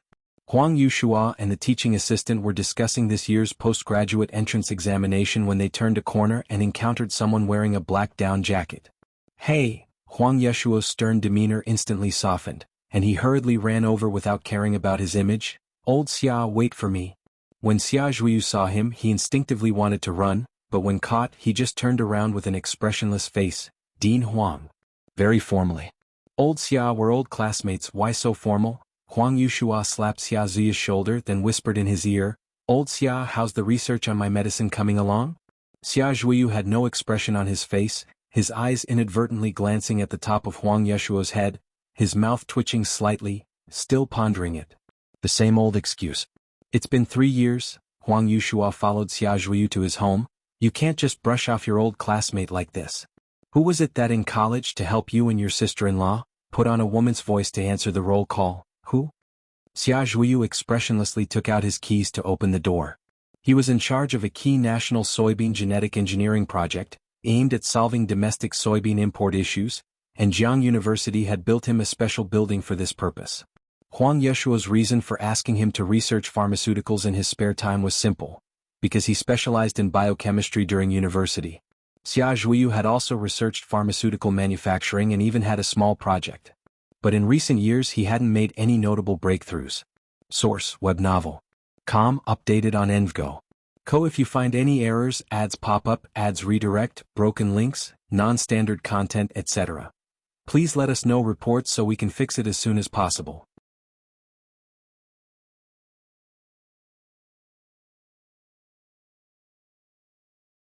Chapter 723, 286 Outstanding Talents Emerge. First update, _2" I can't do it, but I have a student who can, Xia Zhuyu said to Huang Yushua. Although she's only a freshman she's very diligent, exceptionally talented, and will be a rising star in the field of biology.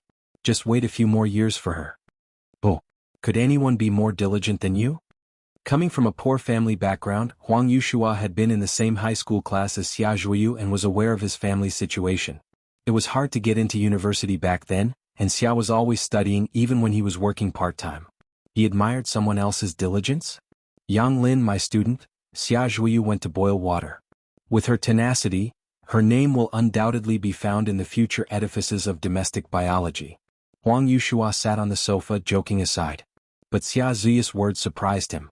Initially he was amazed that a freshman like Bai Lian had caught the eye of her professor, and now Yang Lin had quietly gained Xia Zhuyu's favor? Xia Zhuyu, who had studied biology in D country for 10 years and had only managed to return safely to his homeland after much obstruction abroad with the intervention of academician Ma, was the foundation of the domestic soybean field. His sudden references to "my student" suggested he was truly satisfied with Yang Lin. Beihong District. When Jianzhi came to see the Jian family, Jian Zhonghai was negotiating with President Yin, Jian Rong was talking with Bai Shaoqi and Song Min due to Bai Shuk's connection, and she was acquainted with both. Jianzhi was the only one sitting on the sofa. When he saw Bai Lian's message he stood up, politely greeted, "Grandfather, President Yin, I have to leave early for an errand." Although Jian Zhonghai didn't look highly upon the businessman Bai Qiming, He was quite amiable towards the Yin family firmly established in Jiangjing. When he heard Jianzhe's words, he glanced briefly and continued the conversation. He didn't care where Jianzhe was going. Since Jianzhe had gone to Xiangqing to stand in for Jian Rong, there had been little news, and Jian Zhonghai did not pay much attention to him. However, Jianzhe's father wanted to grab his son's ear, but with Jian Zhonghai and President Yin present, he couldn't behave so rudely and only followed Jianzhe a little further. "Where are you off to?" "To meet Sister Lian." Jianzhe showed his father the message on his phone. "She's called me to have late-night food." "Sister Lian, always that Sister Lian. Eat, eat, eat, that's all you think about," his father lamented in disappointment. As for Miss Lu, she's now getting along well with Jian Rong. Her father is a renowned professor in the Chinese department at Beijing University, and he even introduced a professor from the Chinese department of Jiang University to Jian Rong.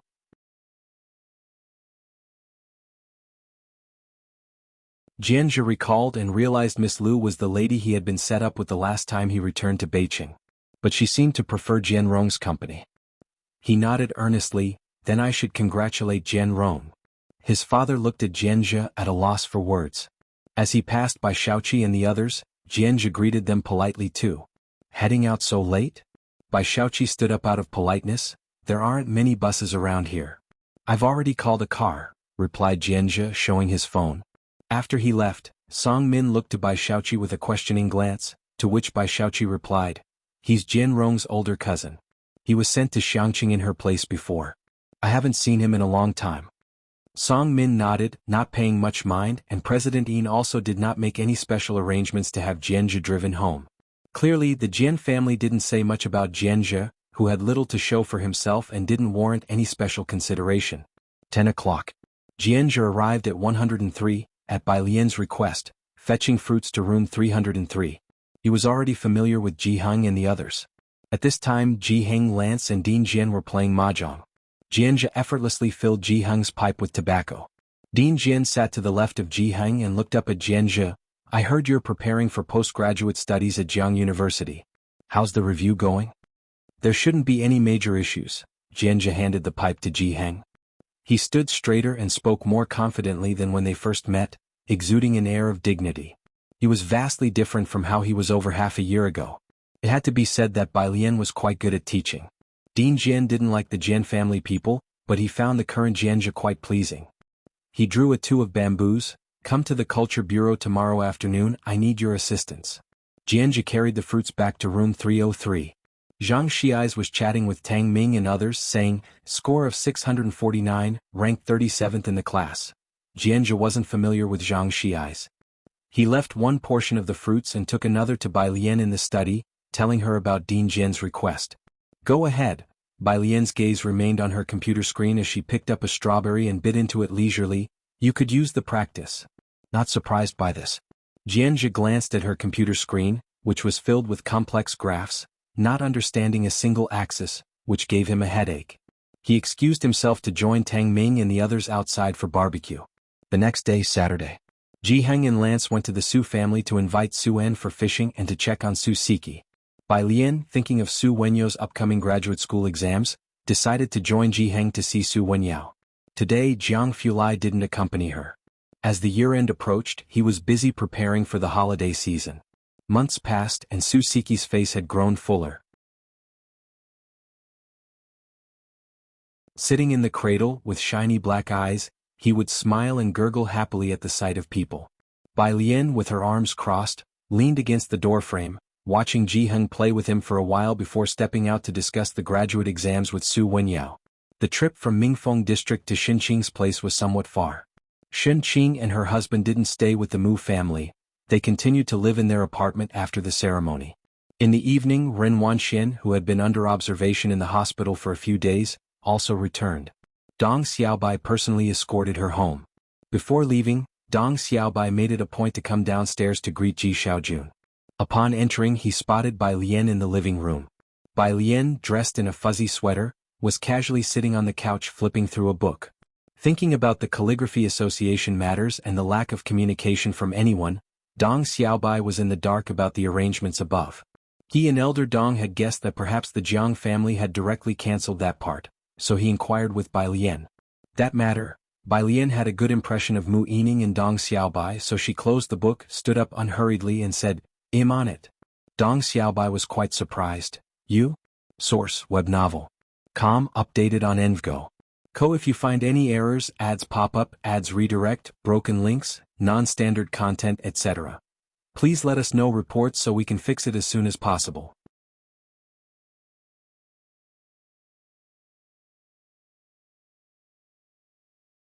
Chapter 724. Not So Simple Niece shocked members of the Jian family. Second update, under 1 inch sure. Bai Lian stood up as Jiang Fulai was almost there. After a moment of thought she said, "I will refer a doctor to Ren Wanxian for her hands, guaranteed to leave no sequelae." Dong Xiaobai was still immersed in shock and hadn't fully recovered. He responded subconsciously, "No need, my dad has already found her an old doctor." Bai Lian nodded, "All right then. If there are any issues later on, come to me." She said goodbye to Xinqing and Ji Xiaojun. She didn't stay for dinner. After Bai Lian left, Dong Xiaobai turned to Xinqing. "Sister-in-law Bai Lian, she's also learned calligraphy?" "Are you talking about Alien?" "She writes very well." Xinqing had Bai Lian's calligraphy at home. Not understanding calligraphy, Xinqing went to her room, took out the book that Bai Lian had left behind, where she always left her handwriting after reading. Xinqing flipped to the page with the handwriting. "Look." Dong Xiaobai looked down. The script was neat and had a unique style. It was a very special Guanga style. Even he was impressed at first glance. But this is Guanga style. Dong Xiaobai went to the Calligraphy Association overnight. When the person in charge of brush and ink sees heard the news, he found Bai Lian's name on the computer, adjusted his glasses and said, "Bai Lian, there is such a person, but the president has ordered it personally, and the Cultural Affairs Bureau has also approved it." "What? The president personally approved it?" Dong Xiaobai calmed down. If both the Cultural Bureau and the president had directly approved it, then this matter might not be what he had imagined. This was indeed very strange. After leaving the Calligraphy Association, Dong Xiaobai was hit by the cold wind and called Mu Yining in a low voice. "Yining? I always feel that your niece is not so simple."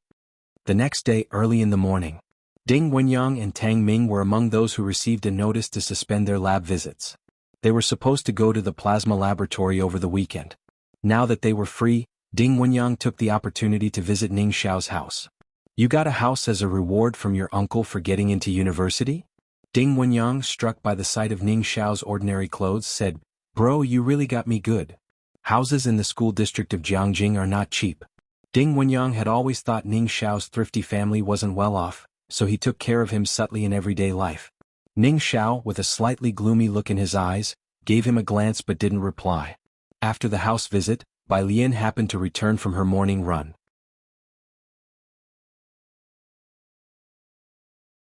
It was cold in Jiangjing's morning, so she wore just a sweatshirt, her hair tied up behind her head with a ribbon, capped with the hood of her sweatshirt. "Are you free today?" Bai Lian went in using her fingerprint on 303's lock. "Good, it'll take you guys to do some volunteering later and you'll get a certificate for academic credit." It was the first day of the big event and there were a lot of foreign guests. These few were fluent in English, perfect for volunteering as guides for the visitors.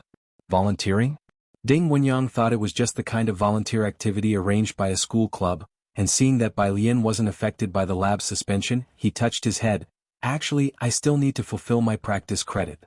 Just as he finished speaking, the door of 303 opened.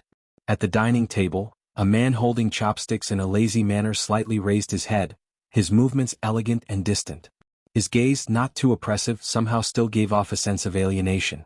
Ding Wenyang, instinctively avoiding making a scene, mindful of his image. Then he saw Ning Xiao, who was usually silent, respectfully bowing and calling out, "Brother Jiang." Ding Wenyang, following the lead of Tang Ming and Ning Xiao, also respectfully lowered his head, "Brother Jiang." Standing by, Ming Dongheng, who was fetching chopsticks for Bai Lian and the others, glanced at Ding Wenyang when he heard the "Brother Jiang." Cultural Square covers about 1.5 hectares. A concrete avenue leads to the central square in the middle, surrounded by countless concrete paths, small gardens and large patches of lawn. In spring, many schools organize elementary students for field trips and kite flying here. Today at the entrance there were banners hanging, "Brush and Ink Sees Four Nation Cultural Exchange Event."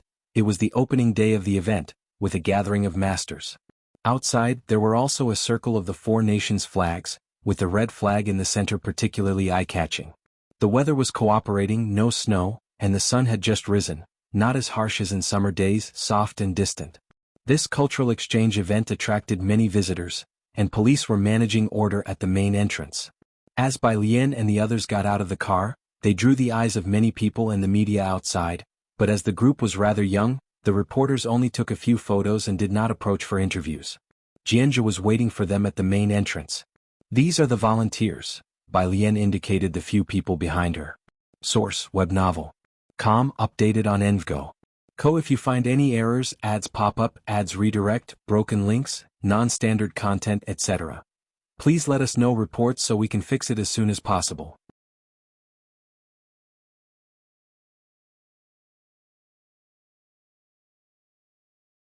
Chapter 725.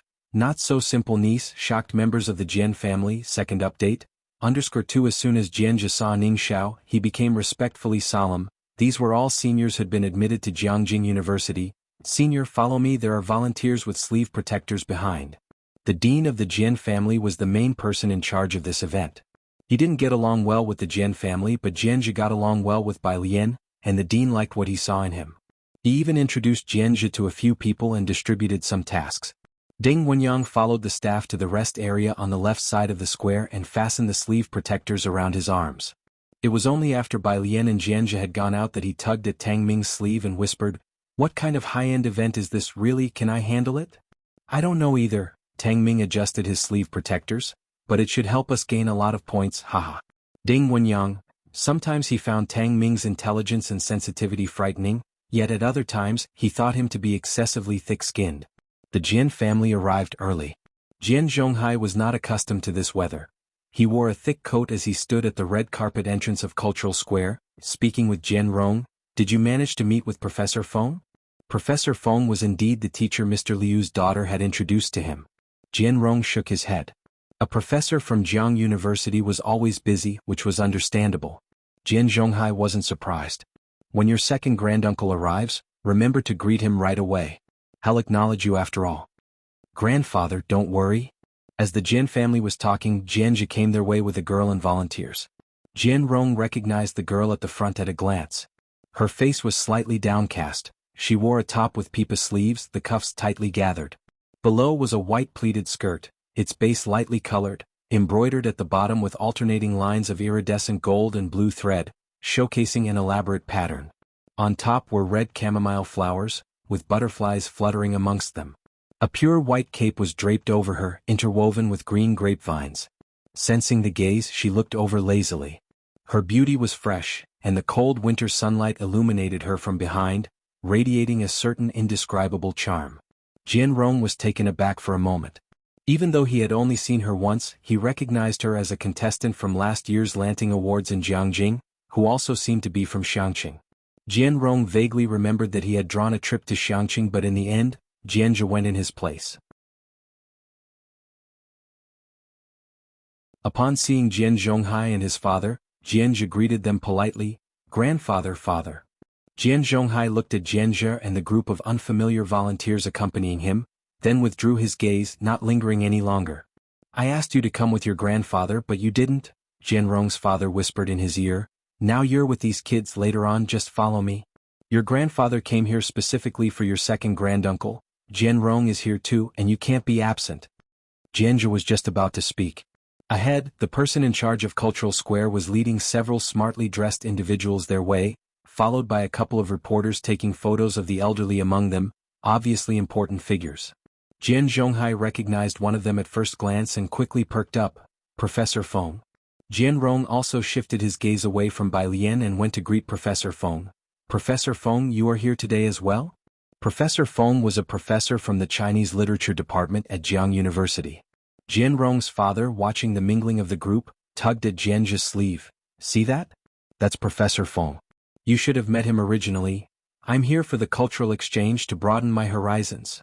Professor Feng squinted slightly as he noticed Jian Rong and then recognized him. "Ah, it's you, Jian Rong." Professor Feng could tell at a glance that he wasn't very familiar with Jian Zhonghai and Jian Rong. He stood on the side, waiting for the elderly man to finish his interview. He turned his head and spoke briefly to Jian Rong with little interest. When he turned his head, he saw a girl standing beside Jianzhe, looking down at her phone. Professor Feng was astonished and quickly called out, "Bai student?" Bai Lian looked up in response.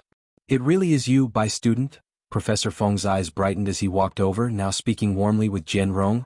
"Bai student, you know Jian Rong and the others?" "Indeed, look." Because Jianzhe had greeted Jian Zhonghai, they were all standing close to each other. Professor Feng subconsciously thought they knew each other. "I don't know them," Bai Lian shook her head. "Don't know them?"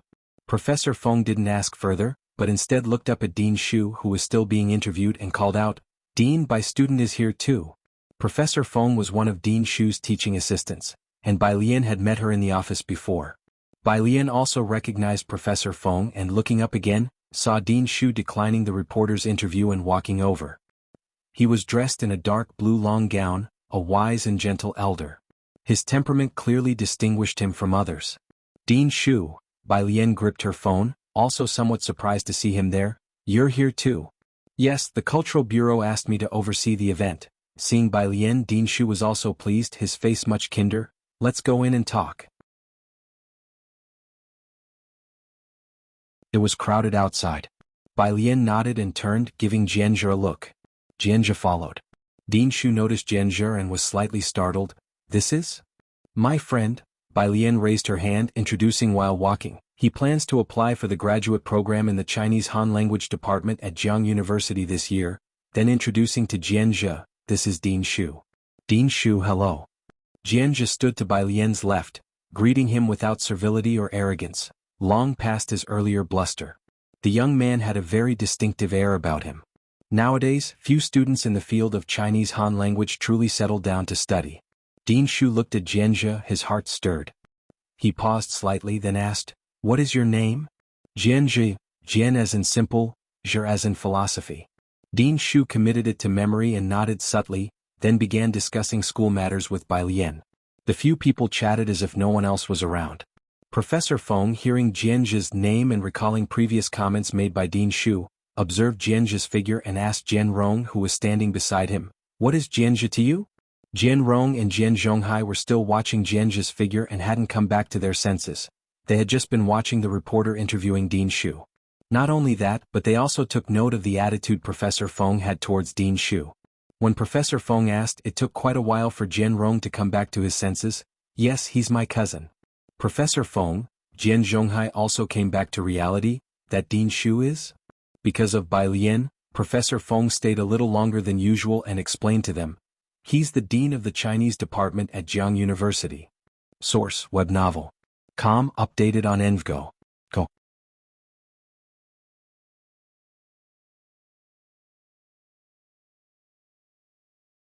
Chapter 726. 288 The most untouchable person in Jiangjing _1 Jianzhe was never a standout among the Jian family's young generation, benefiting only slightly due to being the grandson of Jian Zhonghai. Yet he still could not compare to Jian Rong. Jian Zhonghai, ever eager for quick success and instant benefit, focused all his attention on Jian Rong. The only time he expressed concern for Jianzhe was when Jian Rong was chosen by the Beijing Writers Association to go to Xiangqing, and Jianzhe actively proposed an exchange. If it weren't for this trip to Jiangjing, where Jianzhe came to visit him, Jian Zhonghai would have almost forgotten about this grandchild. The dean of the Chinese department at Jiang University? What's the deal with Jianzhe? Is he planning to apply for a postgrad at Jiang University? After Professor Feng went to the restroom, Jian Zhonghai turned to Jian's father beside him. "And who's that girl with him?" With just a few lines of conversation, everyone present could tell the girl was very familiar with Dean Shu. And she introduced Jianzhe to Dean Shu as well. "He never told me he was applying to Jiang University." Jian's father had always resented Jianzhe for not being more ambitious. Watching Jianzhe's retreating back, he had not processed the information. That girl? She must be the one he often mentions. The first day was the opening ceremony where calligraphers from all corners of the country gathered in Jiangjing. Waiting for the grand event, some were also hoping to seize the opportunity to show off their talents and become overnight sensations. It was quite lively. Meanwhile, at the Mu family, Mu Yining had her assistant Wang arrange for a time slot early in the morning. She had learned from Dong Xiaobai the day before that Bai Lian was attending the four-nation exchange event and felt uneasy. This was a national event after all. "I've never heard of Miss Bai being proficient in Liang-style calligraphy." The building butler furrowed his brows. He only knew that Bai Lian's academic achievements were impressive, superior even to those of the past. Mu Qiong, Chen the old master will also be present with media and people from other countries in attendance. Are they really allowing Miss Bai to perform? I don't know. Mu Yining made a call to Ji Xiaojun. Ji Xiaojun was also unaware of this. You mean Alien? She has been busy with lab work recently. Lab work? Mu Yining paused for a moment, then hung up the phone. Miss Bai went to the lab this early? The building butler was startled, then remembered something. I heard from the son-in-law before that Miss Ren practices calligraphy every day, and she is personally coached by people from the Calligraphy Association and Old Master Dong. Miss Bai, the butler didn't place much importance on calligraphy. Besides Wan Xian, no one else in the Mu family had ever taken the art route. This event was indeed not to be taken lightly.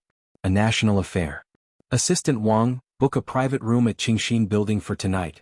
Mu Yining sent a message to Dong Xiaobai, asking him to arrange a meeting with the personnel responsible for filming the event, and while you're at it, prepare a generous gift for me. Dong family. Study room. Old Master Chen will be there tomorrow and there will surely be many others present. Old Master Dong looked at Dong Xiaobai and Ren Wanxian. Xiaobai, when there's a chance, let Wanxian make an appearance in front of him. Ren Wanxian, sitting beside them, didn't know who Old Master Chen was, but understood that he must be no ordinary individual. She remained silent. I understand, Dong Xiaobai responded. While speaking he received a message from Mu Yining. Dong Xiaobai set down his teacup and stood up, his brows slightly knitted. Dad, keep talking to Wanxian. I have to step out for a bit. That urgent? Old Master Dong looked up, surprised. Yining is worried about Alien, said Dong Xiaobai. I've arranged a meeting with Minister Kai, to minimize her screen time tomorrow as much as possible, avoiding unnecessary public attention. Old Master Dong knew about Bai Lian substituting for Ren Wanxian since yesterday. Ren Wanxian was injured and couldn't appear, so Bai Lian took her place. And just by coincidence, the person who had injured Ren Wanxian happened to be a friend of Bai Lian's. Old Master Dong couldn't help but suspect a conspiracy. Hearing Bai Lian's name, he frowned and set down his teacup. Isn't she your competitor? Would she help you? It's Yining's initiative, Dong Xiaobai said. The Mu family still had some clout. I hope nothing goes wrong. You better go now. If there was a mistake it would affect the Dong family as well. Meanwhile, Ren Wanxian, her right hand in a cast, paused when she heard that Bai Lian would be taking the stage, knowing full well that Bai Lian too had some knowledge of the Liang style. But hearing that Dong Xiaobai was making arrangements for Bai Lian, to reduce her screen time, she lowered her gaze. After Dong Xiaobai left, Ren Wanxian finished her tea and left too, her phone vibrating with a message from Kai Xin, an old acquaintance from the Sea of Ink and Brush. The person replacing you on stage is acquainted with the one who accidentally twisted your leg? Ren Wanxian slowly replied. They met in Xiangqing. Uncle Dong just said he's going to entertain for her with Minister Kai, to reduce her screen time later on. Source. Web novel. Com updated on Envgo. Go.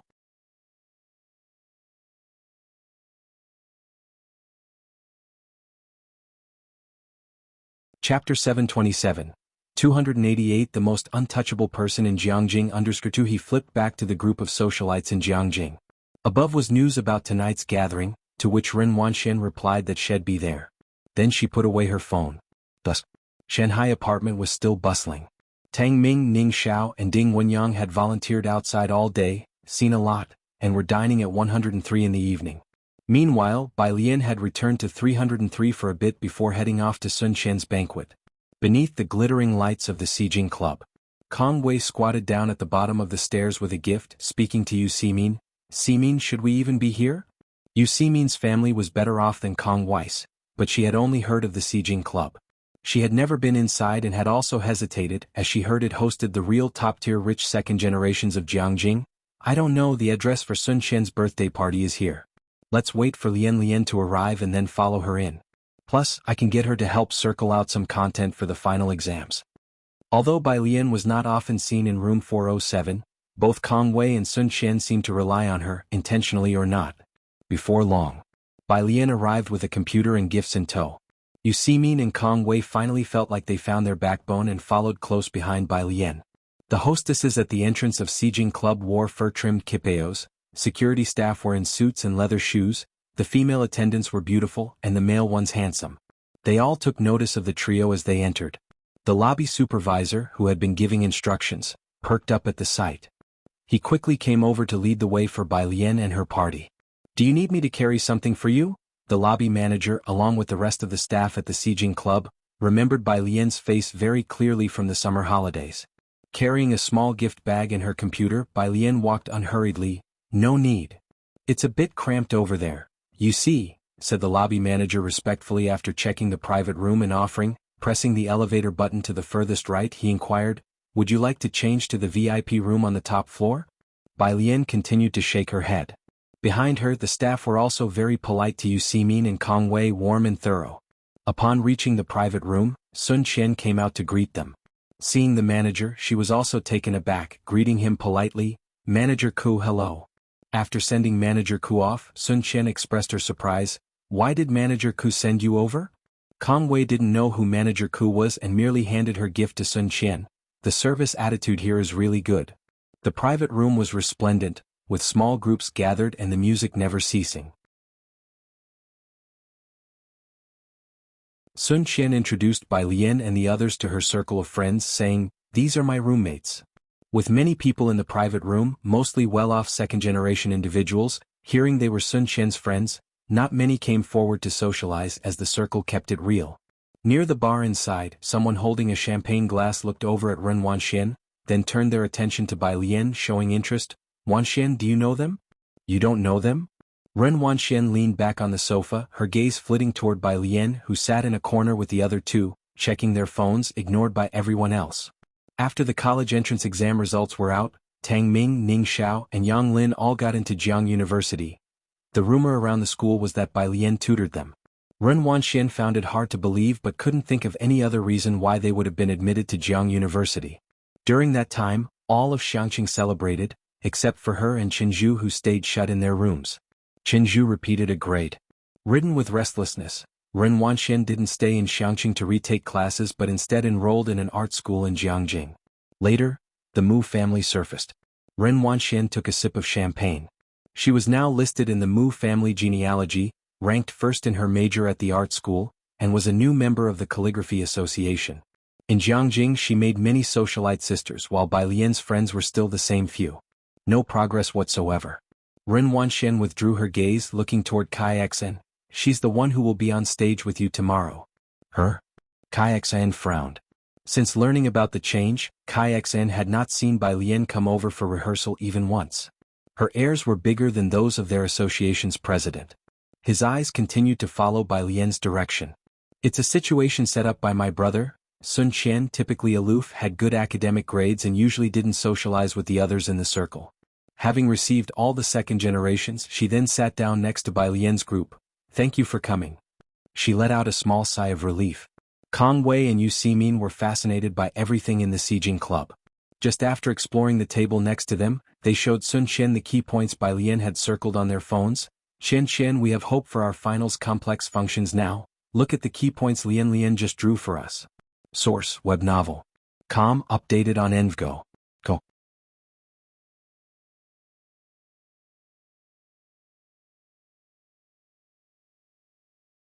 Chapter 728. 288 The most untouchable person in Jiangjing _3 Yes, even students at Jiang University are afraid of failing a class. Sun Qian coldly asked Kong Wei to send it to her. At that moment, someone pushed open the door of the private room again. This time, it was a young woman who pushed open the door, wearing a beige cheongsam and a black coat over it. As soon as she entered, the young masters and Mrs. Present were taken aback, then all stood up. Even Sun Qian, who was sitting next to Bai Lian and others, stood up and walked to the door. "Second Miss." Su Jini glanced indifferently around the room, her gaze pausing slightly on Bai Lian. The young woman's traditional clothing and overly delicate face caught her attention for a moment, but just for a moment. "I was upstairs just now and heard your brother mention that it's your birthday today, so I specially came to congratulate you." Su Jini handed the gift she was holding to Sun Qian. "Thank you, Second Miss," Sun Qian replied with great respect. Su Jini had little to talk about with the group downstairs, so after handing the gift to Sun Qian, she left. After she left, some of the socialites and young masters let out a sigh of relief and started discussing quietly. Ren Wanxian also lowered her voice to inquire, "That Second Miss is..." Su Jini, the Sun family's second young miss. In our circle, you can offend anyone but not her, a male student beside Ren Wanxian explained. Is that so? Ren Wanxian withdrew her gaze in a trance. She had thought she was already at the top of the social circle. I've never heard of her before. She doesn't play around with us, someone shrugged. That's Su Nanjing's biological cousin, the girl whom Mrs. Su likes the most. The man she just mentioned is Sun Qian's brother, Sun Feng. Those who play with her are from Su Nanjing's crowd, the real power players. We are just here to while away the time. In room 407, both Sun Qian and Bai Lian were study fanatics. After Bai Lian outlined the key points of complex functions, Sun Qian sat next to her, scrutinizing them intently. Kong Wei and Yu Simin were laughing and playing pool on the side. Kong Wei didn't quite get it, so Yu Simin taught her. They were laughing and playing, unconcerned with the stares from others. Today was Sun Qian's birthday, and realizing she wasn't quite comfortable with the setting either, Bai Lian kept her laptop on her lap without leaving early. She pointed at the screen, drawing the material diagrams Ning Xiao needed.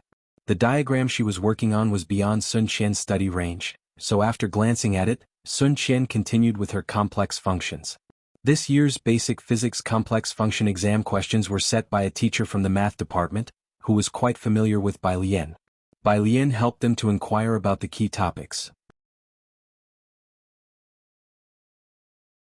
On the side, an aunt from the Sun family watched Sun Qian and Bai Lian studying and couldn't help but smile helplessly. Staying until past 10 o'clock, the gathering still hadn't ended. Bai Lian left early. Once she left, neither Kong Wei nor Yu Simin stayed any longer. Sun Qian had no choice but to walk the three of them to the elevator. Kong Wei and Yu Simin were discussing taking a taxi home together. There was a black car parked at the entrance. As the three approached, the black car window came down and warm air poured out. In the driver's seat, a man in a white sweater whose eyes under the neon lights appeared as if carefully outlined in an ink wash painting, radiantly attractive. His phoenix-like eyes fell on the manager beside him, his tone cool and mild. Send them home in a car. Manager Ku respectfully answered, yes. Bai Lian opened the passenger door, looking back at the stunned Kong Wei and Yu Simin. Signal me when you get safely to the dorm. Ah. Yu Simin nodded bewilderingly. Okay. In the car. The heater was turned up high. Bai Lian rested her cloak on her legs, and lazily propped her chin with her fingers. She turned on the car stereo and played the song Blossoms on the Tree. Qin Si's voice was lower than Yen Lu's, creating a unique charm when heard. Jiang Fulai's long fingers tapped the steering wheel, glancing slightly sideways. President Huang said you're going to change labs? Yes, but not to your lab, Bai Lian replied casually. Jiang Fulai gave her a glance and then fell silent. I still have a day off tomorrow, Bai Lian remembered, having taken a week's leave that lasted until tomorrow. President Huang said the new lab will likely be settled by tomorrow evening. The two arrived at Shanghai apartment. Mu Yining and Dong Xiaobai were waiting for Bai Lian to return in room 103. Walking beside Bai Lian, Jiang Fulai carried her laptop. Seeing Mu Yining and Dong Xiaobai, he nodded politely and continued upstairs with Bai Lian's belongings without disturbing anyone. Mu Yining clearly didn't expect Jiang Fulai to be there too. She waited until Jiang Fulai had gone upstairs before daring to speak. Alien, do you know how to write in Liang script? Source, web novel. Com, updated on Envgo. Co, if you find any errors, ads pop up, ads redirect, broken links, non-standard content, etc. Please let us know reports so we can fix it as soon as possible.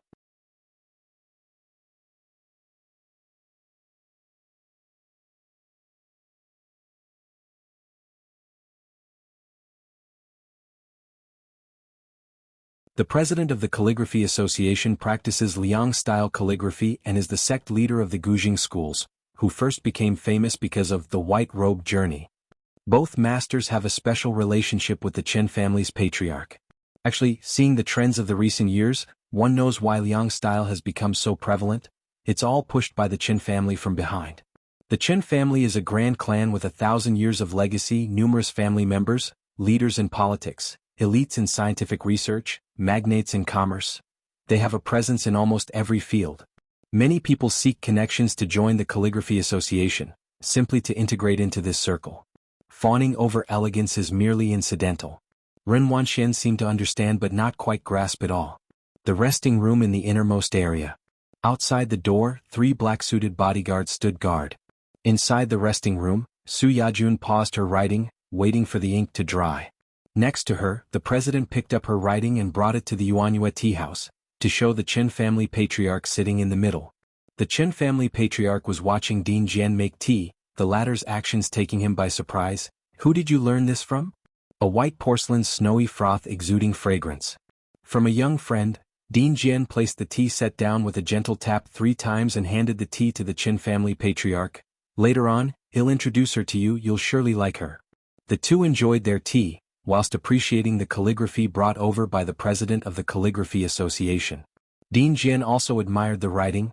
"Yajun's calligraphy skills have improved quite a bit. This piece, if auctioned, would certainly fetch a good price." Su Yajun, being a student of the president of the Calligraphy Association, naturally received strong support from them.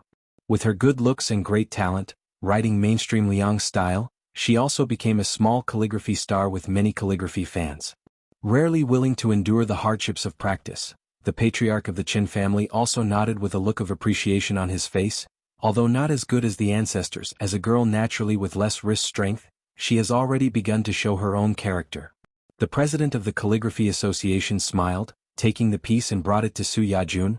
"The old patriarch has a high opinion of you, but you still need to remain humble and continue learning. Let's display this piece at our station in the center to show and let them take pictures."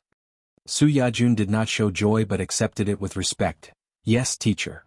After Dean Jian saw off the old patriarch, Old Hu waited outside for him. "It's a pity," as he took the schedule from Old Hu's hand. Dean Jian sighed. Su Yajun's age was a bit over the limit. Otherwise, if she were the youth representative this time, I wouldn't have to worry. Source: web novel. Com updated on Envgo. Co. If you find any errors, ads pop up, ads redirect, broken links, non-standard content, etc., please let us know reports so we can fix it as soon as possible.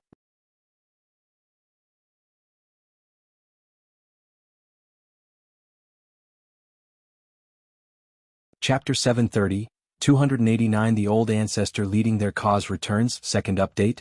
Underscore he had played mahjong with Ji Heng a couple days ago, probing for information in a roundabout way.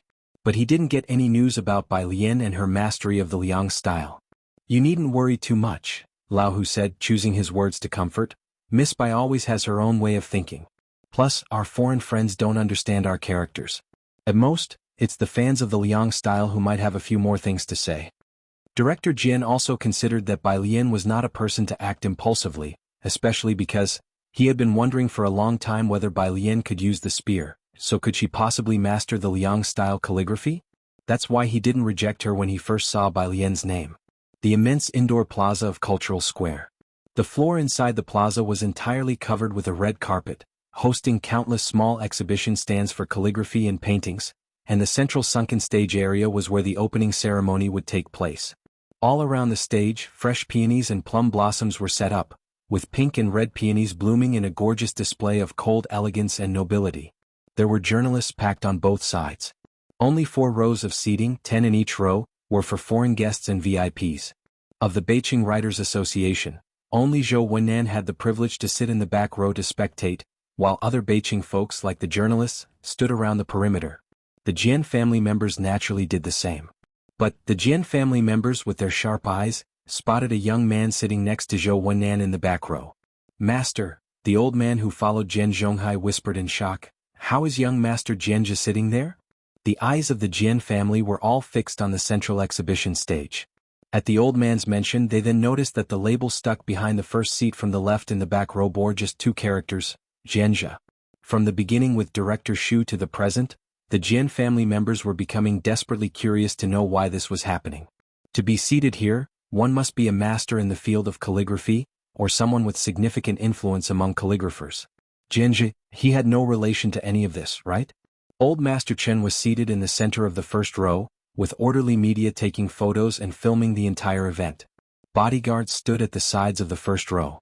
Outside the cordon, police with weapons were maintaining order. With Old Master Chen personally attending today, the number of reporters coming and going was double that of yesterday. Backstage, the green room was heated. Bai Lian took off her overcoat, wearing only a white dress with tea-colored flowers.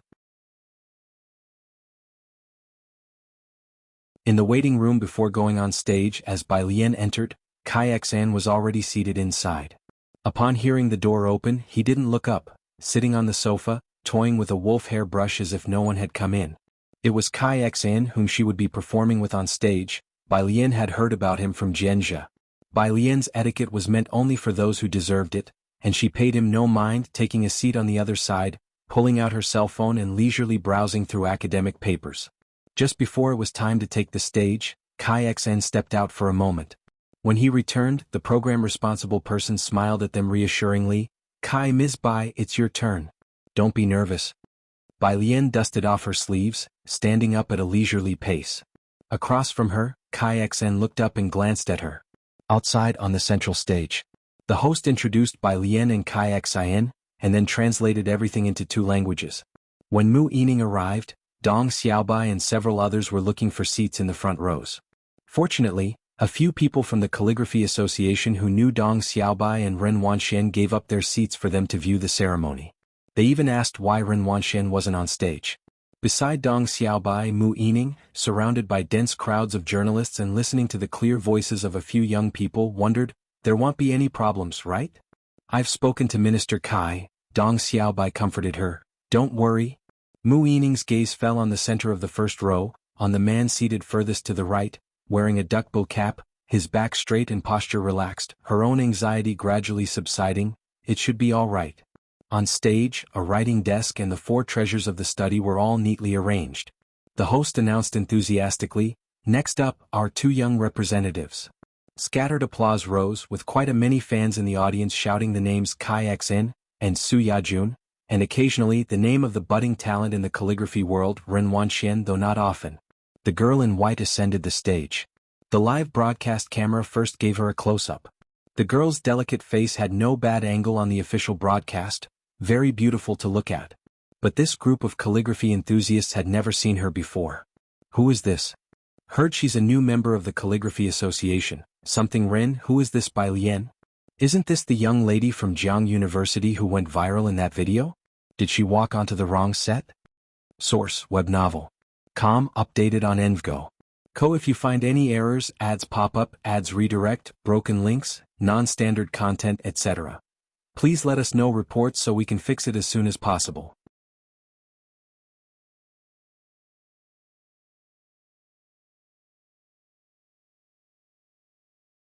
Chapter 731, 289 The old ancestor leading their cause returns, second update, _3, I checked, and although she's a member of the Xiangqing Calligraphy Association, her calligraphy level is 0?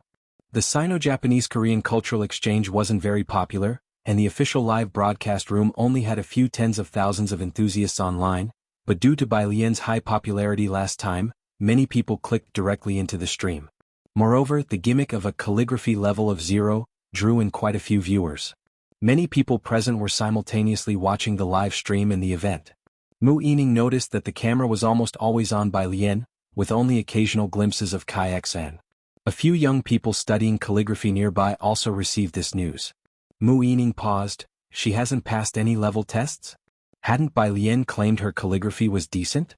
Of course that wasn't the issue now. Mu Yining looked at Dong Xiaobai. Didn't you talk to Minister Kai about this? Why is the camera always on alien? Dong Xiaobai also found it odd. He took out his phone, even more anxious than Mu Yining. Don't worry, he'll ask.